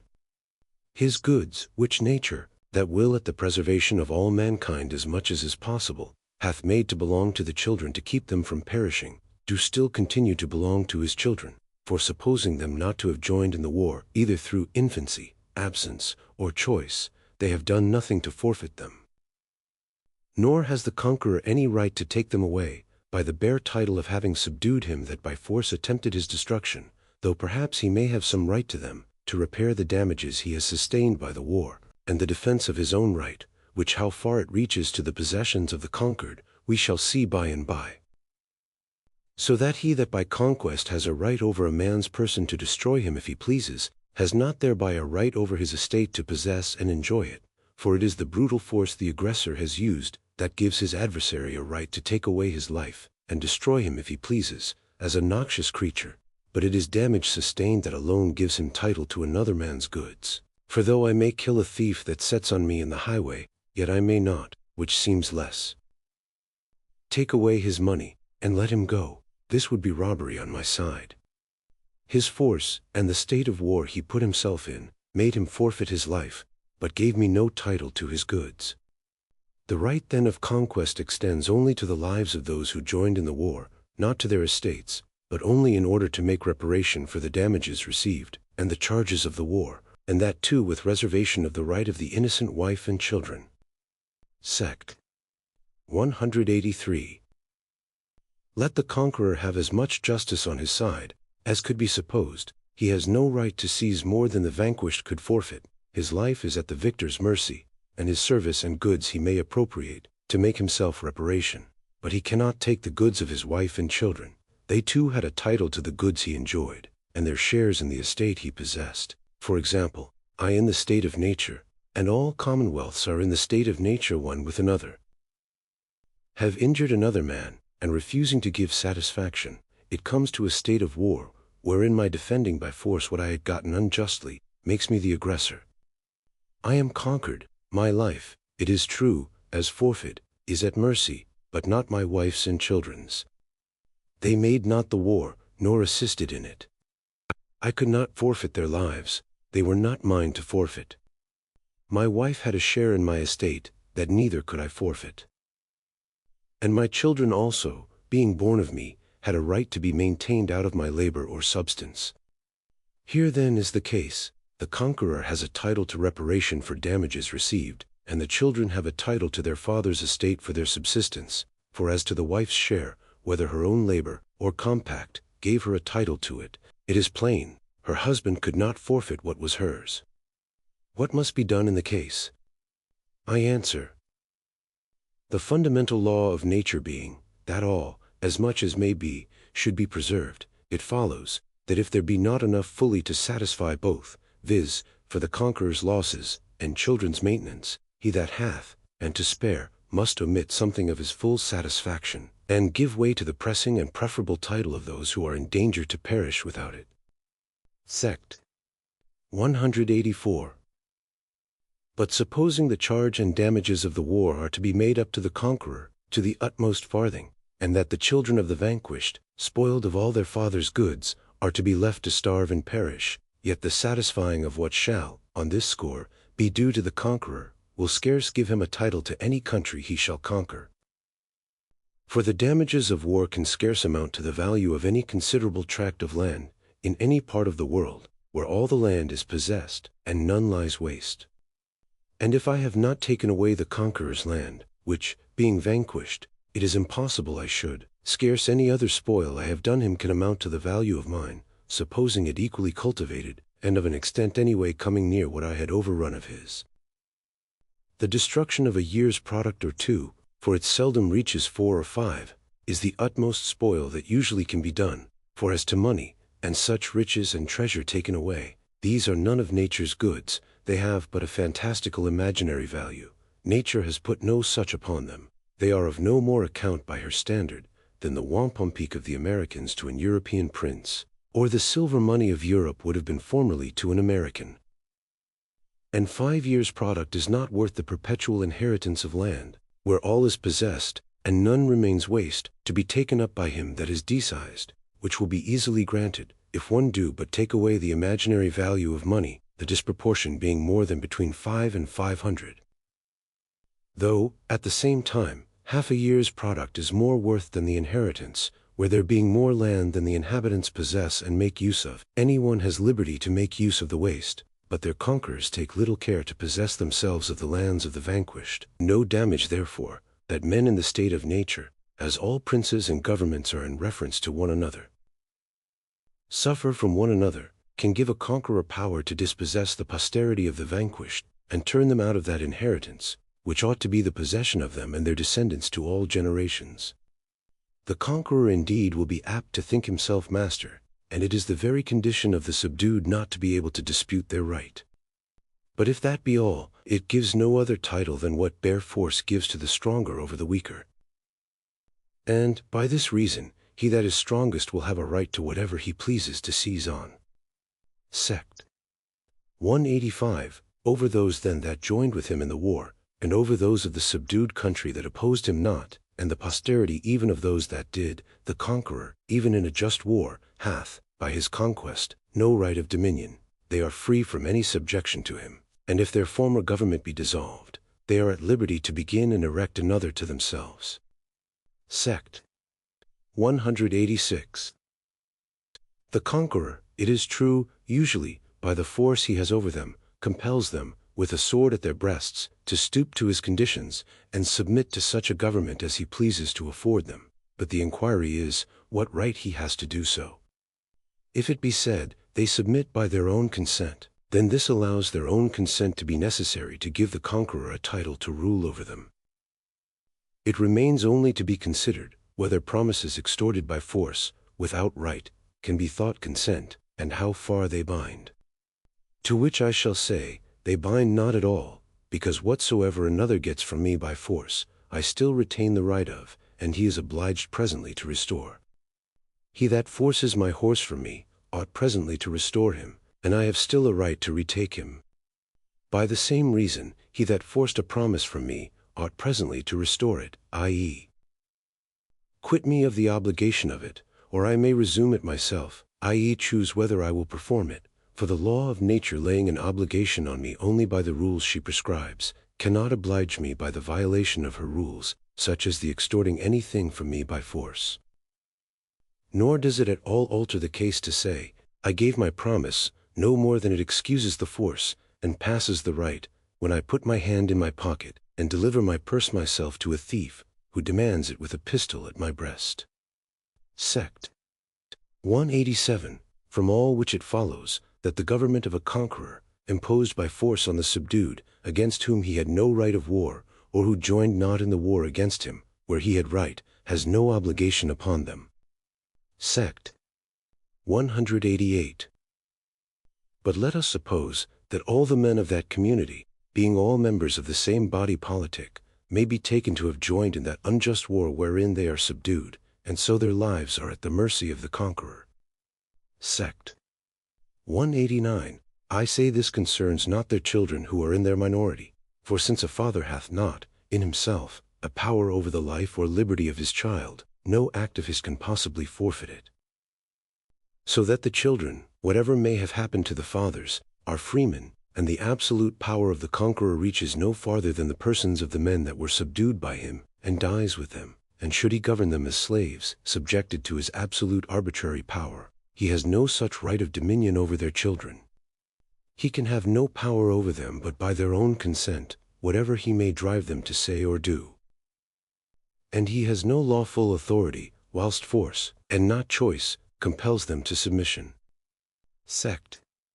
190. Every man is born with a double right, first, a right of freedom to his person, which no other man has a power over, but the free disposal of it lies in himself. Secondly, a right, before any other man, to inherit with his brethren his father's goods. Sect. 191. By the first of these, a man is naturally free from subjection to any government, though he be born in a place under its jurisdiction. But if he disclaim the lawful government of the country he was born in, he must also quit the right that belonged to him by the laws of it, and the possessions there descending to him from his ancestors, if it were a government made by their consent. Sect. 192.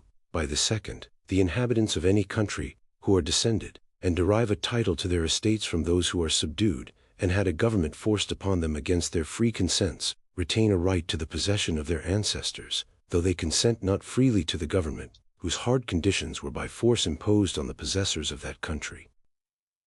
For the first conqueror never having had a title to the land of that country, the people who are the descendants of, or claim under those who were forced to submit to the yoke of a government by constraint, have always a right to shake it off, and free themselves from the usurpation or tyranny which the sword hath brought in upon them, till their rulers put them under such a frame of government as they willingly and of choice consent to. Who doubts but the Grecian Christians, descendants of the ancient possessors of that country, may justly cast off the Turkish yoke, which they have so long groaned under, whenever they have an opportunity to do it? For no government can have a right to obedience from a people who have not freely consented to it, which they can never be supposed to do, till either they are put in a full state of liberty to choose their government and governors, or at least till they have such standing laws, to which they have by themselves or their representatives given their free consent, and also till they are allowed their due property, which is so to be proprietors of what they have, that no body can take away any part of it without their own consent, without which men under any government are not in the state of freemen, but are direct slaves under the force of war. Sect. 193. But granting that the conqueror in a just war has a right to the estates, as well as power over the persons, of the conquered, which, it is plain, he hath not, nothing of absolute power will follow from hence, in the continuance of the government, because the descendants of these being all freemen, if he grants them estates and possessions to inhabit his country, without which it would be worth nothing. Whatsoever he grants them, they have, so far as it is granted, property in. The nature whereof is, that without a man's own consent it cannot be taken from him. Sect. 194. Their persons are free by a native right, and their properties, be they more or less, are their own, and at their own dispose, and not at his, or else it is no property.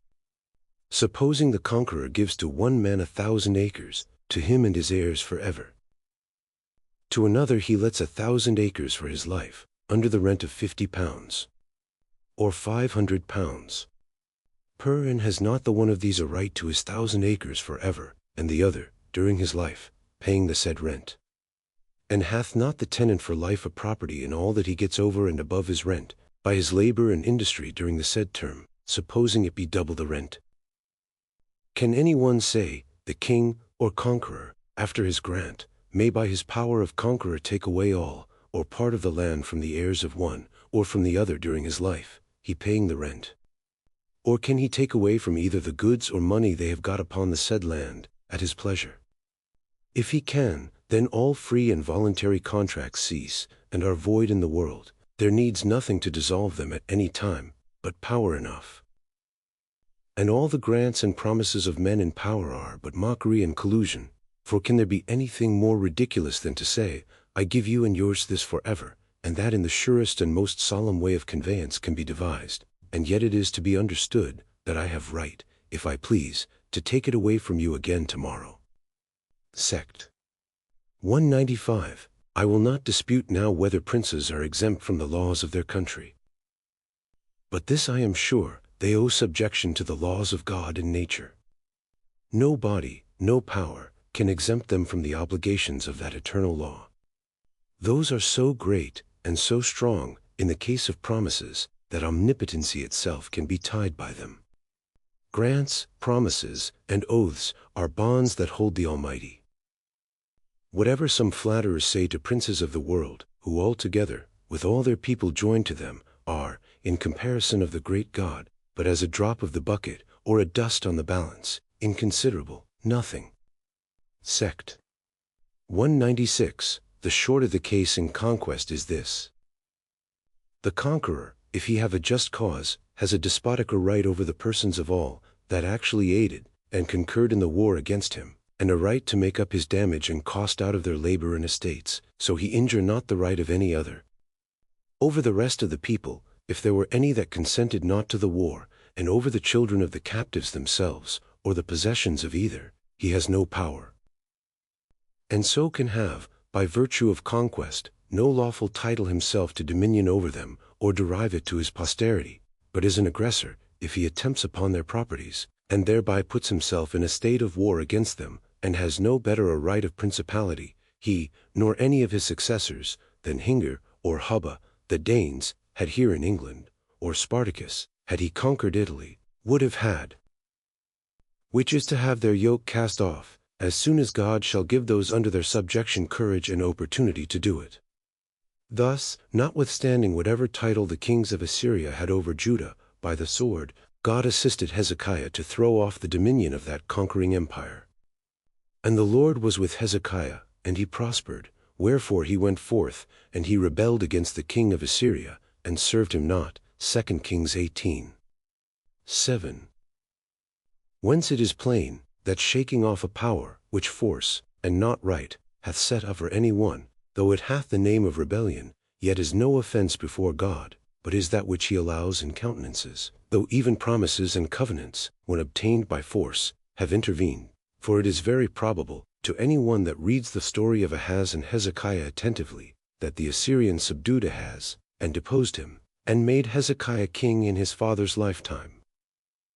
And that Hezekiah by agreement had done him homage, and paid him tribute all this time.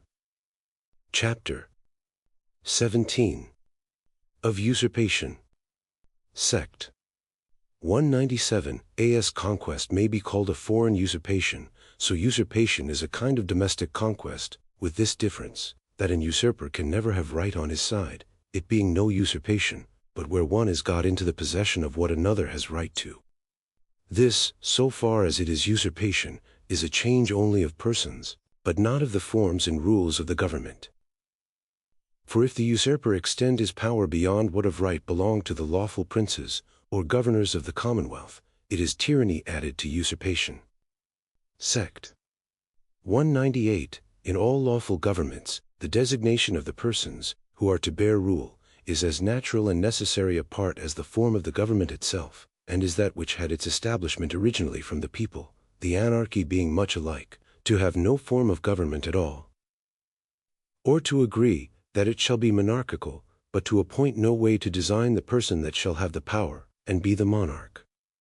Hence all commonwealths, with the form of government established, have rules also of appointing those who are to have any share in the public authority, and settled methods of conveying the right to them, for the anarchy is much alike, to have no form of government at all. Or to agree that it shall be monarchical, but to appoint no way to know or design the person that shall have the power, and be the monarch. Whoever gets into the exercise of any part of the power, by other ways than what the laws of the community have prescribed, hath no right to be obeyed, though the form of the commonwealth be still preserved, since he is not the person the laws have appointed, and consequently not the person the people have consented to. Nor can such an usurper, or any deriving from him, ever have a title, till the people are both at liberty to consent, and have actually consented to allow, and confirm in him the power he hath till then usurped. Chapter 18. Of Tyranny. Sect. 199. As usurpation is the exercise of power, which another hath a right to, so tyranny is the exercise of power beyond right, which no body can have a right to. And this is making use of the power any one has in his hands, not for the good of those who are under it, but for his own private separate advantage. When the governor, however entitled, makes not the law, but his will, the rule, and his commands and actions are not directed to the preservation of the properties of his people, but the satisfaction of his own ambition, revenge, covetousness, or any other irregular passion. Sect. 200. If one can doubt this to be truth, or reason, because it comes from the obscure hand of a subject, I hope the authority of a king will make it pass with him. King James I, in his speech to the Parliament, 1603, tells them thus: I will ever prefer the will of the public, and of the whole commonwealth, in making of good laws and constitutions, to any particular and private ends of mine, thinking ever the wealth and will of the commonwealth to be my greatest weal and worldly felicity, a point wherein a lawful king doth directly differ from a tyrant. For I do acknowledge, that the special and greatest point of difference that is between a rightful king and an usurping tyrant, is this, that whereas the proud and ambitious tyrant doth think his kingdom and people are only ordained for satisfaction of his desires and unreasonable appetites, the righteous and just king doth by the contrary acknowledge himself to be ordained for the procuring of the wealth and property of his people.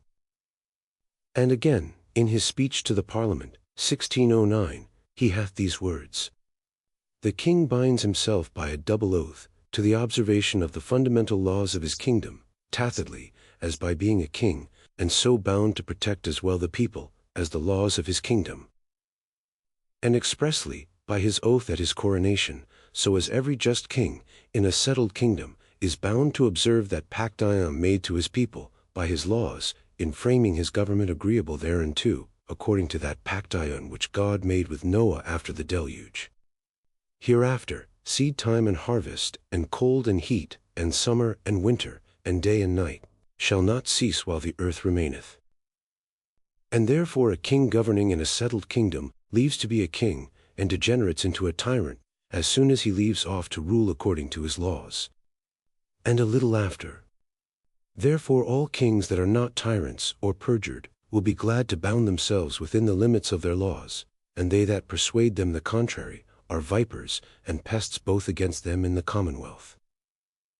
Thus that learned king, who well understood the notion of things, makes the difference betwixt a king and a tyrant to consist only in this, that one makes the laws the bounds of his power, and the good of the public, the end of his government, the other makes all give way to his own will and appetite. Sect. 201. It is a mistake to think this fault is proper only to monarchies. Other forms of government are liable to it, as well as that. For wherever the power that is put in any hands for the government of the people, and the preservation of their properties, is applied to other ends, and made use of to impoverish, harass, or subdue them to the arbitrary and irregular commands of those that have it, there it presently becomes tyranny, whether those that thus use it are one or many. Thus we read of the 30 tyrants at Athens, as well as one at Syracuse, and the intolerable dominion of the Decemviri at Rome was nothing better. Sect. 202. Wherever law ends, tyranny begins, if the law be transgressed to another's harm, and whosoever in authority exceeds the power given him by the law, and makes use of the force he has under his command, to compass that upon the subject, which the law allows not, ceases in that to be a magistrate, and, acting without authority, may be opposed, as any other man, who by force invades the right of another. This is acknowledged in subordinate magistrates. He that hath authority to seize my person in the street, may be opposed as a thief and a robber, if he endeavors to break into my house to execute a writ, notwithstanding that I know he has such a warrant, and such a legal authority, as will empower him to arrest me abroad. And why this should not hold in the highest, as well as in the most inferior magistrate, I would gladly be informed. Is it reasonable that the eldest brother, because he has the greatest part of his father's estate, should thereby have a right to take away any of his younger brother's portions? Or that a rich man, who possessed a whole country, should from thence have a right to seize, when he pleased, the cottage and garden of his poor neighbor? The being rightfully possessed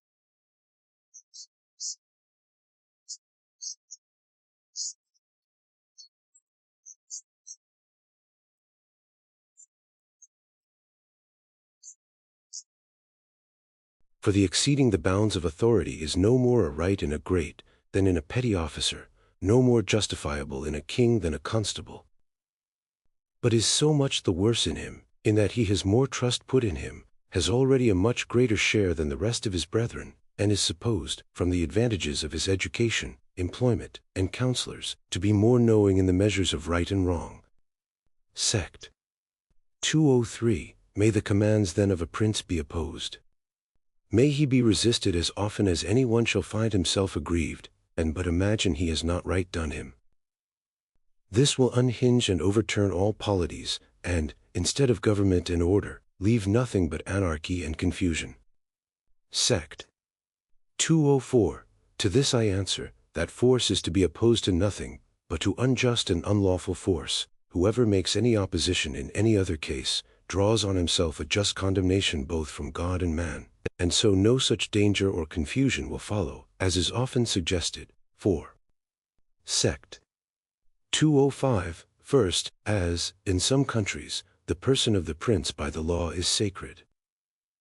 And so, whatever he commands or does, his person is still free from all question or violence, not liable to force, or any judicial censure or condemnation. But yet opposition may be made to the illegal acts of any inferior officer, or other commissioned by him, unless he will, by actually putting himself into a state of war with his people, dissolve the government, and leave them to that defense which belongs to every one in the state of nature. For of such things who can tell what the end will be? And the neighbor kingdom has showed the world an odd example. In all other cases the sacredness of the person exempts him from all inconveniencies, whereby he is secure, whilst the government stands, from all violence and harm whatsoever, than which there cannot be a wiser constitution, for the harm he can do in his own person not being likely to happen often, nor to extend itself far. Nor being able by his single strength to subvert the laws, nor oppress the body of the people, should any prince have so much weakness and ill nature as to be willing to do it, The inconveniency of some particular mischiefs that may happen sometimes, when a heady prince comes to the throne, are well recompensed by the peace of the public and security of the government, in the person of the chief magistrate, thus set out of the reach of danger. It being safer for the body, that some few private men should be sometimes in danger to suffer, than that the head of the republic should be easily, and upon slight occasions, exposed. Sect. 206. Secondly, but this privilege, belonging only to the king's person, hinders not, but they may be questioned, opposed, and resisted, who use unjust force, though they pretend a commission from him, which the law authorizes not. As is plain in the case of him that has the king's writ to arrest a man, which is a full commission from the king, and yet he that has it cannot break open a man's house to do it, nor execute this command of the king upon certain days, nor in certain places, though this commission have no such exception in it, but they are the limitations of the law, which if any one transgress, the king's commission excuses him not. For the king's authority being given him only by the law, he cannot empower any one to act against the law or justify him, by his commission. In so doing, the commission or command of any magistrate, where he has no authority, being as void and insignificant as that of any private man, the difference between the one and the other being that the magistrate has some authority so far, and to such ends, and the private man has none at all. For it is not the commission, but the authority, that gives the right of acting, and against the laws there can be no authority. But, notwithstanding such resistance, the king's person and authority are still both secured, and so no danger to governor or government. Sect. 207. Thirdly, supposing a government wherein the person of the chief magistrate is not thus sacred. Yet this doctrine of the lawfulness of resisting all unlawful exercises of his power will not upon every slight occasion endanger him, or embroil the government, for where the injured party may be relieved, and his damages repaired by appeal to the law, there can be no pretense for force, which is only to be used where a man is intercepted from appealing to the law, for nothing is to be accounted hostile force, but where it leaves not the remedy of such an appeal. And it is such force alone that puts him that uses it into a state of war, and makes it lawful to resist him.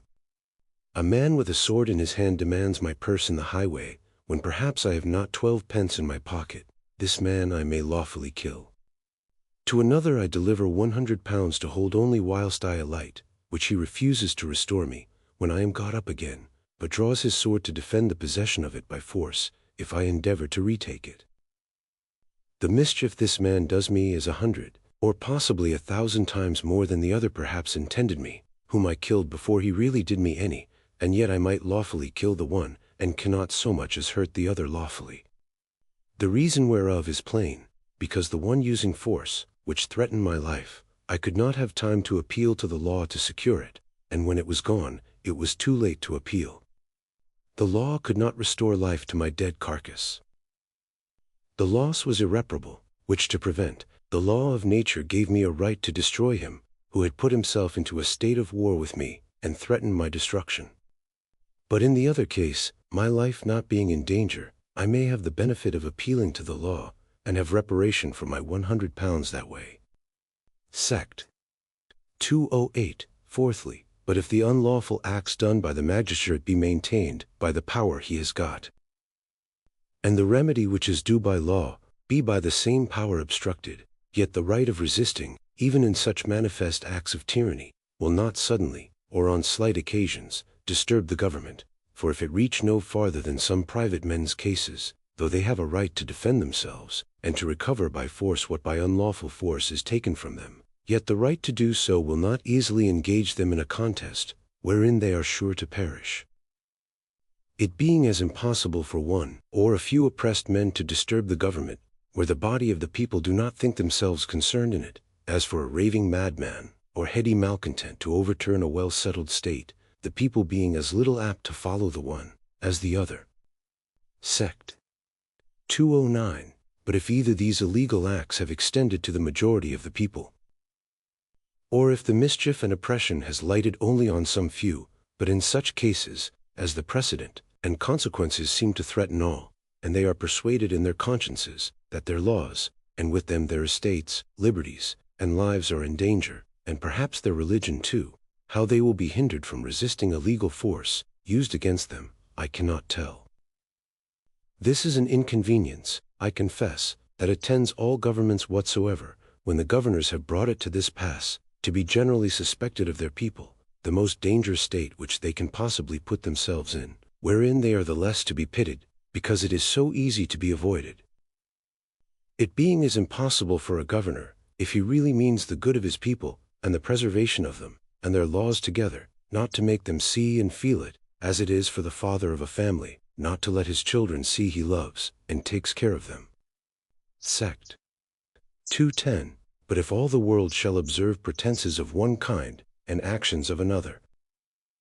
Arts used to elude the law, and the trust of prerogative, which is an arbitrary power in some things left in the prince's hand to do good, not harm to the people, employed contrary to the end for which it was given. If the people shall find the ministers and subordinate magistrates chosen suitable to such ends, and favored, or laid by, proportionably as they promote or oppose them. If they see several experiments made of arbitrary power, and that religion underhand favored, though publicly proclaimed against, which is readiest to introduce it, and the operators in it supported, as much as may be, and when that cannot be done, yet approved still, and liked the better, if a long train of actions shew the counsels all tending that way, how can a man any more hinder himself from being persuaded in his own mind which way things are going, or from casting about how to save himself, than he could from believing the captain of the ship he was in was carrying him, and the rest of the company, to Algiers, when he found him always steering that course, though cross winds, leaks in his ship, and want of men and provisions did often force him to turn his course another way for some time, which he steadily returned to again, as soon as the wind, weather, and other circumstances would let him. Chapter 19. Of the Dissolution of Government. Sect. 211. He that will with any clearness speak of the dissolution of government, ought in the first place to distinguish between the dissolution of the society and the dissolution of the government. That which makes the community, and brings men out of the loose state of nature, into one politic society, is the agreement which every one has with the rest to incorporate, and act as one body, and so be one distinct commonwealth. The usual, and almost only way whereby this union is dissolved, is the inroad of foreign force making a conquest upon them, for in that case, not being able to maintain and support themselves, as one entire and independent body, the union belonging to that body which consisted therein, must necessarily cease, and so every one return to the state he was in before, with a liberty to shift for himself, and provide for his own safety, as he thinks fit, in some other society. Whenever the society is dissolved, it is certain the government of that society cannot remain. Thus conquerors' swords often cut up governments by the roots, and mangle societies to pieces, separating the subdued or scattered multitude from the protection of, and dependence on, that society which ought to have preserved them from violence. The world is too well instructed in, and too forward to allow of, this way of dissolving of governments, to need any more to be said of it. And there wants not much argument to prove, that where the society is dissolved, the government cannot remain, that being is impossible, as for the frame of an house to subsist when the materials of it are scattered and dissipated by a whirlwind, or jumbled into a confused heap by an earthquake. Sect. 212. Besides this overturning from without, governments are dissolved from within.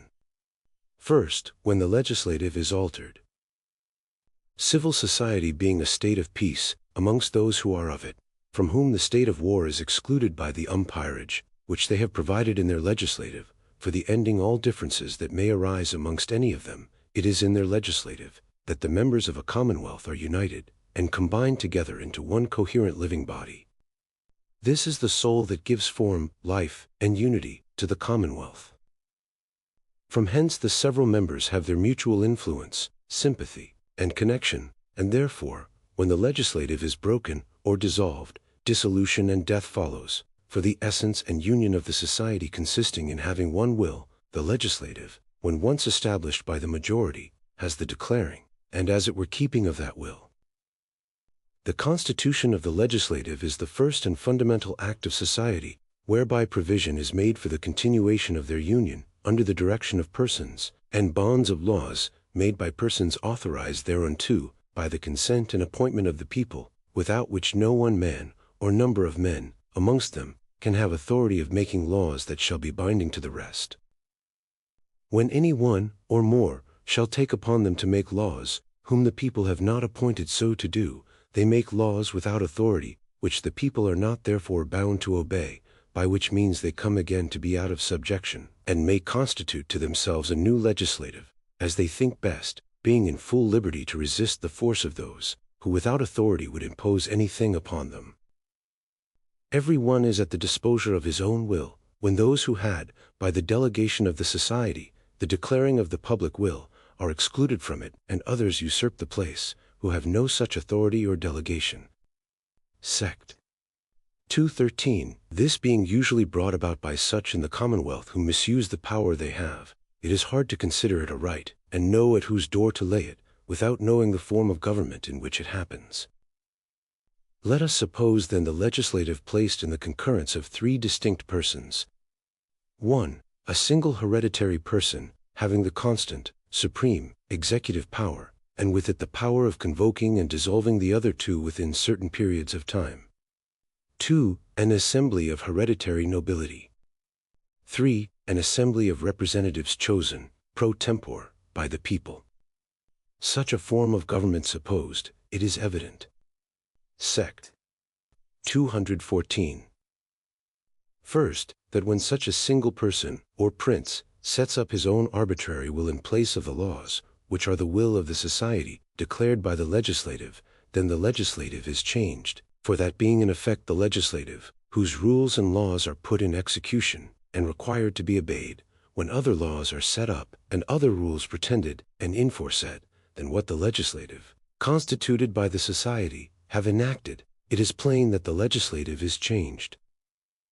Whoever introduces new laws, not being thereunto authorized by the fundamental appointment of the society, or subverts the old, disowns and overturns the power by which they were made, and so sets up a new legislative. Sect.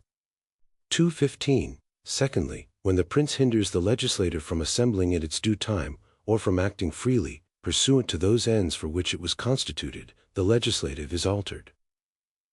For it is not a certain number of men, no, nor their meeting, unless they have also freedom of debating, and leisure of perfecting, what is for the good of the society, wherein the legislative consists, when these are taken away or altered, so as to deprive the society of the due exercise of their power, the legislative is truly altered, for it is not names that constitute governments, but the use and exercise of those powers that were intended to accompany them. So that he, who takes away the freedom, or hinders the acting of the legislative in its due seasons, in effect takes away the legislative, and puts an end to the government. Sect. 216. Thirdly, when, by the arbitrary power of the prince, the electors, or ways of election, are altered, without the consent, and contrary to the common interest of the people, there also the legislative is altered. For, if others than those whom the society hath authorized thereunto, do choose, or in another way than what the society hath prescribed, those chosen are not the legislative appointed by the people. Sect. 217. Fourthly, the delivery also of the people into the subjection of a foreign power, either by the prince, or by the legislative, is certainly a change of the legislative, and so a dissolution of the government. For the end why people entered into society being to be preserved one entire, free, independent society, to be governed by its own laws, this is lost, whenever they are given up into the power of another. Sect. 218. Why, in such a constitution as this, the dissolution of the government in these cases is to be imputed to the prince, is evident. Because he, having the force, treasure, and offices of the state to employ, and often persuading himself, or being flattered by others, that as supreme magistrate he is incapable of control, he alone is in a condition to make great advances towards such changes, under pretense of lawful authority, and has it in his hands to terrify or suppress opposers, as factious, seditious, and enemies to the government. Whereas no other part of the legislative, or people, is capable by themselves to attempt any alteration of the legislative, without open and visible rebellion, apt enough to be taken notice of, which, when it prevails, produces effects very little different from foreign conquest. Besides, the prince in such a form of government, having the power of dissolving the other parts of the legislative, and thereby rendering them private persons, they can never in opposition to him, or without his concurrence, alter the legislative by a law, his consent being necessary to give any of their decrees that sanction. But yet, so far as the other parts of the legislative any way contribute to any attempt upon the government, and do either promote, or not, what lies in them, hinder such designs, they are guilty, and partake in this, which is certainly the greatest crime which men can partake of one towards another. Sector 219. There is one way more whereby such a government may be dissolved, and that is, when he who has the supreme executive power neglects and abandons that charge, so that the laws already made can no longer be put in execution. This is demonstratively to reduce all to anarchy, and so effectually to dissolve the government, for laws not being made for themselves, but to be, by their execution, the bonds of the society, to keep every part of the body politic in its due place and function. When that totally ceases, the government visibly ceases, and the people become a confused multitude, without order or connection. Where there is no longer the administration of justice, for the securing of men's rights, nor any remaining power within the community to direct the force, or provide for the necessities of the public, there certainly is no government left. Where the laws cannot be executed, it is all one as if there were no laws. And a government without laws is, I suppose, a mystery in politics, unconceivable to human capacity, and inconsistent with human society. Sect. 220. In these and the like cases, when the government is dissolved, the people are at liberty to provide for themselves, by erecting a new legislative, differing from the other, by the change of persons, or form, or both, as they shall find it most for their safety and good. For the society can never, by the fault of another, lose the native and original right it has to preserve itself, which can only be done by a settled legislative, and a fair and impartial execution of the laws made by it. But the state of mankind is not so miserable that they are not capable of using this remedy, till it be too late to look for any.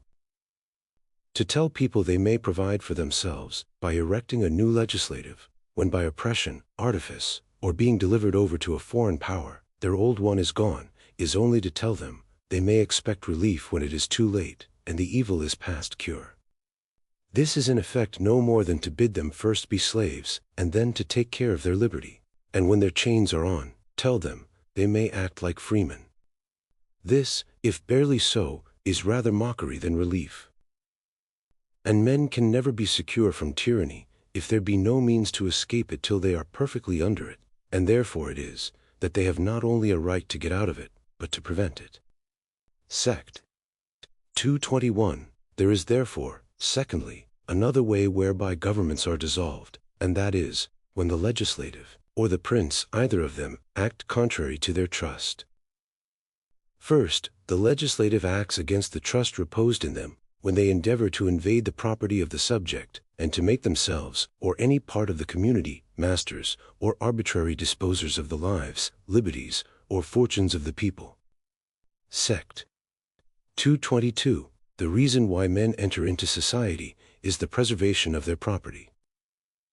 And the end why they choose and authorize a legislative is, that there may be laws made, and rules set, as guards and fences to the properties of all the members of the society, to limit the power, and moderate the dominion, of every part and member of the society. For since it can never be supposed to be the will of the society, that the legislative should have a power to destroy that which every one designs to secure, by entering into society, and for which the people submitted themselves to legislators of their own making. Whenever the legislators endeavor to take away, and destroy the property of the people, or to reduce them to slavery under arbitrary power, they put themselves into a state of war with the people, who are thereupon absolved from any farther obedience, and are left to the common refuge, which God hath provided for all men, against force and violence. Whensoever therefore the legislative shall transgress this fundamental rule of society, and either by ambition, fear, folly, or corruption, endeavor to grasp themselves, or put into the hands of any other, an absolute power over the lives, liberties, and estates of the people, by this breach of trust they forfeit the power the people had put into their hands for quite contrary ends, and it devolves to the people, who have a right to resume their original liberty, and by the establishment of a new legislative, such as they shall think fit, provide for their own safety and security, which is the end for which they are in society. What I have said here, concerning the legislative in general, holds true also concerning the supreme executive, who having a double trust put in him, both to have a part in the legislative, and the supreme execution of the law, acts against both, when he goes about to set up his own arbitrary will as the law of the society. He acts also contrary to his trust, when he either employs the force, treasure, and offices of the society, to corrupt the representatives, and gain them to his purposes, or openly pre-engages the electors, and prescribes to their choice, such, whom he has, by solicitations, threats, promises, or otherwise, won to his designs, and employs them to bring in such, who have promised beforehand what to vote, and what to enact. Thus to regulate candidates and electors, and new model the ways of election, what is it but to cut up the government by the roots, and poison the very fountain of public security? For the people having reserved to themselves the choice of their representatives, as the fence to their properties, could do it for no other end, but that they might always be freely chosen, and so chosen, freely act, and advise, as the necessity of the commonwealth, and the public good should, upon examination, and mature debate, be judged to require. This, those who give their votes before they hear the debate, and have weighed the reasons on all sides, are not capable of doing. To prepare such an assembly as this, and endeavor to set up the declared abettors of his own will, for the true representatives of the people, and the lawmakers of the society, is certainly as great a breach of trust, and as perfect a declaration of a design to subvert the government, as is possible to be met with. To which, if one shall add rewards and punishments visibly employed to the same end, and all the arts of perverted law made use of, to take off and destroy all that stand in the way of such a design, and will not comply and consent to betray the liberties of their country, it will be past doubt what is doing. What power they ought to have in the society, who thus employ it contrary to the trust won along with it in its first institution, is easy to determine. And one cannot but see, that he, who has once attempted any such thing as this, cannot any longer be trusted. Sect. 223. To this perhaps it will be said, that the people being ignorant, and always discontented, to lay the foundation of government in the unsteady opinion and uncertain humor of the people, is to expose it to certain ruin, and no government will be able long to subsist, if the people may set up a new legislative, whenever they take offense at the old one. To this I answer, quite the contrary. People are not so easily got out of their old forms, as some are apt to suggest. They are hardly to be prevailed with to amend the acknowledged faults in the frame they have been accustomed to. And if there be any original defects or adventitious ones introduced by time or corruption, it is not an easy thing to get them changed, even when all the world sees there is an opportunity for it. This slowness and aversion in the people to quit their old constitutions has, in the many revolutions which have been seen in this kingdom, in this and former ages, still kept us to, or, after some interval of fruitless attempts, still brought us back again to our old legislative of king, lords and commons, and whatever provocations have made the crown be taken from some of our princes' heads, they never carried the people so far as to place it in another line. Sect. 224. But it will be said, this hypothesis lays a ferment for frequent rebellion. To which I answer, first, no more than any other hypothesis, for when the people are made miserable, and find themselves exposed to the ill usage of arbitrary power, cry up their governors, as much as you will, for sons of Jupiter, let them be sacred and divine, descended, or authorized from heaven, give them out for whom or what you please, the same will happen. The people generally ill-treated, and contrary to right, will be ready upon any occasion to ease themselves of a burden that sits heavy upon them. They will wish, and seek for the opportunity, which in the change, weakness, and accidents of human affairs, seldom delays long to offer itself. He must have lived but a little while in the world, who has not seen examples of this in his time. And he must have read very little, who cannot produce examples of it in all sorts of governments in the world. Sect. 225. Secondly, I answer, such revolutions happen not upon every little mismanagement in public affairs.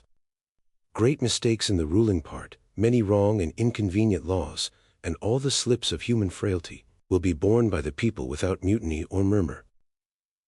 But if a long train of abuses, prevarications, and artifices, all tending the same way, make the design visible to the people, and they cannot but feel what they lie under, and see whither they are going, it is not to be wondered that they should then ruse themselves, and endeavor to put the rule into such hands which may secure to them the ends for which government was at first erected, and without which ancient names and specious forms are so far from being better that they are much worse than the state of nature or pure anarchy, the inconveniences being all as great and as near, but the remedy farther off and more difficult. Sect. 226.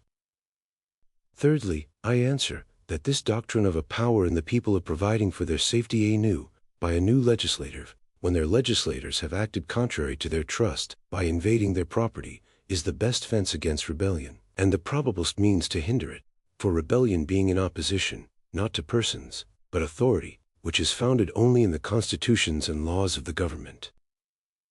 Those, whoever they be, who by force break through, and by force justify their violation of them, are truly and properly rebels, for when men, by entering into society and civil government, have excluded force, and introduced laws for the preservation of property, peace, and unity amongst themselves, those who set up force again in opposition to the laws, do rebel, that is, bring back again the state of war, and are properly rebels.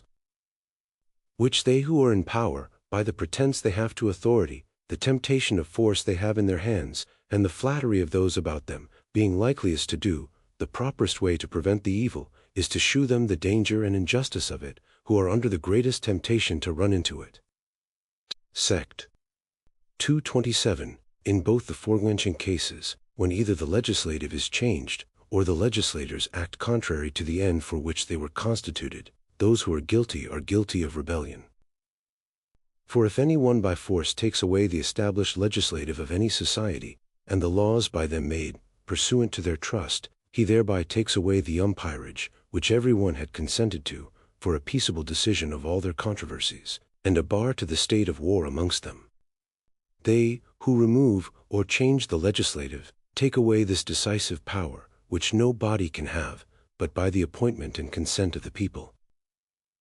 And so destroying the authority which the people did, and no body else can set up, and introducing a power which the people hath not authorized, they actually introduce a state of war, which is that of force without authority, and thus, by removing the legislative established by the society, in whose decisions the people acquiesced and united, as to that of their own will, they untie the knot, and expose the people anew to the state of war. And if those, who by force take away the legislative, are rebels, the legislators themselves, as has been shown, can be no less esteemed so, when they, who were set up for the protection and preservation of the people, their liberties and properties, shall by force invade and endeavor to take them away. And so they, putting themselves into a state of war with those who made them the protectors and guardians of their peace, are properly, and with the greatest aggravation, rebellantes, rebels. Sect. 228. But if they, who say it lays a foundation for rebellion, mean that it may occasion civil wars, or intestine broils, to tell the people they are absolved from obedience when illegal attempts are made upon their liberties or properties, and may oppose the unlawful violence of those who were their magistrates, when they invade their properties contrary to the trust put in them, and that therefore this doctrine is not to be allowed, being so destructive to the peace of the world. They may as well say, upon the same ground, that honest men may not oppose robbers or pirates, because this may occasion disorder or bloodshed. If any mischief come in such cases, it is not to be charged upon him who defends his own right, but on him that invades his neighbor's. If the innocent honest man must quietly quit all he has, for peace sake, to him who will lay violent hands upon it, I desire it may be considered, what a kind of peace there will be in the world, which consists only in violence and rapine, and which is to be maintained only for the benefit of robbers and oppressors. Who would not think it an admirable peace betwixt the mighty and the mean, when the lamb, without resistance, yielded his throat to be torn by the imperious wolf? Polyphemus's den gives us a perfect pattern of such a peace, and such a government, wherein Ulysses and his companions had nothing to do, but quietly to suffer themselves to be devoured.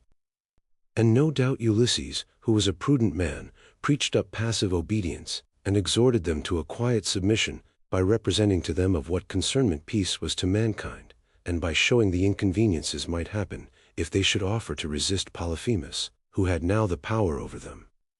Sect. 229. The end of government is the good of mankind, and which is best for mankind, that the people should be always exposed to the boundless will of tyranny, or that the rulers should be sometimes liable to be opposed, when they grow exorbitant in the use of their power, and employ it for the destruction, and not the preservation of the properties of their people. Sect. 230. Nor let any one say, that mischief can arise from hence, as often as it shall please a busy head, or turbulent spirit, to desire the alteration of the government. It is true, such men may stir, whenever they please, but it will be only to their own just ruin and perdition. For till the mischief be grown general, and the ill designs of the rulers become visible, or their attempts sensible to the greater part, the people, who are more disposed to suffer than right themselves by resistance, are not apt to stir. The examples of particular injustice, or oppression of here and there an unfortunate man, moves them not. But if they universally have a persuasion, grounded upon manifest evidence, that designs are carrying on against their liberties, and the general course and tendency of things cannot but give them strong suspicions of the evil intention of their governors, who is to be blamed for it? Who can help it, if they, who might avoid it, bring themselves into this suspicion? Are the people to be blamed, if they have the sense of rational creatures, and can think of things no otherwise than as they find and feel them? And is it not rather their fault, who put things into such a posture, that they would not have them thought to be as they are? I grant that the pride, ambition, and turbulency of private men have sometimes caused great disorders in commonwealths, and factions have been fatal to states and kingdoms. But whether the mischief hath oftener begun in the people's wantonness, and a desire to cast off the lawful authority of their rulers, or in the rulers' insolence, and endeavors to get and exercise an arbitrary power over their people, whether oppression, or disobedience, gave the first rise to the disorder, I leave it to impartial history to determine.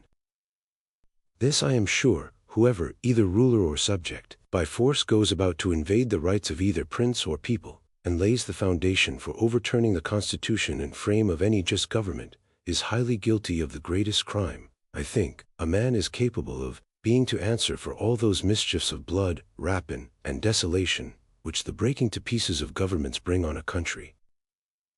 And he who does it, is justly to be esteemed the common enemy and pest of mankind, and is to be treated accordingly. Sect. 231. That subjects or foreigners, attempting by force on the properties of any people, may be resisted with force, is agreed on all hands. But that magistrates, doing the same thing, may be resisted, hath of late been denied.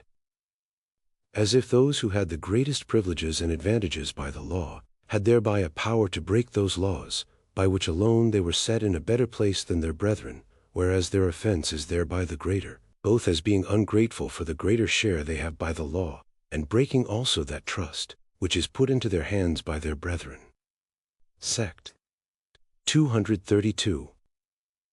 Whosoever uses force without right, as every one does in society, who does it without law, puts himself into a state of war with those against whom he so uses it, and in that state all former ties are cancelled, all other rights cease, and every one has a right to defend himself, and to resist the aggressor.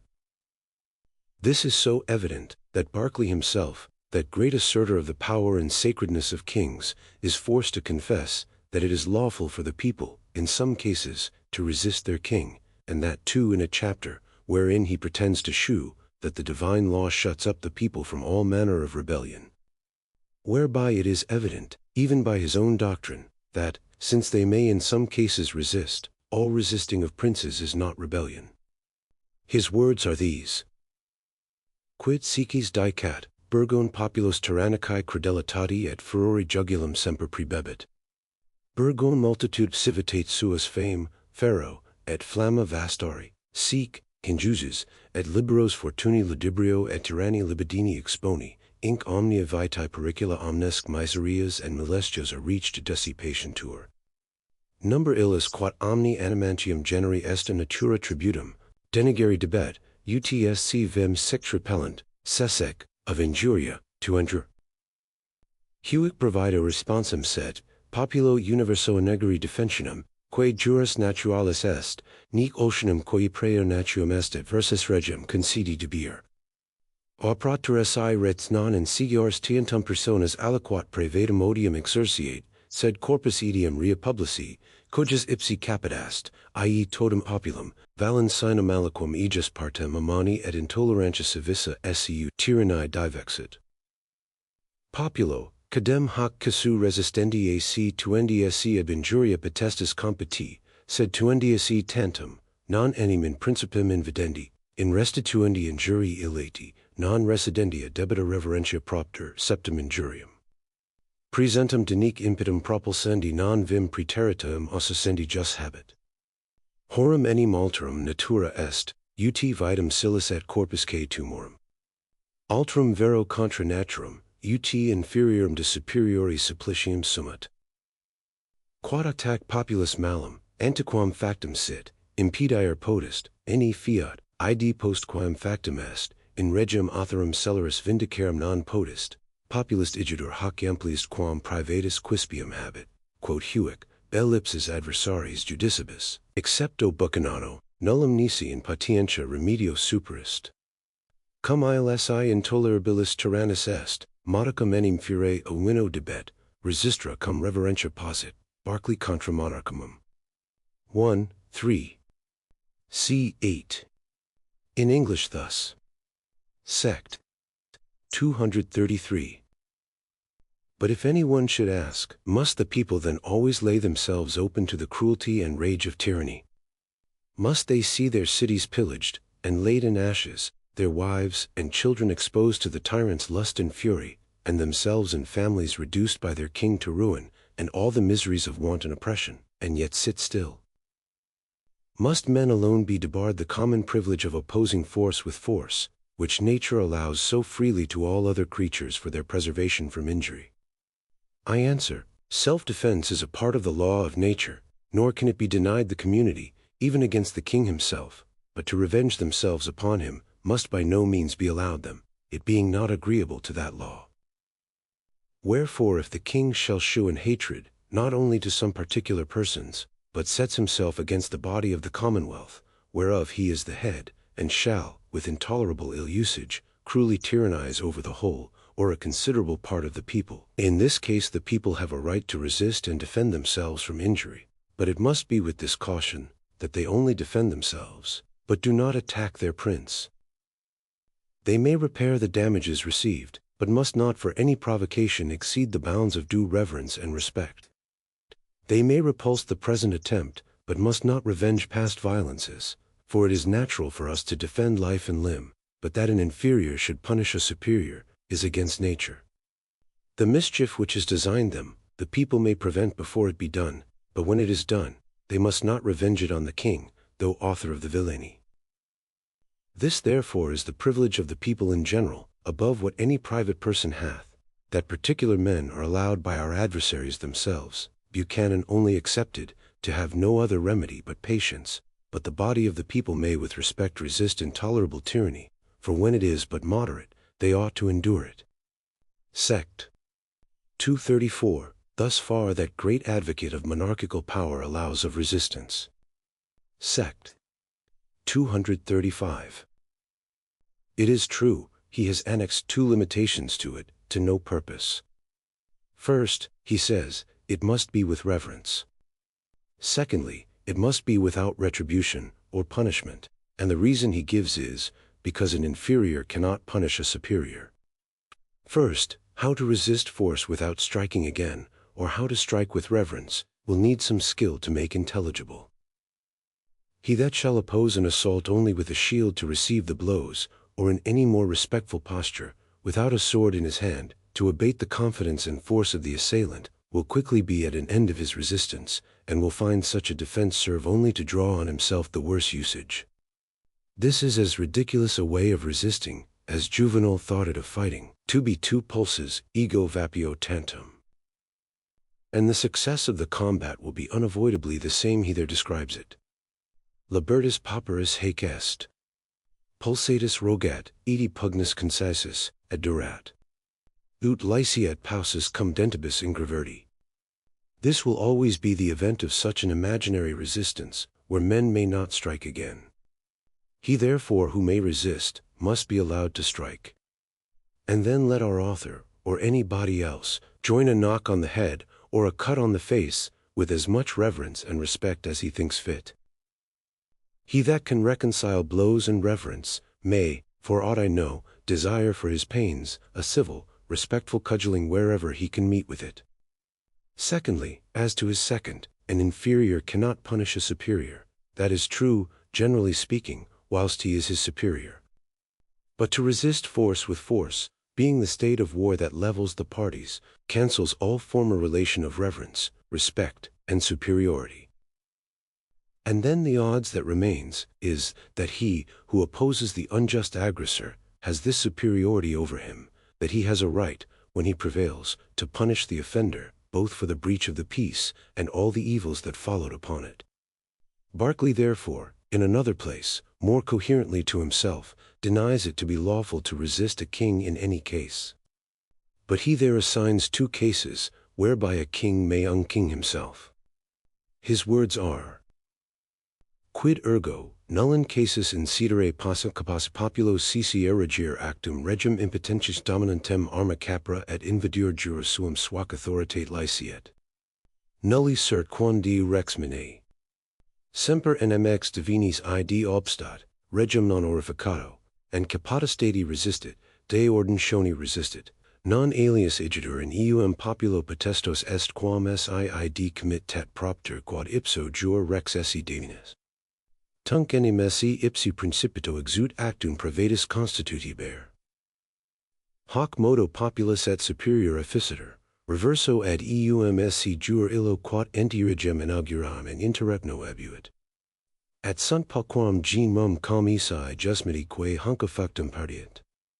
At ego cum plurima animum prolestrum, duo tantum invenio, duos, inquam, casus cabus rex ipso facto ex reg non regem esse faxit in omni honorate and dignitate regaliac in subditos potestate destitut, quota medium eminent Windsors. Horum unis est, si regnum disperdat, quam eminum dinerum further, quod is nemp senatum populenc Romanum, acatio urbam ipsum ferro flamic vastar, ac novus sibi sids quaera decrevisit. Iti the Caligula, quod palam denunciaret esse nicusivum nec principum senatui amplius for, inc animo haberit interempto etrius cordinis electissimo quoque Alexandrum comigre, ac uti populum munoe to interimer, munam ei servisum optimus. Talia cum rex aliquis mitititur et molitor Syrios, omnium regnandi curam et animam illico abgissit, ac proind imperium in subditos emittit, uti dominus servi pro derelicto habitae dominium. Sect. 236, alter casus est, si rex in alicugus clientilem esse consulat, ac regnum quod librum a majoribus in populo traditum accipit, alieni dicioni mancipavit. Non tunc quambus forte non ie mint id agere popular plane ut in commodum. Tamen quia quae preceptium est regii dignitatis amefit, ut summa silicet in regno secundo deum sit, et solo deo inferior, ac populum medium totum ignorantem velinvalidum, cudius libertatem sartem et tectum conservere debut, in alterius gentistitionum et potestatem dedit, hec vulgo quedam regni alienation efficit. Ut nec quod ipsi in regno imperium habuit retinit, nec in eum cui collatum valiut, juris quicum transferit. At gita eo facto librum jam et sui potestatis populum relinquit, cudius re exemplum unum anal Scotici suppetitant. Berkeley contra monarchum. 1, 3. C. 16. Which in English runs thus. Sect. 237. What then, can there no case happen wherein the people may of right, and by their own authority, help themselves, take arms, and set upon their king, imperiously domineering over them? None at all, whilst he remains a king.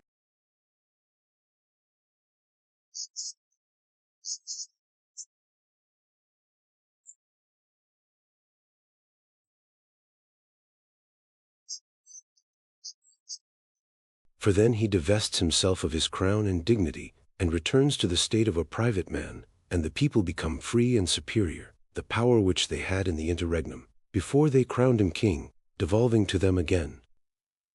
But there are but few miscarriages which bring the matter to this state. After considering it well on all sides, I can find but two. Two cases there are, I say, whereby a king, ipso facto, becomes no king, and loses all power and regal authority over his people, which are also taken notice of by Windsors. The first is, if he endeavor to overturn the government, that is, if he have a purpose and design to ruin the kingdom and commonwealth, as it is recorded of Nero, that he resolved to cut off the Senate and people of Rome, lay the city waste with fire and sword, and then remove to some other place. And of Caligula, that he openly declared, that he would be no longer a head to the people or Senate, and that he had it in his thoughts to cut off the worthiest men of both ranks, and then retire to Alexandria, and he wished that the people had but one neck, that he might dispatch them all at a blow. Such designs as these, when any king harbors in his thoughts, and seriously promotes, he immediately gives up all care and thought of the commonwealth, and consequently forfeits the power of governing his subjects, as a master does the dominion over his slaves whom he hath abandoned. Sect. 238. The other case is, when a king makes himself the dependent of another, and subjects his kingdom which his ancestors left him, and the people put free into his hands, to the dominion of another. For however perhaps it may not be his intention to prejudice the people, yet because he has hereby lost the principal part of regal dignity, viz. to be next and immediately under God, supreme in his kingdom, and also because he betrayed or forced his people, whose liberty he ought to have carefully preserved, into the power and dominion of a foreign nation. By this, as it were, alienation of his kingdom, he himself loses the power he had in it before, without transferring any the least right to those on whom he would have bestowed it, and so by this act sets the people free, and leaves them at their own disposal. One example of this is to be found in the Scotch annals. Sect. 239. In these cases Berkeley, the great champion of absolute monarchy, is forced to allow that a king may be resisted, and ceases to be a king. That is, in short, not to multiply cases, in whatsoever he has no authority, there he is no king, and may be resisted, for wheresoever the authority ceases, the king ceases too, and becomes like other men who have no authority. And these two cases he instances in, differ little from those above mentioned, to be destructive to governments, only that he has omitted the principle from which his doctrine flows, and that is, the breach of trust, in not preserving the form of government agreed on, and in not intending the end of government itself, which is the public good and preservation of property. When a king has dethroned himself, and put himself in a state of war with his people, what shall hinder them from prosecuting him who is no king, as they would any other man, who has put himself into a state of war with them? Berkeley, and those of his opinion, would do well to tell us. This farther I desire may be taken notice of out of Berkeley, that he says, the mischief that is designed them, the people may prevent before it be done, whereby he allows resistance when tyranny is but in design. Such designs as these, says he, when any king harbors in his thoughts and seriously promotes, he immediately gives up all care and thought of the commonwealth, so that, according to him, the neglect of the public good is to be taken as an evidence of such design, or at least for a sufficient cause of resistance. And the reason of all, he gives in these words, because he betrayed or forced his people, whose liberty he ought carefully to have preserved. What he adds, into the power and dominion of a foreign nation, signifies nothing, the fault and forfeiture lying in the loss of their liberty, which he ought to have preserved, and not in any distinction of the persons to whose dominion they were subjected. The people's right is equally invaded, and their liberty lost, whether they are made slaves to any of their own, or a foreign nation, and in this lies the injury, and against this only have they the right of defense. And there are instances to be found in all countries, which show that it is not the change of nations in the persons of their governors, but the change of government, that gives the offense. Bilson, a bishop of our church, and a great stickler for the power and prerogative of princes, does, if I mistake not, in his Treatise of Christian Subjection, acknowledge that princes may forfeit their power, and their title to the obedience of their subjects. And if there needed authority in a case where reason is so plain, I could send my reader to Bracketon, Fortescue, and the author of the Mirror, and others, writers that cannot be suspected to be ignorant of our government or enemies to it. But I thought Hooker alone might be enough to satisfy those men, who relying on him for their ecclesiastical polity, are by a strange fate carried to deny those principles upon which he builds it. Whether they are herein made the tools of cunninger workmen, to pull down their own fabric, they were best look. This I am sure, their civil policy is so new, so dangerous, and so destructive to both rulers and people, that its former ages never could bear the broaching of it. So it may be hoped, those to come, redeemed from the impositions of these Egyptian under-taskmasters, will abhor the memory of such servile flatterers, who, whilst it seemed to serve their turn, resolved all government into absolute tyranny, and would have all men born to, what their mean souls fitted them for, slavery. Sect. 240. Here, it is like, the common question will be made, who shall be judge, whether the prince or legislative act contrary to their trust? This, perhaps, ill-affected and factious men may spread amongst the people, when the prince only makes use of his due prerogative. To this I reply, the people shall be judge, for who shall be judge whether his trustee or deputy acts well, and according to the trust reposed in him, but he who deputes him, and must, by having deputed him, have still a power to discard him, when he fails in his trust. If this be reasonable in particular cases of private men, why should it be otherwise than that of the greatest moment, where the welfare of millions is concerned, and also where the evil, if not prevented, is greater, and the redress very difficult, dear, and dangerous? Sect. 241. But farther, this question, who shall be judge, cannot mean, that there is no judge at all, for where there is no judicature on earth, to decide controversies amongst men, God in heaven is judge. He alone, it is true, is judge of the right. But every man is judge for himself, as in all other cases, so in this, whether another hath put himself into a state of war with him, and whether he should appeal to the supreme judge, as Jephthah did. Sect. 242. If a controversy arise betwixt a prince and some of the people, in a matter where the law is silent, or doubtful, and the thing be of great consequence, I should think the proper umpire, in such a case, should be the body of the people. For in cases where the prince hath a trust reposed in him, and is dispensed from the common ordinary rules of the law, there, if any men find themselves aggrieved, and think the prince acts contrary to, or beyond that trust, who so proper to judge is the body of the people, who, at first, lodged that trust in him, how far they meant it should extend. But if the prince, or whoever they be in the administration, decline that way of determination, the appeal then lies nowhere but to heaven. Force between either persons, who have no known superior on earth, or which permits no appeal to a judge on earth, being properly a state of war, wherein the appeal lies only to heaven, and in that state the injured party must judge for himself, when he will think fit to make use of that appeal, and put himself upon it. Sect. 243.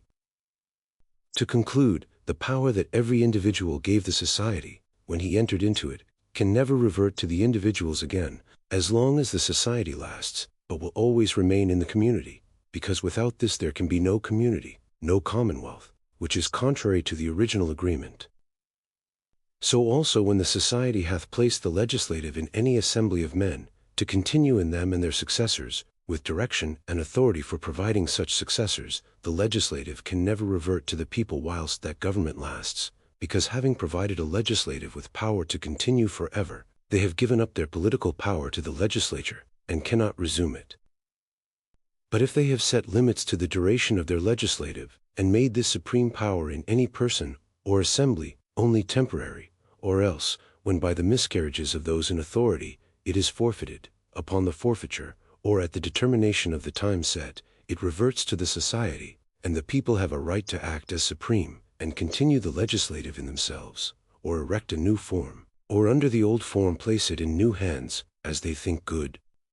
Finis.